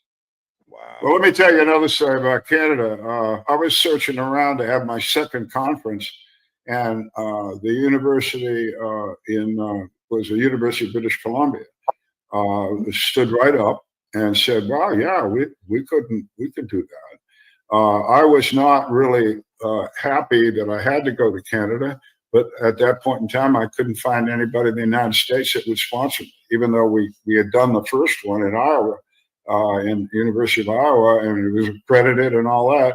There's still not enough people in America with the balls back then to even host a friggin' conference. It was crazy. Anyway, I'm up in British Columbia, and it didn't happen. It ended up going to Portland, Oregon, and everything was fine. But I had there were 3 doctors up there on the staff of University Hospital up there who I was in liaison with. And finally I had to get to them and say, I'm sorry, you just didn't work out with you guys. I'm moving back to the United States. They said, okay. And we hung up the phone. Well, then I got an email, obviously by mistake. The female doc had hit reply to all, and I don't think she meant that. I would be in the all. and it said something like, I'm quoting, but it said something like, well, it's too bad that conference is not going to happen, but we don't need those Yanks. We can do it ourselves. I don't think you've had a conference like that in Canada to this day. But and so when you talk about your doctors and nurses not knowing about it, well, if they're not taught, how the hell are they going to know? Well, they're not. They're not. Yeah. It's not taught in the medical end of things. I recently talked to a nurse. There was one very short little bit involved in their course on cannabis, but as reported recently, they're not taught even the endocannabinoid system. No, Jennifer, we're going to jump a little ahead a little bit than what I was planning on, but you were involved at Seneca College with dealing with like cannabis education. Yeah. So Seneca College is a Toronto post-secondary education college. They tend towards more practical, hands-on type of things, but they also have a fairly good reputation as being an innovator in new industries. And one of the things that they were interested in was setting up some sort of cannabis education system after legalization. So in 2019, they started a cannabis information diploma program, you could say.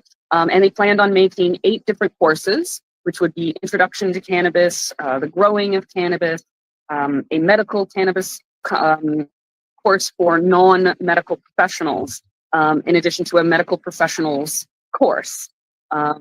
Now, that never really sort of came to life when they originally started it because COVID happened, so all new programs got shut down. But in 2021, they approached me to write their cannabis growing seminar, their introduction to cultivation, is what they wanted to call it. And I said, great, let's go. So I wrote up a whole, perspective as what the course would be. And I brought it to their team and they said, okay, well, it looks great, but none of us know anything about cannabis. So who can you get to vet this information for your course?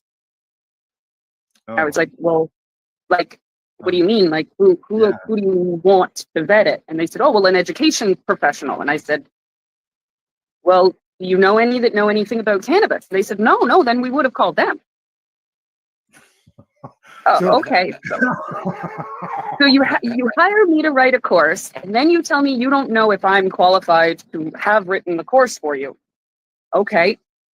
So they sent it off to a couple of other colleges that were building educational platforms, and they came back and they said, yes, okay, this is good. We can do this. Let's go. So I went about starting to teach the course. And after my very first class, one of my students stayed behind and said to me, and this was all on via the internet, this is all a Zoom course. And one of my students came to me afterwards and said, so we've been talking about how much bud a plant can make. What does a bud look like? Oh. And this was someone who is paying a post-secondary course education to learn about cannabis because, well, they've never had access to anything before, and they didn't know where to go, what to do, how to learn about it. So they were literally taking this course because they thought, well, this will introduce me to cannabis. Yeah. And so, of course, I had to take a step back and go, okay, so my course needs to be a lot more simplified. I love Casper's show. Yet this is what a bud looks like. Exactly, right? You can go on YouTube, you can see what bud looks like. See that, Casper? See? There you go. There you go. That's exactly it. Those are buds. And just the idea that there was such a lack of accessible information and information that people felt was worthy.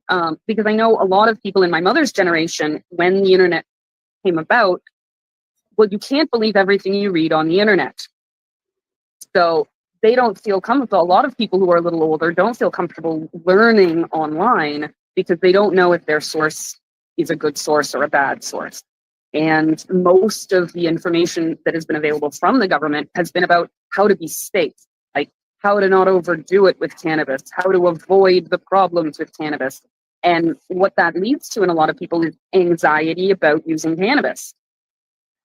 And so then that anxiety buildup is already there. And now the first time you use cannabis, you end up feeling anxious and unsure and unsafe. And that's what our education system has been doing to people now. I can understand that. I didn't realize until about 2019, 2020 that the internet was for something other than porn.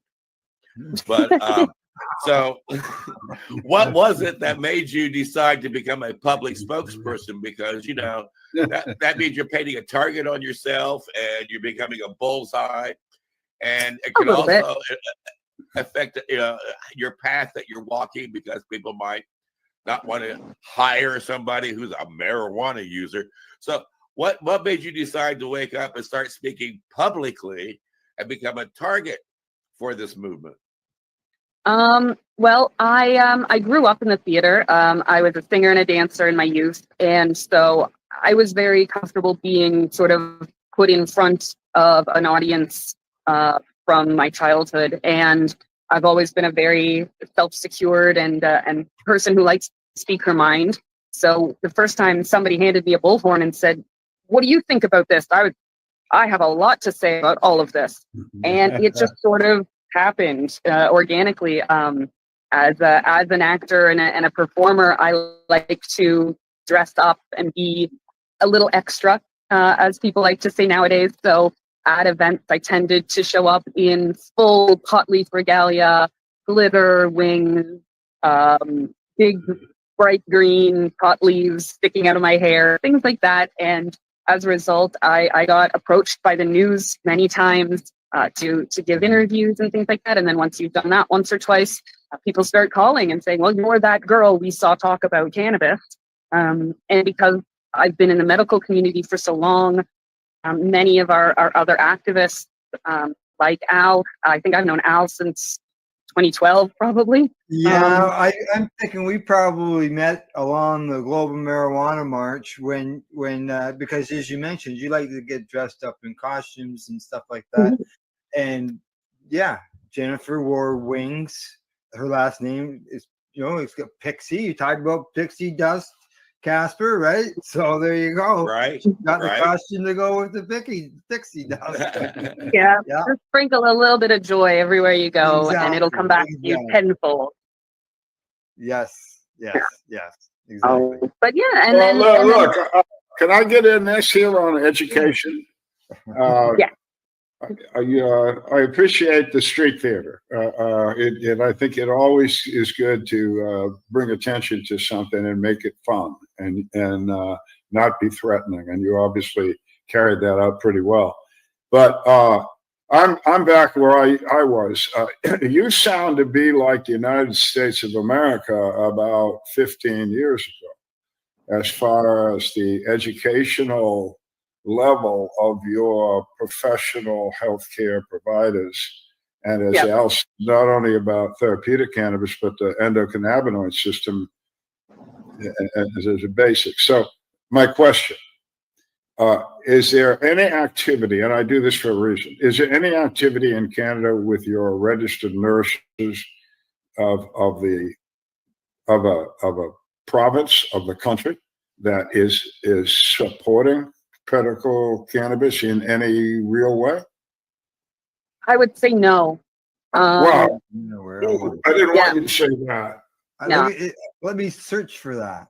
Yeah, it's the kind of thing where you will see individuals who are registered nurses and doctors and things like that who are active proponents of the plant and of medical use and all of that. As far as it goes for their regulatory bodies, they've been very wary of formally acknowledging the benefits of cannabis use.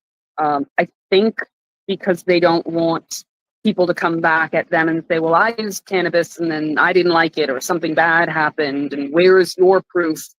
Because there aren't enough officially registered or recognized documents that, quote unquote, prove the efficacy of cannabis as medicine. They simply don't acknowledge them. There are lots of studies. Well, yeah, McGill University, Mark Ware has been doing studies up there for them for 30 years. And that's Canadian studies, let alone the rest of the world. Unfortunately, well over 120,000 pages of peer-reviewed study on the safety and the efficacy of cannabis. Yeah. But you're not.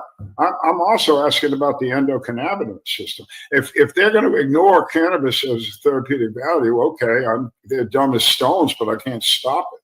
But what about the endocannabinoid system? I mean, that system, for you that might not be knowing, that system of your body exists in everything alive on Earth. Elephants, eagles, snakes, fish, us, your dog, your cat, they all got an endocannabinoid system. So I don't know how the hell you become any kind of medical professional if you don't know what that is. Well, when I was dealing with Seneca College, one of the courses that they already had established was the Cannabis for Medical Professionals course. Now, again, this was just a diploma additional program that you could choose to take. This was not mandated at all. But when I spoke to the teacher, the instructor of that course, he was unaware of the TPVR1 receptor and how that was affected by cannabis. He was unaware of the cannabis hyperemesis syndrome and how that can be dealt with and how that affects people and why that affects people. He was unaware of the counterindications using cannabis with things like NSAIDs and other medications that can be, counterindicated. specifically because of the mixture in the endocannabinoid system. And that he was the one teaching the medical cannabis course, and he himself was unaware that these topics would be things that should be covered. And when I pushed him, the main focus of the course was on how to determine the prescription dosage and nothing else. That's that's what you're in 21 now when you're talking the conversation. Yeah, 2021. The endocannabinoid system was discovered by Ann Howlett, a MD researcher at the University of Indiana down here in the United States in 1988. Mm. Wow. Yeah. Oh, yeah. It's not being taught.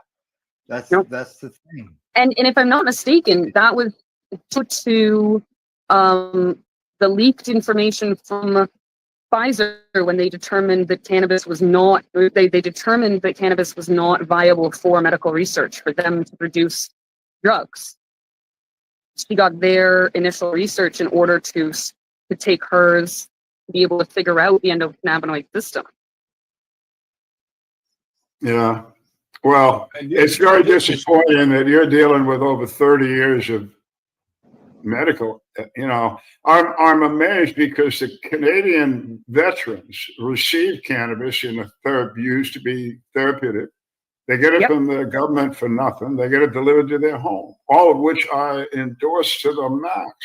But you would think now, having had that program in effect for, I don't know what, guys, a decade, 8 years, anyway, a while, that the data alone collected there would show the government of Canada that this has very little downside and a hell of a lot of up. But essentially, they're not even paying to their own data, obviously. Yeah. There's something wrong with this whole thing about cannabis. I've been doing this 40 years, and I've never understood this whole thing. I've never understood what I'm doing. I mean, I know what I'm doing, but I don't know why I'm doing it. It is just so obvious. We're talking medical here, sure, but then we could go to building houses out of this stuff and making paper and not cutting down trees. I mean, it's anyway, I'm sorry to interrupt you, Jennifer, but I am appalled at the lack of education up there. It's terrible down here, but hell, we make you guys really bad. There's an article out in a cannabis news website, and within that article, it said that 71.7% of the nurses and 79.5% of the students had never heard of the endocannabinoid system. Ooh. See, now down here in the United States, let me give a boost to the ANA, American Nurses Association. Twice in the last 15 years or more now, they have issued a white paper to all nurses in the United States, registered nurses. There's like 3 million of them and a bunch of people. And they've said, you must, if you're going to be an RN and you're going to practice in the United States, you must know everything you can know about the therapeutic cannabis and the endocannabinoid system. It's required. They put that out twice. That's beautiful. Yeah, well, down here, if you read my book, guys, one of the ways that you'll see that this all happened was not because of Al Byrne, but because of nurses. It was the nursing community of the United States that said, this is medicine. We know it. We see it. We're number one jobs, take care of patients, and we need this stuff for our patients. And they never let up. And that's why I asked that question about the Canadian nurses, because their sisterhood here and a lot of their sister organizations in Europe, especially South America, Central America, have endorsed cannabis from the get-go. So they're way behind. I will make sure to check with this person who just did the nurse program within the last 2 years and is going on to the next nurses program to find out what all they did learn about endocannabinoid system. But I know on the cannabis end, it was just a very short little segment of their course. Now, in my introduction to you, Jennifer, I mentioned that you've been involved in starting or being involved in some cannabis companies. There was the Toronto Growth Industries, Earl Dab Labs, the Care Center. I see there under your name, you say Pixies Collective. What's that all about? So the Pixies Collective is my new venture. It is designed to help adults that are in the cannabis world, whether they be professionals or just recreational users or new introduction to cannabis, a place to find the community. So far we've held 3 markets. Did one for 420 that was, huge. And we're going to continue doing markets and other social gatherings that allow adults to come together to find the options that are still available out there for cannabis, to meet the people, the producers, learn from the people who are making the baked goods and how it's done, why it's done, finding out that there is a community, a vibrant one still in the city. One of the things that we've talked about is how great our conferences used to be in 2012, 2013. I think in 2016, there were over 150 dispensaries in the city of Toronto. And now... Big smoke. Yeah, it was the big smoke, and it was beautiful. And now, we've had a huge influx with the regulated market. There was a lot of regulated dispensaries that opened up in the city, and a lot of them have closed. And a lot of the places that do exist don't feel like the old school, the community places where you could see, smell, touch, experience the cannabis, talk to someone who's used the cannabis before, talk to someone who knows the products. Now we have conferences in Canada that focus on the regulated companies handing out free samples to the dispensary workers to say, here, smoke this so that you can tell people to buy it. Here, this is how we do this. Make sure that you sell this to other people. And the number one thing is a lot of these conferences aren't even open to the general public. They're only available to people who have what we call the CanCell, which is the Ontario licensing for dispensary workers. So it goes through a short, I think it's about a 2-hour slideshow with questionnaire, and it determines you know enough about cannabis to sell it to other people. And a lot of that is more about the regulations, like what time is your store allowed to be open? If someone comes in and they appear to be intoxicated, are you allowed to serve them cannabis?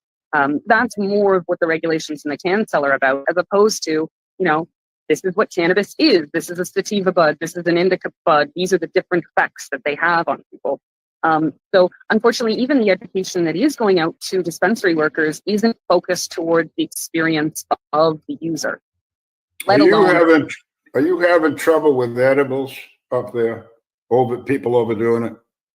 No, not really, because the regulated market has limited the percentage of THC that you're allowed to have in edibles. So most edibles that are on the regulated market are a 10 milligram per piece or per dose or per package. So I don't know what that would do for you.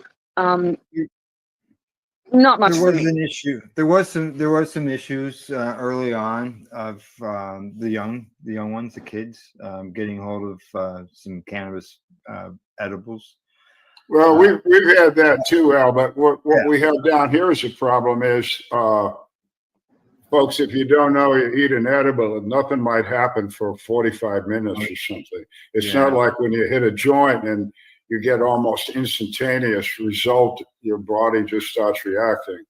You eat it, and what happens here is they pop one of these edibles. They wait 20 minutes or 30 minutes, and they go, "Well, shit, that didn't happen." They take another one, or even 10 minutes. They take too many too quick. They don't understand the time frame here. And what happens is, pretty soon they've had 4 of them in an hour. And what we have down here is then they turn themselves into the ER. So then the rap is that you take cannabis, you end up in the ER. It's a dose problem, okay, but they don't. So you haven't got there yet, but you probably will.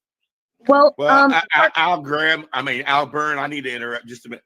I'm guilty of just that. And Portland, Oregon.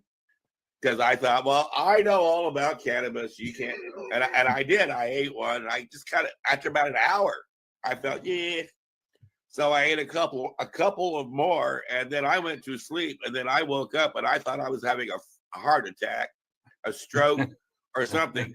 And I did. I went to the ER, and the very first thing in Oregon, the nurse asked me, have you had any cannabis edibles? So it was like, well, she said, a lot of senior citizens. It's like, excuse me, yes. So I did. I'm a fool who went to the ER because I didn't pay attention to what my friends told me, and now your government is using your visit against you. Yeah, right. Yeah. I think that's why these personal connections are so important for people to make. 60s Collective is there so that you can meet the producer, so that you can talk to the person who made the edibles, and it's a lot easier when you're talking to the vendor themselves and saying like, look, trust me, don't eat more than this. I find, I found we have yet to have a problem at one of our events where someone has truly overdone it.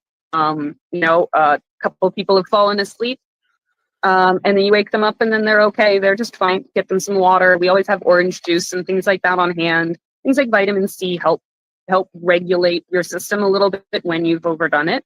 So being in a space that not only is comfortable and safe for new users, but also is staffed with people who have experience dealing with overdoing it, new users, anxieties, people who are more used to being around service animals or people who have different needs.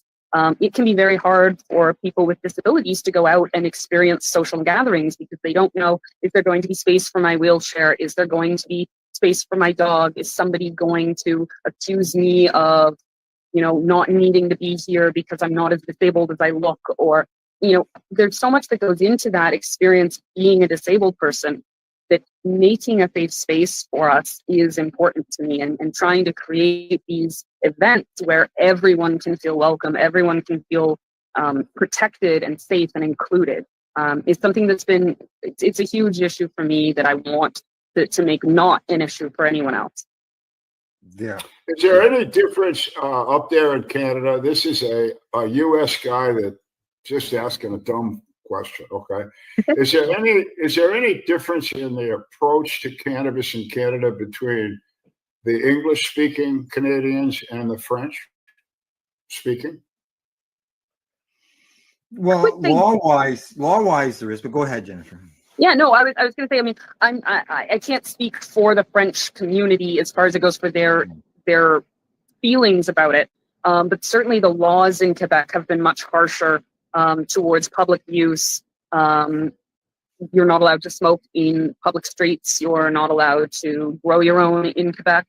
I think that it's their regulation market has been much tighter because of some of the history that is in Quebec in regards to gangs and what has been a major controlling influence on the cannabis industry in Quebec.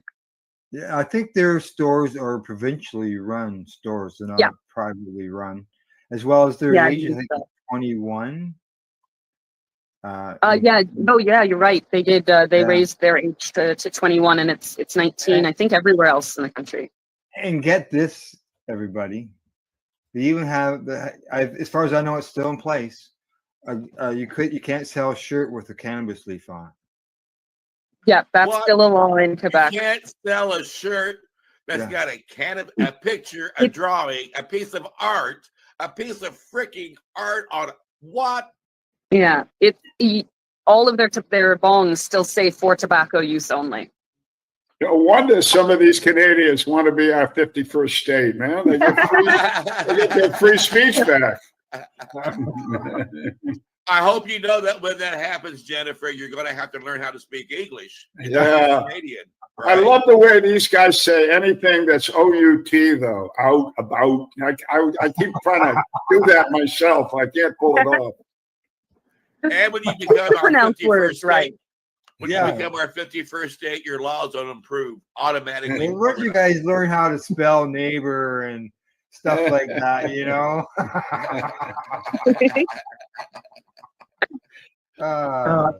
So do you foresee any time soon where you retire from being a cannabis activist, Jennifer?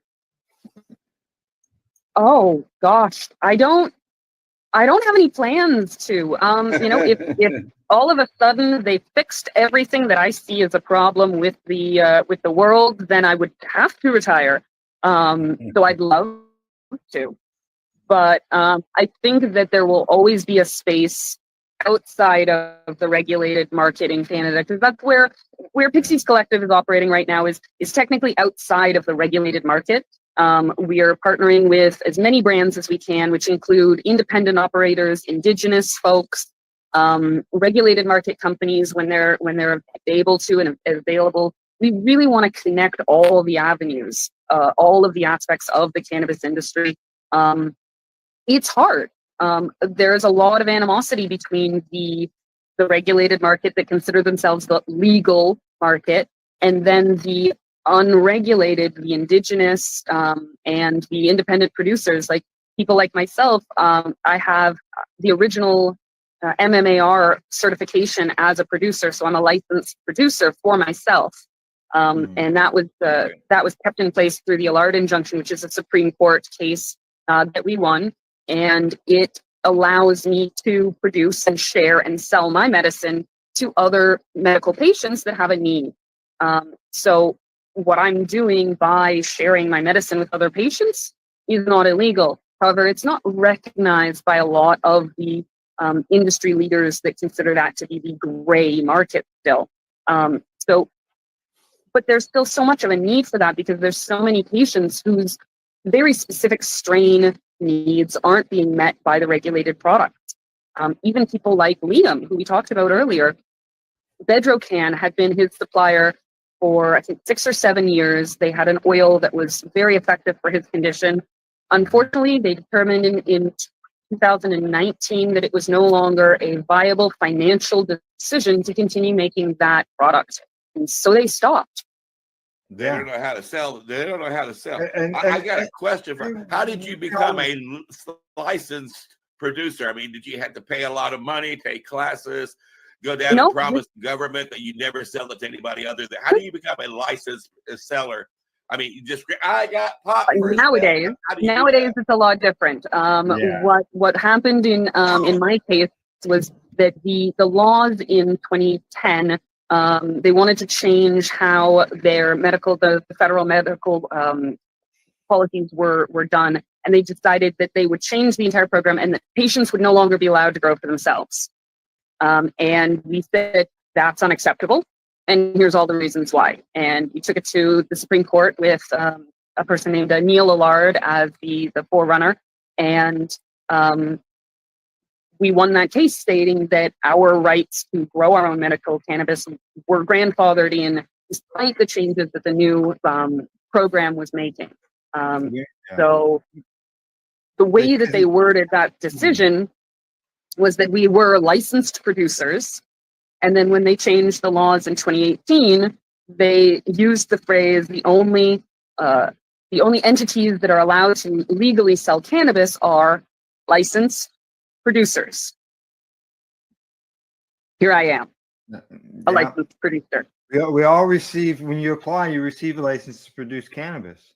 And within when the court changes, there was section 4 or 5 was removed, and it had something to do about, and allowed us to be able to supply other patients with cannabis. So we are producers. Like when you think producer, people are thinking companies. Right. Normally, right? But individually, we are a licensed producer. We have a license, and we are allowed to produce cannabis. Yeah. Cool. Yeah, so it's not outside of the law. It's very much strictly within the words of the law that allow us to do this.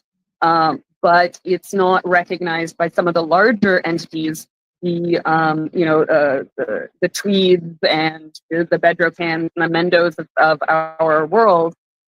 They see that as a threat, because they did have to go through an expensive licensing process. They had to get inspections. They had to pay for licensing. They have to maintain certain, minimums with their suppliers. Like, for example, the OCF is one of the largest or is the largest single buyer of cannabis in the world, and their minimums are so high that independents and craft companies almost don't have a chance to get their product on that market. So in Ontario, it's very difficult for small producers to actually get their product out to the consumer.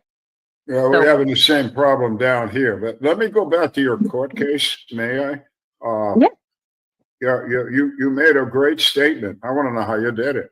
You said you convinced the Supreme Court of Canada that people should be able to grow their own because, finish the sentence, please. Because the unique needs of each individual patient are best met with their own supply.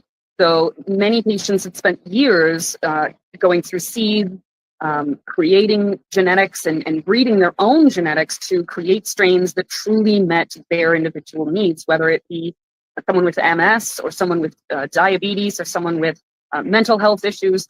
The nuances of your condition and the specific options of strains that were available back in the day were very limited. So many patients chose to grow for themselves. Additionally, there was a designated growing program for a short while in which people were able to grow for medical patients. So many former underground growers sort of came out of the woodwork and said, hey, I can grow really good cannabis. I'd like to provide you with really good cannabis that will work for you. And so now these patients have access to a high quality, high terpenes and positive effects for their conditions. And then you say to them, well, you can't have that anymore. Well, cannabis in a very general sense doesn't work for everybody, but this cannabis works for me. That cannabis works for him. But to say that we both can't have what we need is just telling us that our needs aren't worth being met. So you made it personal and patient orientated. It seems like that was your argument. Absolutely. That was over the fact when the MMPR came in place and they removed the patient's rights to grow their own cannabis. Under the MMAR program, which was the original one, patients could grow. We had a change of government, and they decided that they wanted to bring in corporate cannabis. They started that, and then they told the patients that they couldn't grow anymore, and they removed our rights and told us to put our cannabis in kitty litter and put it out to the curb. So I was interested in the answer. Of course, I agree with it because I think that's what we did here in the United States years ago with Patients Out of Time. We brought the patients up and said, listen to these people. Yeah.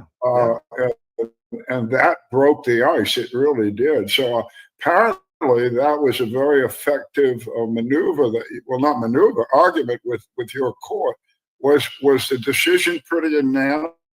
I don't know even how many you've got on that court. But. I'm not sure how. Go ahead. I know that it was Judge Phelan that was the determining voice on the final paperwork, and you only needed one guy. Okay, all right. Yeah. So he determined that if the government of Canada wanted to take it further, they could. However, it wasn't necessarily worth their while. I think there was something like 15 to 20,000 individuals who met the qualifications of the court case as it was finalized. And so what the government basically said was, okay, as long as you keep absolutely everything the same, you people can do it. Everybody else is out of luck. Nobody else can do this from now on. Just you guys. Okay, well, that's bad part. But the good part is they recognize patients and the different needs of patients and the fact that cannabis is a very different plant depending on its genetics, et cetera, et cetera. That's interesting. I asked that question to be informed because I live in Florida, and next year we will have a discussion or a vote on grow your own here in Florida. We do have medical, we have recreational. So it's a matter of grow your own.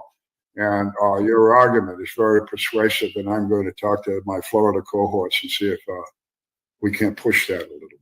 Thank you. Now back to the your collectors, Jennifer. Before we wrap things up, The how often do you have them? And I'm assuming the location is always TBA, but how often do you have them? And What's TVA? Come on, talk American here. Yeah, So, why don't have translators? So one of the ways about? that we keep our events safe is that we don't release the specific address of our events until the day before. One of the things that has been a problem in the city of Toronto has been the bylaw officers, as opposed to the police. The bylaw officers come into venues that have hosted cannabis events, and they say, if you continue to host these types of events, we'll start revoking your liquor license. We'll revoke your building permits if you want to make renovations. Wait a minute. Time out.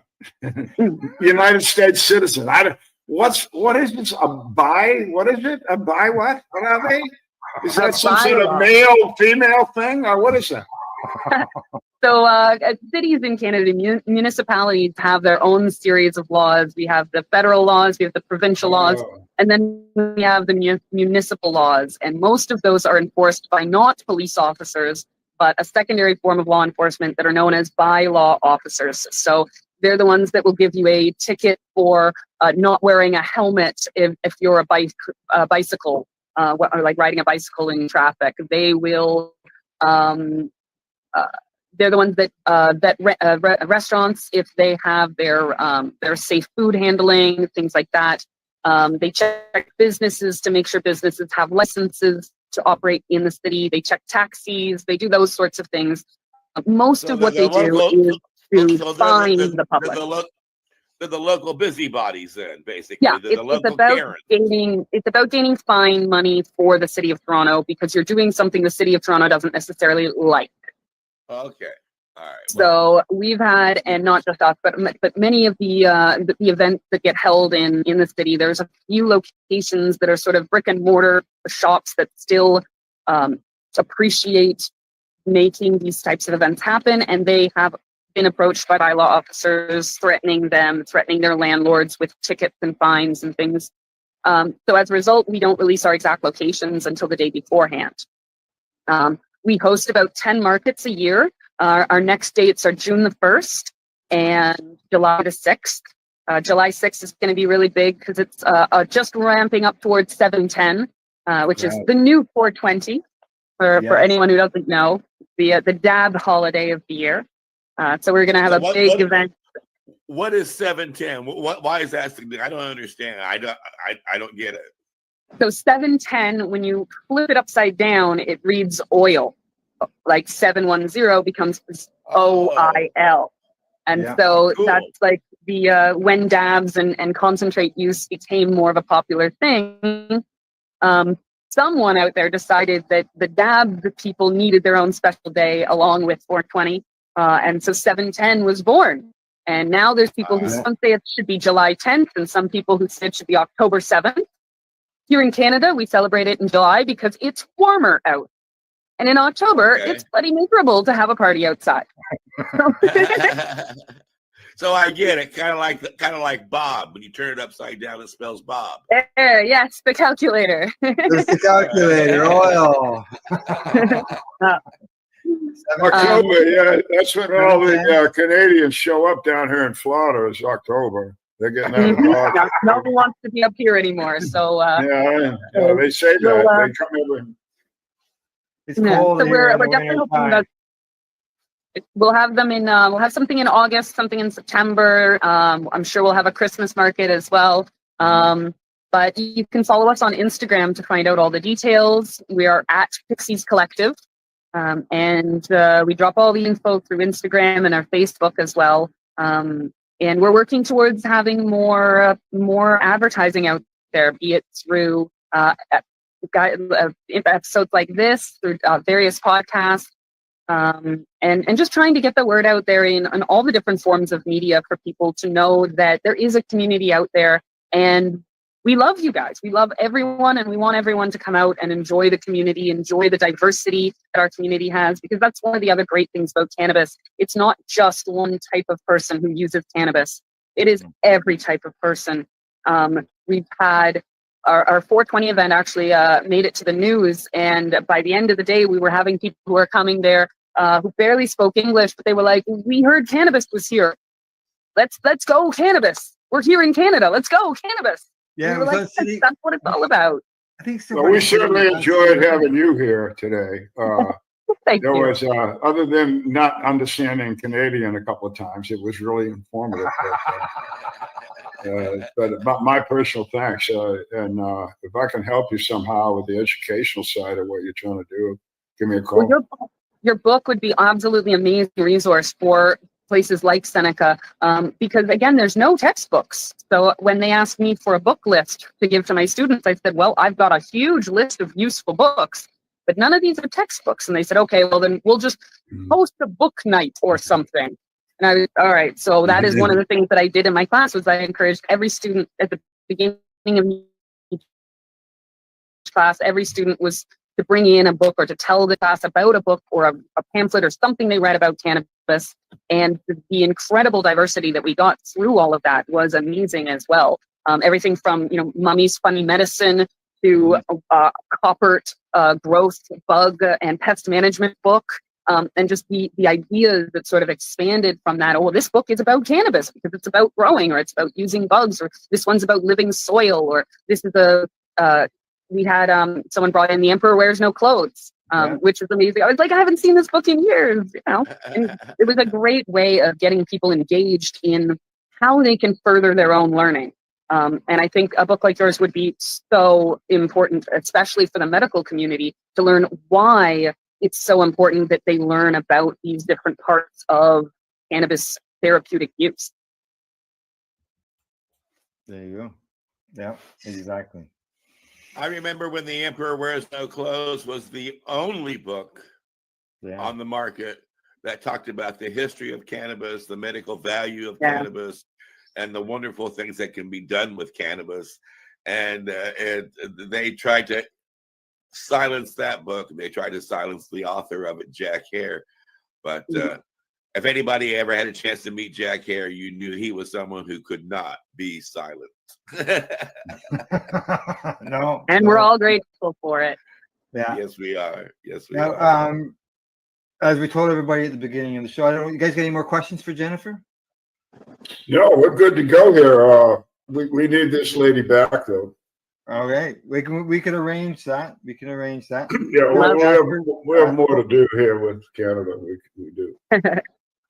Over to you, Casper, when it comes to. I want to, first of all, I want to say thank you, Jennifer, for being part of our big broadcast here and for bringing your knowledge and wisdom to our audience. There are a lot of people who are desperate to find information about cannabis and to be able to find other people who are utilizing it for medicinal purposes. So they are able to reach out to them to find help that they need. So thank you for all you're doing. And thank you for the work that you're doing up in Canada and being willing to share it with everybody around the world. We really have learned a lot. Thank you so much for having me. It's been a pleasure. Yeah, thank you for coming on. Al Graham, I want people to know how they can find your big broadcast and let them know some of the programming that they will find when they tune in. PaceRadio.net is where you'll find our programming. As I mentioned earlier, 7 days a week. It's all available there. And it's all free for downloading or just watching. Right. And Al Byrne, once again, let people know how they can find that valuable book that you were diligent enough to put together. For country and cannabis, anywhere. Apple Books, Amazon, Barnes & Noble, Thrift Books. They sell books online. They'll have it. It's 360. It's history. It's a lot of education. It talks about all of the things we talked about today. Everything. They only in significantly more detail. And I hope what I have learned. I wrote it. It's a 40-year, coverage. It's a lot of space, and I wrote it from memory. And I pretty much got it right. I've been corrected about my a speech that the Cardinal of Boston made to my high school hockey team. Apparently, I was off by a year. But other than that, nobody yet has given me any grief about it all. So anyway, I think it's a good read. If you're in, well, certainly if you're a doctor and a nurse in Canada, or any kind of health PA, nurse practitioner, you need this friggin' book. It is Oh, just, wow. So anyway, again, to Jennifer, though, thanks again. It was great. Thank you. And I want to remind people how important it is to check out our archives. That's one of the reasons why we're still doing the big broadcast here on timeforhemp.news is where you find us.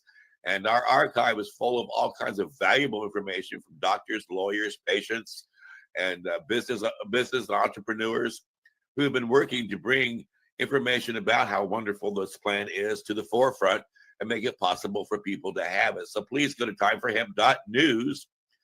Check out our archives. I also want to remind you that we got free music downloads there from our in-house group, The Illusions of Music, which, by the way, did the new version of the Time for Hemp theme song that you heard at the beginning of the show. And as a new segment to the Time for Hemp broadcast, when we close our show, we'll be closing our show with a full song, the full theme song of Time for Hemp, done by The Illusions of Music. And they're an amazing group with Bud Stoner, Anita Moore-High, Harry Johnson, and Mike Hunt. They all work together to raise the voice of the movement musically. So do make it a point to go and check it out. You get free downloads, lots of free music that will praise the tunes of cannabis. And so that's one thing that I want to make certain that we are here is entertaining, but we're also informative, because as Al Graham and Al Byrne and I have been dedicating ourselves, along with Jennifer Pixie, to educating the world about cannabis, it's because we all really do believe it is time for hemp. Look at all that money, yeah, the money that they spend. Take another look and spend some time for him. Don't cut trees for paper, cause it hurts the environment. Stop deforestation, yes, it's time for him. Whoa, an acre of hemp makes 20 bales of oil. No need for pesticides to poison all our soil. People got no food, they got no clothes, they got no rest. Well, time for help! Yeah.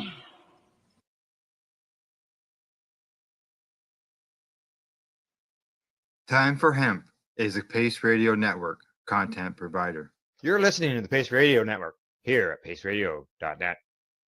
The opinions of the individuals during this broadcast are their own and may not be the opinions of their group or other organizations they may be involved with. All medical advice during our broadcast is not a medical opinion and should be checked with your medical physician. Enjoy the buzz of legalization with Campbellford Lifestyle Shop. From lights to plant nutrients, books, consumption accessories, and more, we've got all your basics to grow or consume cannabis. Visit our info center or take a look at our piercing services and body jewelry, now available in-store through Campbellford Lifestyle Shop, 17 Bridge Street West, Campbellford. Limestone City Hydroponics is Kingston, Ontario's hydroponics shop. Take your growing to the next level and create the optimal environment with a tent kit, or maximize your yield with an ebb and flow flood table kit. Either way, Limestone City Hydroponics has more sizes and options to fit your needs. Are you looking for the power of the sun that adapts to your budget? Then look no further, as they have professional grow lighting. They have indoor grow systems that are easy and cost effective, with many options to fit your living space and lifestyle. Cultivate your growing potential. We have everything you need to succeed. And if you can't make it to the store, they offer local delivery to the greater Kingston area. Remember, when you're looking for experts to help you grow, then look no further than the locally owned Limestone City Hydroponics, 105 Sunderland Drive in Kingston, Ontario. Call them at 613-548-0420. We are people advocating cannabis education here at Pace Radio. Rerolled Saturdays. Check it out. Nothing but non-stop cannabis and psychedelic programming. Find it at 420pace.ca. You're listening to the Pace Radio Network here at paceradio.net. The views expressed by the individuals during this broadcast are their own opinions, and they may not be the same as those of their group or other organizations they may be involved with. All medical advice during our broadcast is not a medical opinion and should be checked with your medical physician. Yeah, you feel that? Welcome to the session. Let's vibe. Roll one up, let's take flight. Bass hits deep, ride the night. Smoking sound, it's paradise. High vibes only feeling right. High vibes, let it flow. Deep bass, watch it glow. Dub hits, rock and roll. We light it up and take it slow. Moonlight beams through the haze, blunt burn slow, lost in space. No stress here, just let go. Dr. High sets the show. Yeah, we vibing, we riding. Welcome to the High Vibe session. Hey, Cat Fam. How are you tonight? I hope you're all having an awesome night. I hope you're all well lifted and enjoying some high vibes and having a great time. So, welcome to another episode of High Vibes with Dr. High. We got some fun songs tonight. We got one new song that I think you're really going to like. I think it's pretty cool. Kind of a little theme that's going to run through the night is honoring real things such as Cheech and Chong, Easter, the legend of 420, how that came into being, and some other fun things. So I was creating a t-shirt design the other day for one of my own personal shirts, and had an image of Marge and Homer smoking a joint while sitting on the sofa. There's a little bit of weed scattered around and some cash. And I'm looking at the image and I'm thinking, okay, how do I caption this? What's going to be funny? What's going to work? So we all know that Homer likes Duff's beer. But maybe Marge and Bart and Lisa don't like Homer so much after he's been drinking. Maybe he's not quite the same man. Alcohol does tend to change our personalities a little bit for some of us. It's not right for everybody, that's for sure. So I got to thinking, what if there was a Simpsons episode where Homer was introduced to weed by Bart? Bart introduced him to weed, got him to smoke a joint. And Homer found that weed was great. So he gave up Duff's beer and turned to weed and started to enjoy that instead. And one day he introduces Marge to weed. And weed likes it, and Marge likes it too. So now Homer decides that maybe others should smoke weed too. So he starts selling weed at the nuclear plant. And he brings in a poo at the Quickie Mart to sell some weed under the counter. He's the first dealer that Homer enlists outside of himself. But eventually Homer gets caught by security at the plant. So he's hauled up to Mr. Burns' office and confronted over the cannabis that's found in his locker. And Mr. Burns, out of curiosity, decides to try the evil weed. And lo and behold, he loves it too. So instead of firing Homer, like was his original intent, he decides to promote him. He decides to give him a position where his job is to keep the factory staff high and happy and working off their asses and on the job through providing weed. So Homer takes on this new vice president's position of Vibes, and after a little while, weed becomes legal. So Homer decides to cash out and open himself a dispensary. And he gets rich. So in true Homer fashion, he turns adversity into a win. And we got to love it. So I decided I was going to write this episode of The Simpsons and turn it into a song. So this song is called Fuck Duffs. We love to puff. Let's check it out. This is the story of a beer chugging burnout who found peace in the weed.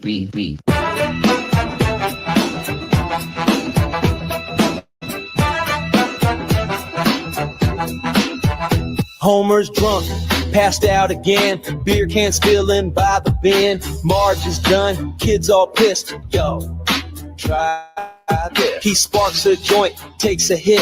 Homer blinks and says, what is it? Smoke roll slow, time stand still. Damn, son, this shit is chill. He stopped drinking, started thinking. Morning's clear, no more sinking. Now he's chill, eating snacks, making jokes and taking naps. Marge came in like, what's this smell? Baby, I feel swell. She hit it once, forgot her rage. Now they're both high and burning sage. Fucked up, we love to puff. Crack that jar, roll up the stuff. Weed in the air, we love to float. Fire to the bong and burn in the throat. Back at work with the bag of weed. Passing out joints like take what you need. Lenny got loud, Carl bought two. Even Patty hit a puff in the break room too. Called up a poo a quick E-Mart. Said, yo, my friend, I got that ganja. Let's make this trend. Now the corner store got secret strains. Mary Jane deals with secret refrain. Security searched Homer's locker spot. Found that weed in the blunt that he forgot. Dragged his ass to the boss upstairs. What's this here? It's weed, sir. Real smelly stuff. Bring me that so I could take a puff. Took one hit, started coughing like hell, then smiled wide and said, fuck that swell.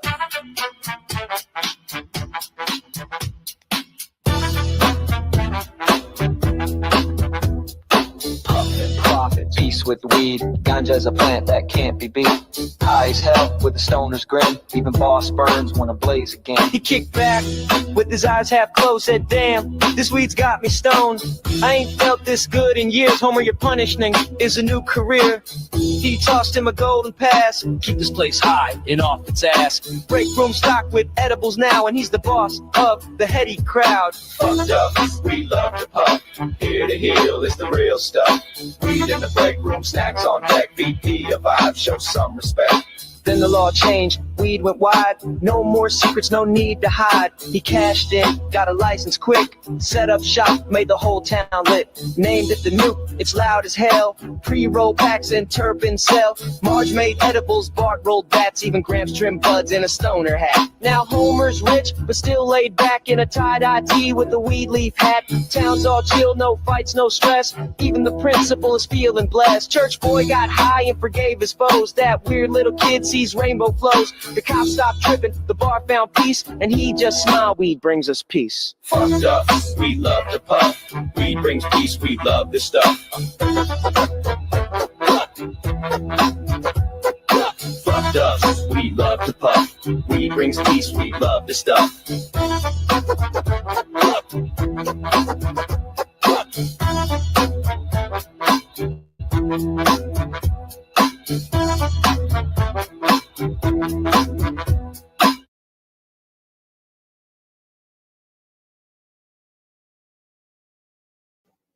Fuck Duffs, we love to puff. What did you think of Homer's journey? He always wins in the end. That's why we love him.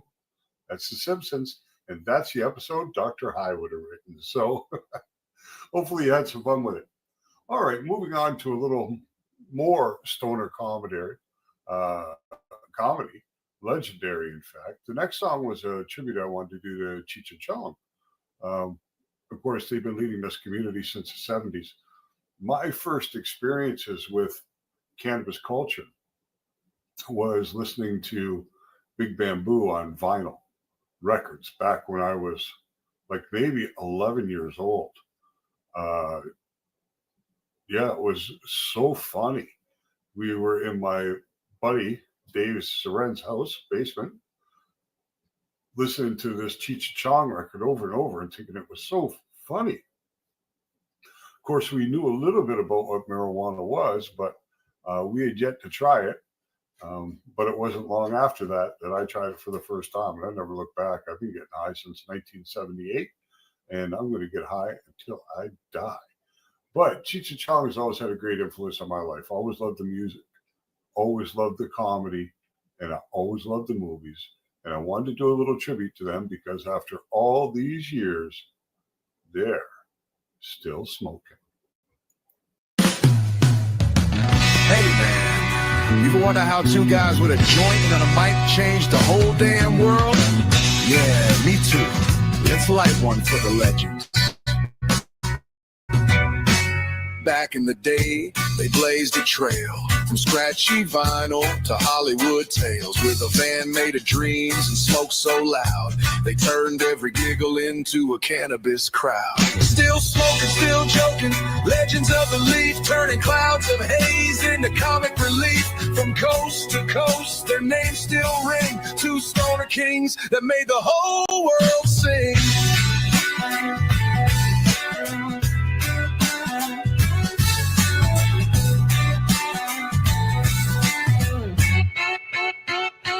Pedro and Man, the original crew, teaching us all what a good joint can do.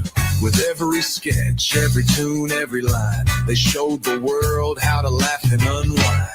They weren't just funny, they were free. Two rebels wrapped in THC, didn't need permission, didn't play clean. They lit the torch for the cannabis scene. Through war on drugs and censorship's fight, they kept on rolling and sparkled bright. Still showing up, still saying it proud, still making old stoners laugh out loud.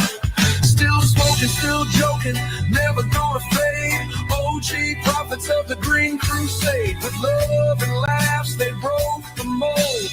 The Cheech and Chong fire never gets old.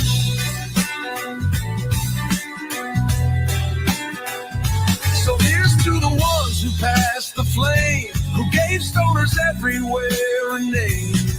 Still blazing, still bold, still the truth in the haze. This one's for you, on the highest of praise. Dr. High rolling in your honor.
And that was Still Smoking, my little tribute to Cheech and Chong. Big influence in my life. Still find them hilarious. Two people I would definitely love to have the opportunity to sit down and smoke a joint with one day. That would be the best. Amazing. All right, so moving on with kind of true things in the cannabis community. 420. Why is it called 420? How did that name come to become a code for cannabis, for weed? Back in the 70s, a group of friends from a high school in San Rafael, California, used to gather after school at 420 to go out and search for this mythical patch of weed they had heard existed somewhere in the area. Some hippie grower or outlaw grower was producing cannabis somewhere in the area of San Rafael, and these kids wanted to find it. So they would gather every day at 420 and go out and search for this patch after school. And that's where the legend of 420 originated. So here is a song I put together to explain that legend and sing about it and immortalize it for all to know, because I didn't know until I did the research. And now we all know. Let's go. It started out in 71 in the golden haze of a Cali sun. 5 young rebels with a secret code, San Rafael dreams and a hidden road. They heard of a patch that was left to grow, said meet at the wall when the bell says go. Backpack slung, a mission in mind, rolling with hope, not a minute behind. At 4:20 sharp, they sparked the flame. Every day they showed and it grew to fame. It's the 420 legend, passed joint to hand. From locker room whispers to festival bands, what started in shadows lit up the globe. Now every April the culture explodes. We burn for the roots, we blaze for the crew, for the Waldo boys and that faded view.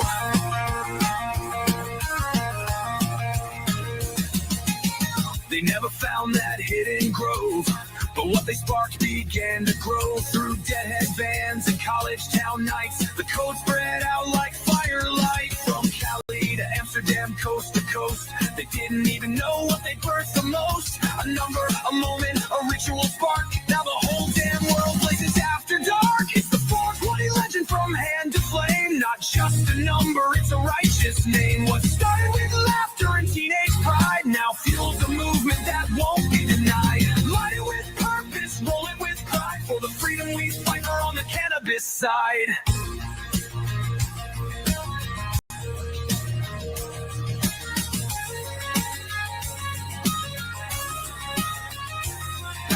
Stoner, healer, outlaw fan, knows the call time when the sesh began. From the shadows to the light we ride, with the legend we keep forever high. From protest loud to ballots cast, the numbers stood defying the past. A symbol of change, a rebel's plea, uniting voices for the weed. Through decades long and battles fought, the legend held, the lessons taught. And as the smoke continues to rise, the 420 flame never dies. No, yeah.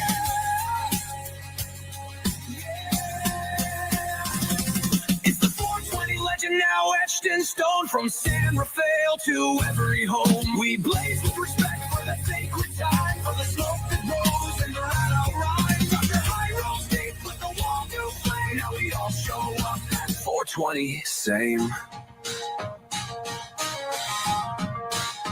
Meet me at the wall.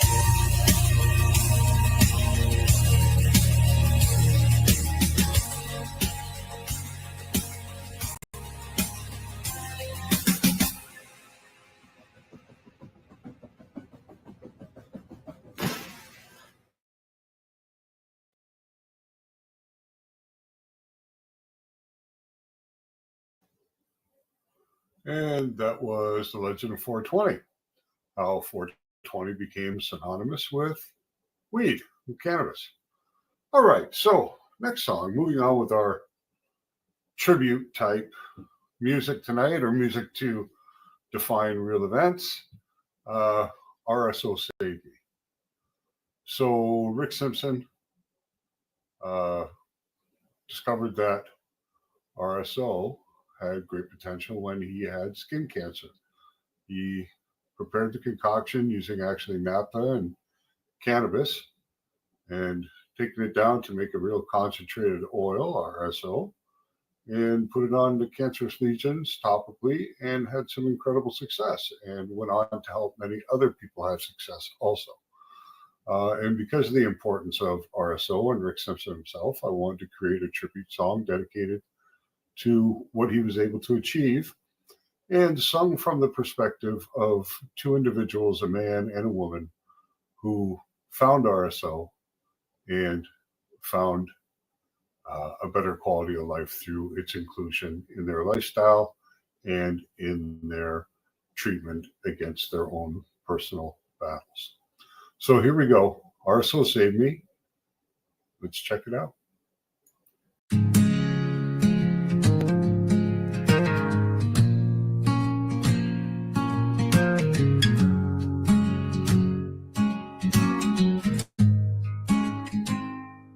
Doctor said the road was dark and long. Treatments came, but nothing felt strong. In the quiet, I searched for a sign, found a name that lit up my mind. Rick Simpson's tale of healing and fight.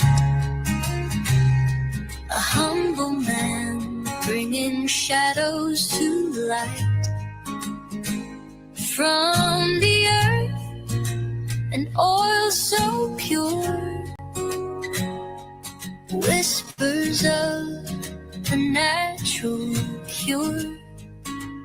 RSO saved me, lifted me high, brought back the stars to my weary sky.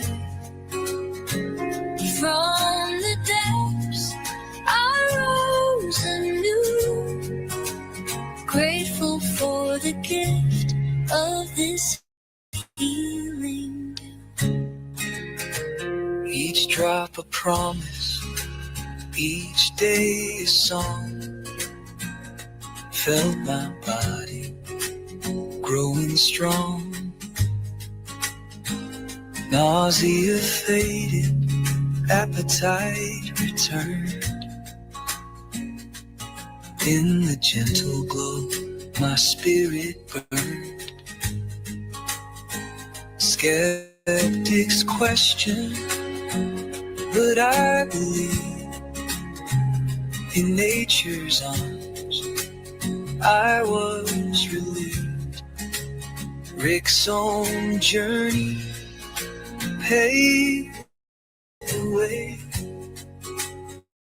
for souls like mine to find our day. RSO saved me, lifted me high, brought back the stars to my weary sky. From the depths I rose anew, grateful for the gift of this healing dew.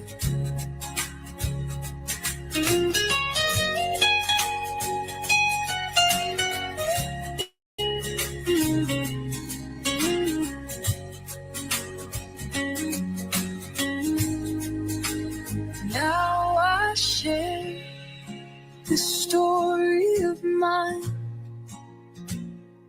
hoping others see the sign in the leaves. The chance may be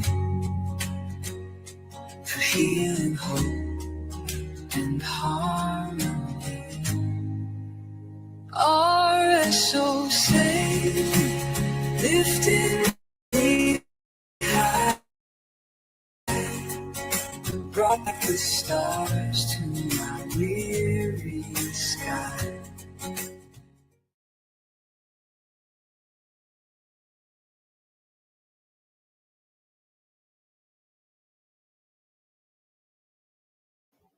And that was RSO Saved Me. Powerful stuff, that RSO. I recommend anybody who's going through cancer treatment. My own stepdad was going through treatment for the last couple of years, was using the RSO faithfully along with his regularly prescribed treatments. He used it mostly to deal with the nausea and lack of appetite and inability to sleep and discomfort through the chemo process. And it gave him quite a bit of relief. So I've seen it firsthand. And I know it can work for people. It's an incredible thing. So beautiful. Next, staying with real events. This year, Easter happened to fall on April 20th.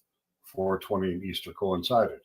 I decided to do a song to commemorate that coincision between the two events and called that Easter Blazed. It's a fun little song. It's just for entertainment, and let's enjoy it. It's Easter Sunday, and 420 time to get on a holy high.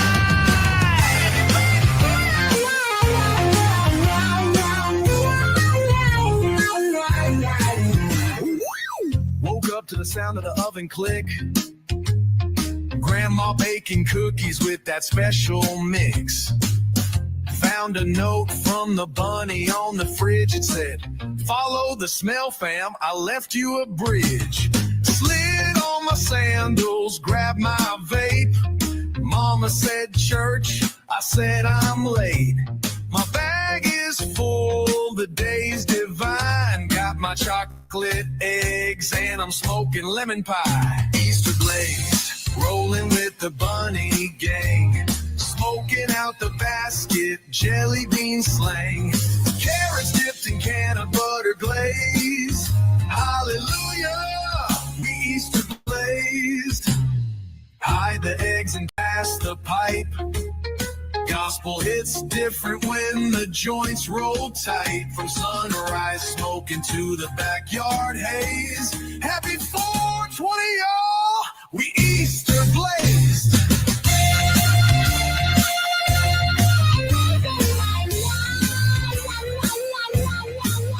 He got shades on, red eyes, floppy ears. Got the whole yard smelling like 420 cheer. Dressed in tie-dye, packing pre-rolls thick. That bunny ain't leaving no big nugs to pick. We ain't hunting eggs, we hunting snacks. With THC-filled Cadbury packs. No plastic grass, just green tie sticks. And Auntie's brownies got us talking to shit. Easter blaze, bless this sesh. That holy smoke got us feeling fresh. Beats in a bong and crosses made a keep. Jesus said hit it and we pass with belief. Light the spliff and say a prayer. Doc said bless up from the smoky air. Easter's holy 420s raised. 10 joints, 3 dabs, we Easter blazed. He is risen, and so are we. Turn water to wine, nah, we infuse it with weed. Easter blaze, praise the plant, pass the joint, give thanks and dance, give thanks and dance. Dr. High bless the basket today. Now let the whole world smoke and say, we Easter blazed. He left me a golden egg. It was 1,000 milligram gummy.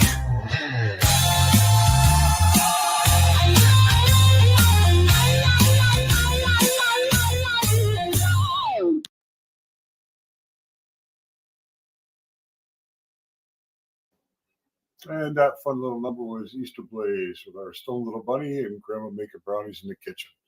So fun events. All right. So no tribute song to the cannabis culture would be more appropriate than one to High Times Magazine. I saw my first High Times Magazine probably around 1980. The ones I saw were some older ones from 76, 77, 78. But in 1980, right around there, one of our local tobacco stores started to carry the magazine. So I got it whenever I could. I was at that time like 13, 14 years old. And then in the later 80s, I got myself a subscription. And every single month for the next, I'm going to say 15 or 16 or 17 years, I received my copy of High Times Magazine. I have a cedar trunk full of High Times magazines, almost all in new condition. I have calendars that are sealed still from every year that I got the magazines. So it's a pretty cool collection, and I love High Times Magazine. Grew up on it, still love it. So I've done a tribute song to High Times Magazine, and it's called Signals in the Ink, about Tom Prasad and the struggles he had to get this off the ground with DEA and things like that. But he prevailed, and it became a Bible for stoners. So let's check it out. Signals in the Ink.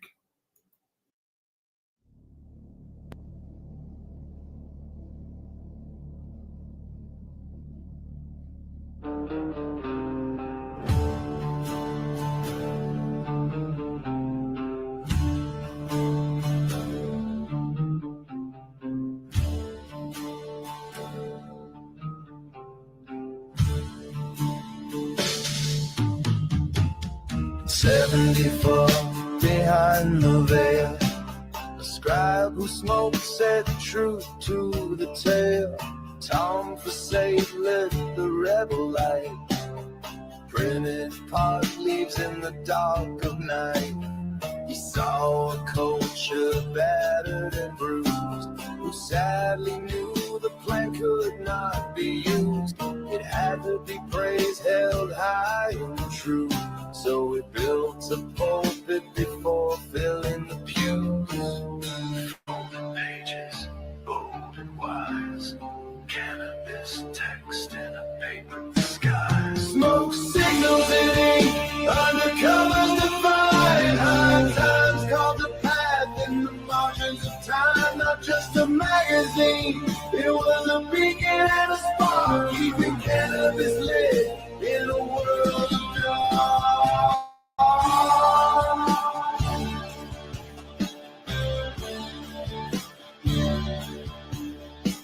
They raided rooms, they banned the name, but couldn't smother the truth's sacred flame. Even when Tom took his final flight, the torch stayed lit in the longest night. The DA pressed hard within a freedom song. High times kept the spirit strong. Beneath the fold, behind the glass, they chronicled the weed and a green and a black. Smoke signals in ink, undercover divine. High times call the path in the margins of time. Not just a magazine, it was a beacon and a spark, keeping cannabis lit in a world of dark.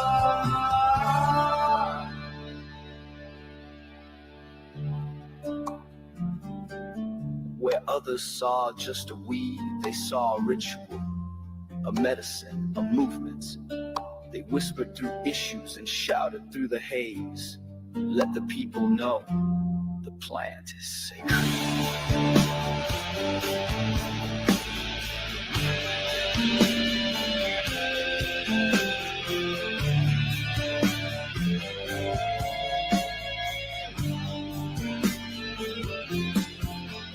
Every leaf with potential, every puff with a chant, every reader a seeker of the ancient plant. From high priest growers to suburban teens, they sparked the dream from behind the scenes. Then came the cup, Amsterdam haze, a movement disguised as judgment days. From bongs to splits, from rights to law, they published pictures that left stoners in awe. Now dispensaries line the street, but they were there when it wasn't so sweet. The rebels chronicle, glorifying the smoke, still rolling loud with every smoke signal. We still turn the page, high times wrote freedom to every age. More than a mag, it's a sacred drumbeat, the gospel of the weed we read on repeat.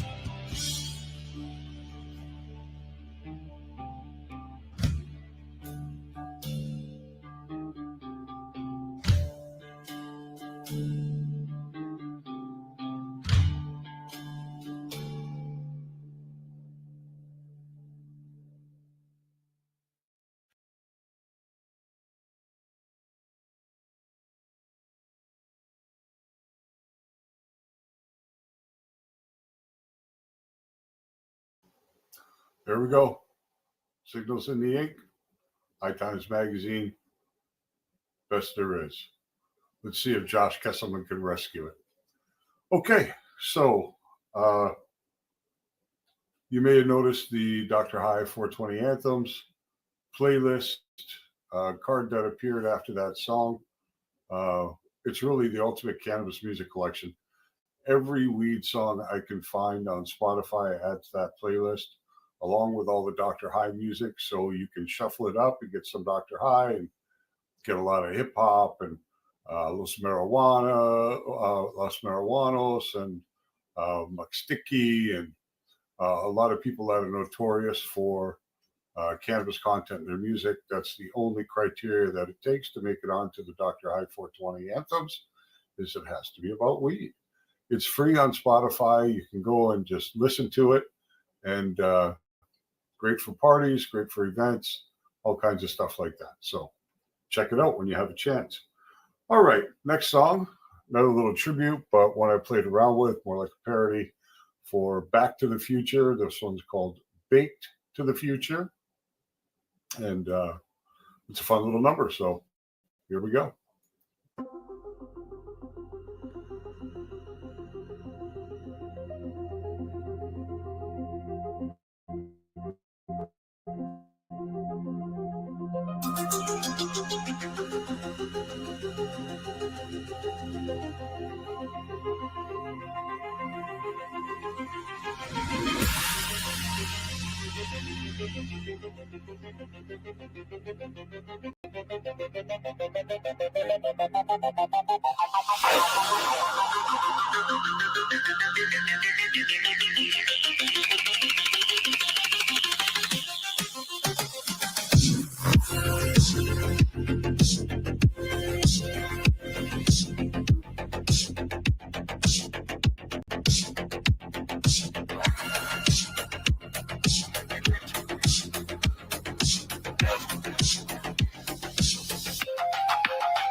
Hit the blunt and woke up in 1988. Time to spiral, and I brought snacks. Rolled a J with Tesla last night. He sparked it with lightning, said hold tight. Next thing I know, we're cruising Mars. Bumpy started, hot boxing stars. I coughed once, rewound a year. Saw myself floating with a wizard's beard. Timeline twisted, sky turned blue.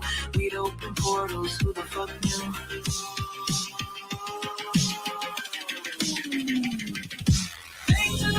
Can't go back. Space time melted in my way back. Then joint made Einstein cry. Broke the clock just to get high. Past the present in my eye. Split the blood and watch time fly. If I vanish, don't ask why. Tell him Dr. I said Flip the switch on my stone DeLorean. Got lost in a loop with a talking scorpion. Tried to blaze with the caveman crew. They worshipped weed like it's deja vu. Pyramids puffing in 4D smoke. Pharaoh with the rig and damn near choked. Chrono leaves in a spiral bloom. Shit got weird in the time warp room.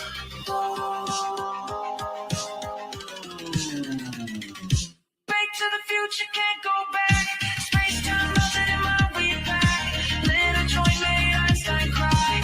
Broke the clock just to get high. Past the present in my eye. Split the blood and watch time fly.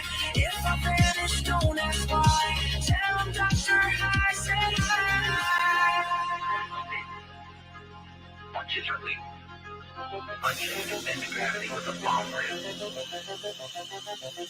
Fast forward, now I'm baking 30-20. Me and the robots rolling up the 420. Cannabis laws and Lord. AI gets high like never before. Hologram dealer gave me a strain. Said it cured pain, sadness, and fame.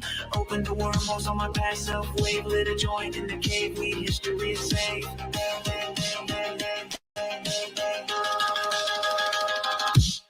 To the future, can't go back. Space time melted in my weed bag. Lit a joint, made Einstein cry. Broke the clock just to get high. Past the present in my eye. Split the blood and watch time fly. If I vanish, don't ask why. Tell him Dr. High said hi.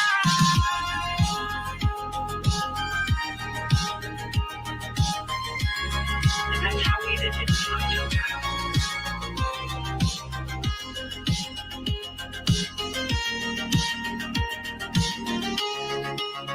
Stop.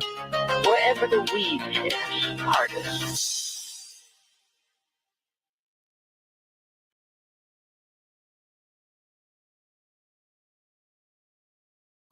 And that was Baked to the Future. All right, so an important part of what Dr. High is all about is breaking the stigma. Trying to normalize cannabis use for both recreational and medicinal purposes.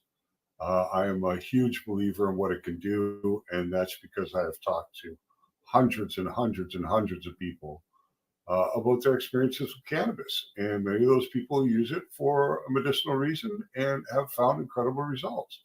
Many have gotten off much more damage with medications. So there's a huge reason to believe in it medicinally. But secondly, recreationally, it's the safest substance out there. No known deaths attributed to it. When people smoke weed, they don't get into fights. There's no bullshit going on. It's not like alcohol.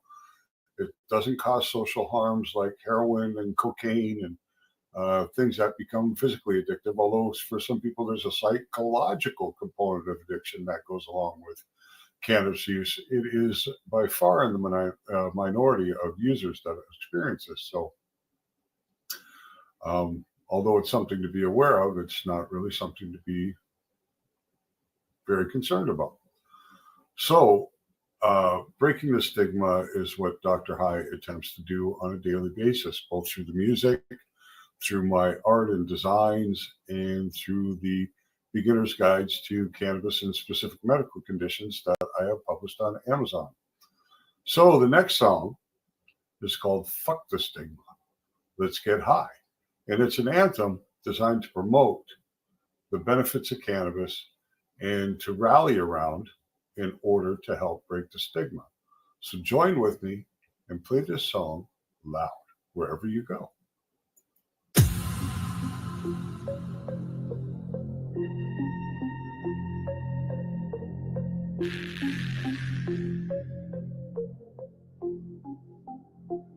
Fuck the stigma.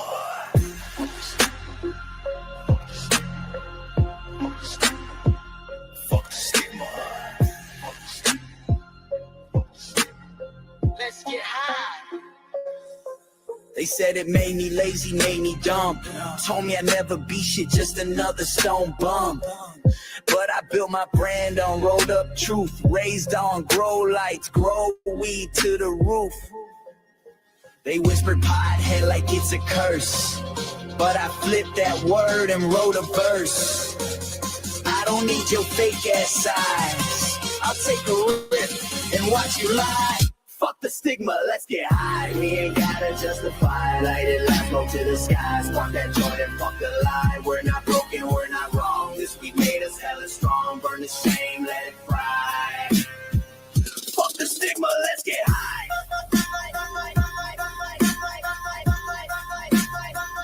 Fuck the stigma, let's get high.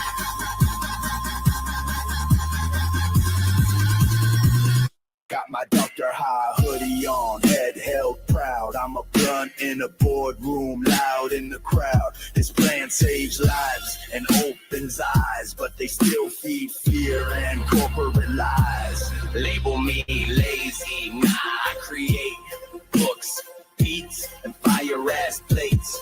Don't need a suit to validate my flight. Just a spark and a little moonlight. Fuck the stigma, let's get high. We ain't gotta justify. Light it up, smoke to the sky. Spark that joint and fuck the lie. We're not broken, we're not wrong. This week made us hella strong. Burn the shame, let it fry. Fuck the stigma, let's get high. Halls to rooftops in Queens, they're ditching the pills and switching to green. From moms with pain to soldiers with fear. Cannabis came and made shit clear. This ain't a phase, it's elevation, not some back alley medication. We're puffing loud with purpose now, and Dr. High leads the crowd. This ain't your stoner stereotype. This is culture, therapy, rebellion, fire. Say it with your chest.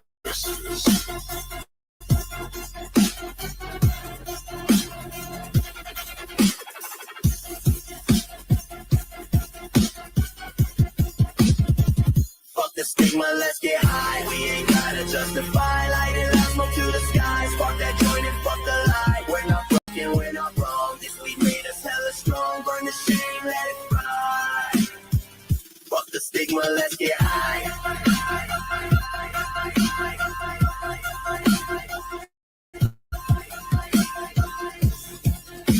one puff closer to freedom. Signed, Dr. High.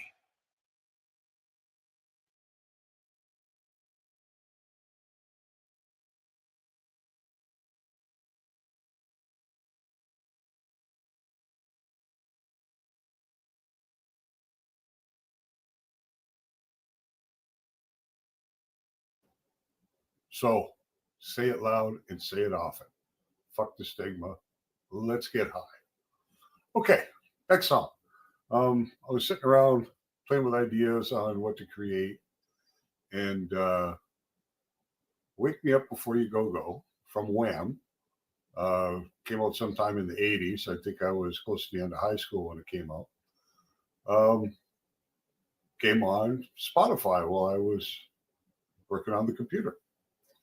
And I like the line, Wake Me Up Before You Go Go. And it dawned on me, what if I did a song that says, Weed Me Up Before You Go Go? A little play on the words, and then developed a story around it, and then turned it into a song. So here's a song about a young lady who doesn't even want to interact until she's high in the morning. And she's singing this song to her boyfriend who's about to leave for work but hasn't left her a joint, and she wants him to weed her up before he goes. So here we are, High by 9. Fun little song. Let's enjoy it. Don't talk to me, slip that and bake. Seriously, don't. Alarm going off, eyes crusty as hell. Coffee on drip, but that ain't my spell. I need a little green just to start my flow. Can't handle people till I'm puffing slow. Phone blowing up, boss on red. Cat wants food and my plant needs fed. I love you, babe, but please don't go. Not before you roll up my morning glow. I don't want tea, I don't want toast. I want that joint that I love the most. 1 toke, 2 kiss, 3 dance move. Put the lighter in gear and let the vibe groove. Weed me up before you go. Don't leave me dry and solo. I need that burn face today. If you light me up, I'll float away. Weed me up before you go. Don't hit the street without the mojo. I'm not that sweet without my strain. Just 1 little hit to fix my brain. Yeah. I got a playlist and a pancake pan, but nothing hits right till I'm rolling the gram. I don't need hugs, I don't need zen. I need a fat J and my house coat again. Forget your kiss, just pass the flame. I'll spark the mood, then remember your name. We can talk life after I'm high. Till then, don't ask me why I cry. It's a love song to my sativa strain. She lift me up and ease the pain. You can take the keys, you can take the car, but leave the grinder. That's where the stars are. Weed me up before you go. Just 1 little hit to fix my brain.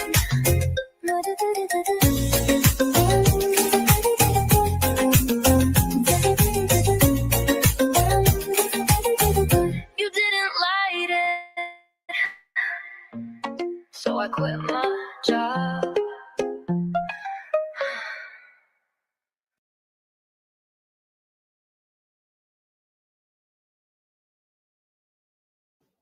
And that was High by 9. I know that I'm usually high by 9 because I'm up by 6:30. I'm walking the dog and I've got my coffee ready, and it's time to smoke a joint. And all that usually happens well before 9 a.m. So I get that song. All right, so we've come to our last song of the evening.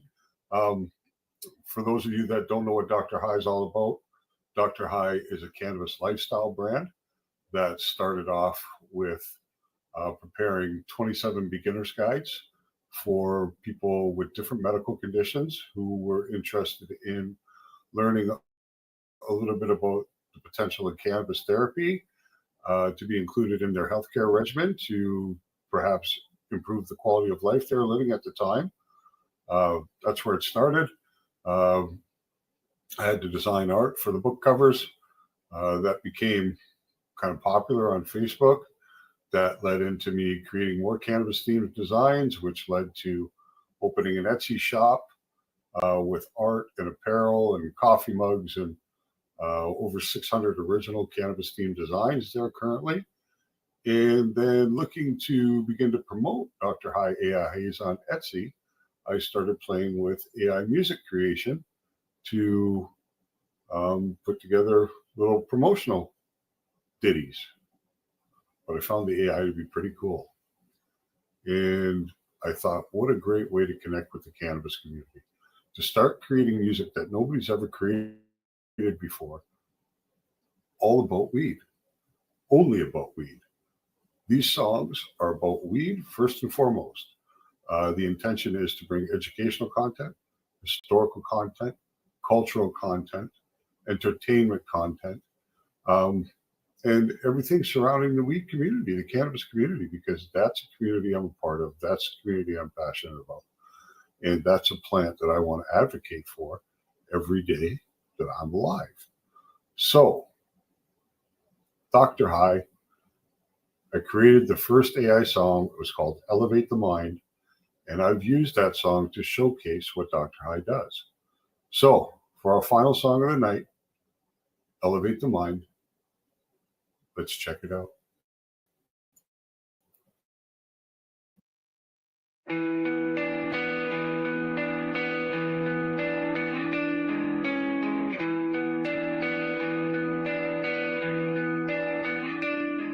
Step into the world of knowledge and light,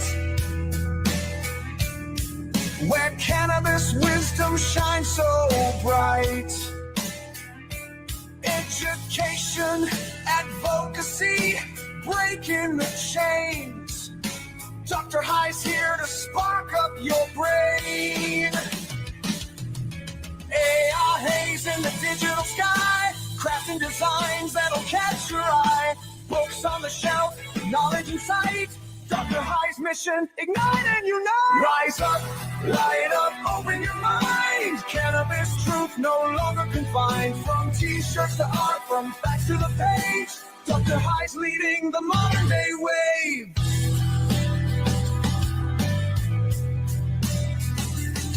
From prohibition to the freedom we seek. Teaching the truth, giving power to speak. Stoner humor with a twist of style. Wear it proud, let the world see you smile. AI haze drops a fresh new design. Cannabis apparel, one of a kind. Dr. High, yeah, the books tell the tale of history, healing and breaking the veil. Rise up, light up, open your mind. Cannabis truth no longer confined. From t-shirts to art, from facts to the page. Dr. High's leading the modern day wave.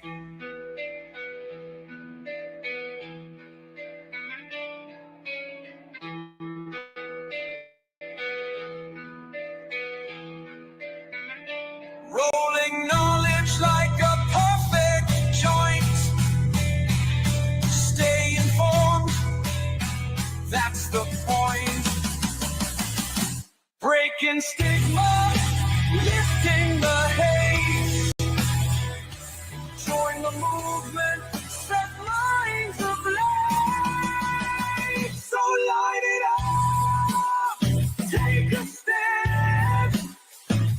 Dr. High, knowledge in hand. From apparel to books, from AI to art, it's a cannabis culture straight from the heart. Elevate, educate, advocate.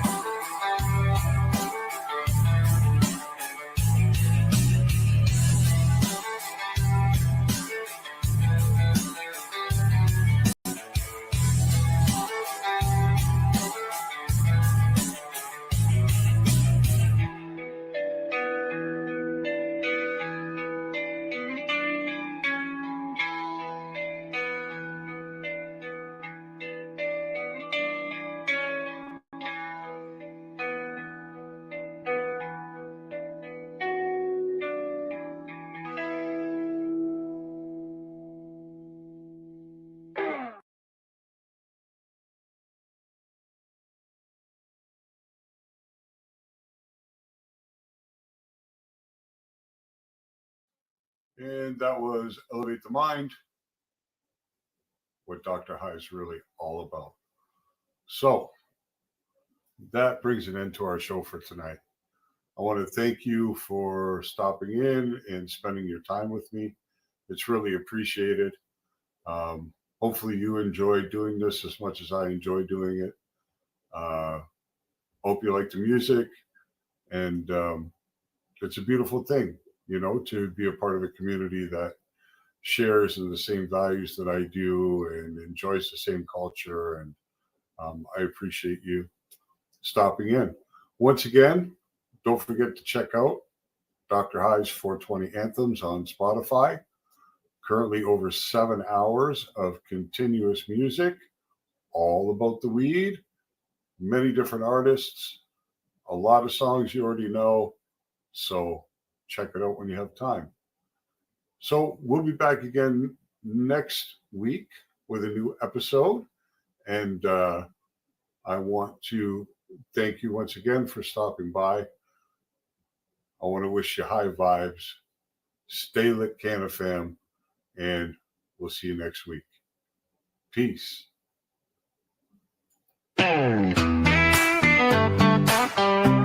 Yeah, you feel that? Welcome to the session. Let's vibe. Roll one up, let's take flight. Bass hits deep, ride the night. Smoking sound, it's paradise. High vibes only feeling right. High vibes, let it flow. Deep bass, watch it glow. Dub hits, rock and roll. We light it up and take it slow. Dr. High is a Pace Radio Network content provider. You're listening to the Pace Radio Network here at paceradio.net.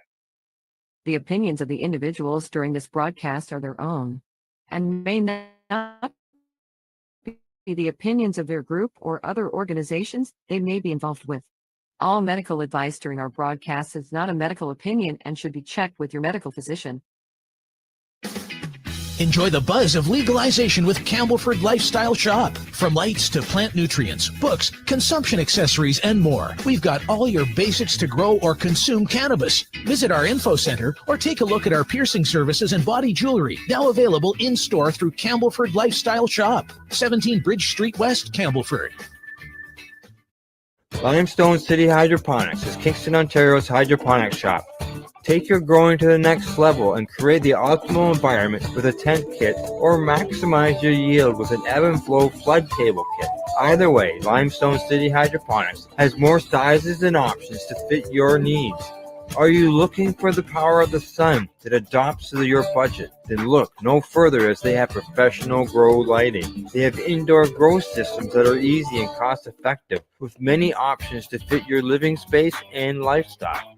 Cultivate your growing potential. We have everything you need to succeed. And if you can't make it to the store, they offer local delivery to the greater Kingston area. Remember, when you're looking for experts to help you grow, then look no further than the locally owned Limestone City Hydroponics, 105 Sunderland Drive in Kingston, Ontario. Call them at 613-548-0420. We are people advocating cannabis education here at Pace Radio. You're watching the 420 Pace, found at 420pace.ca. You're watching the 420 Pace reroll. You're watching the 420 Pace, found at 420pace.ca.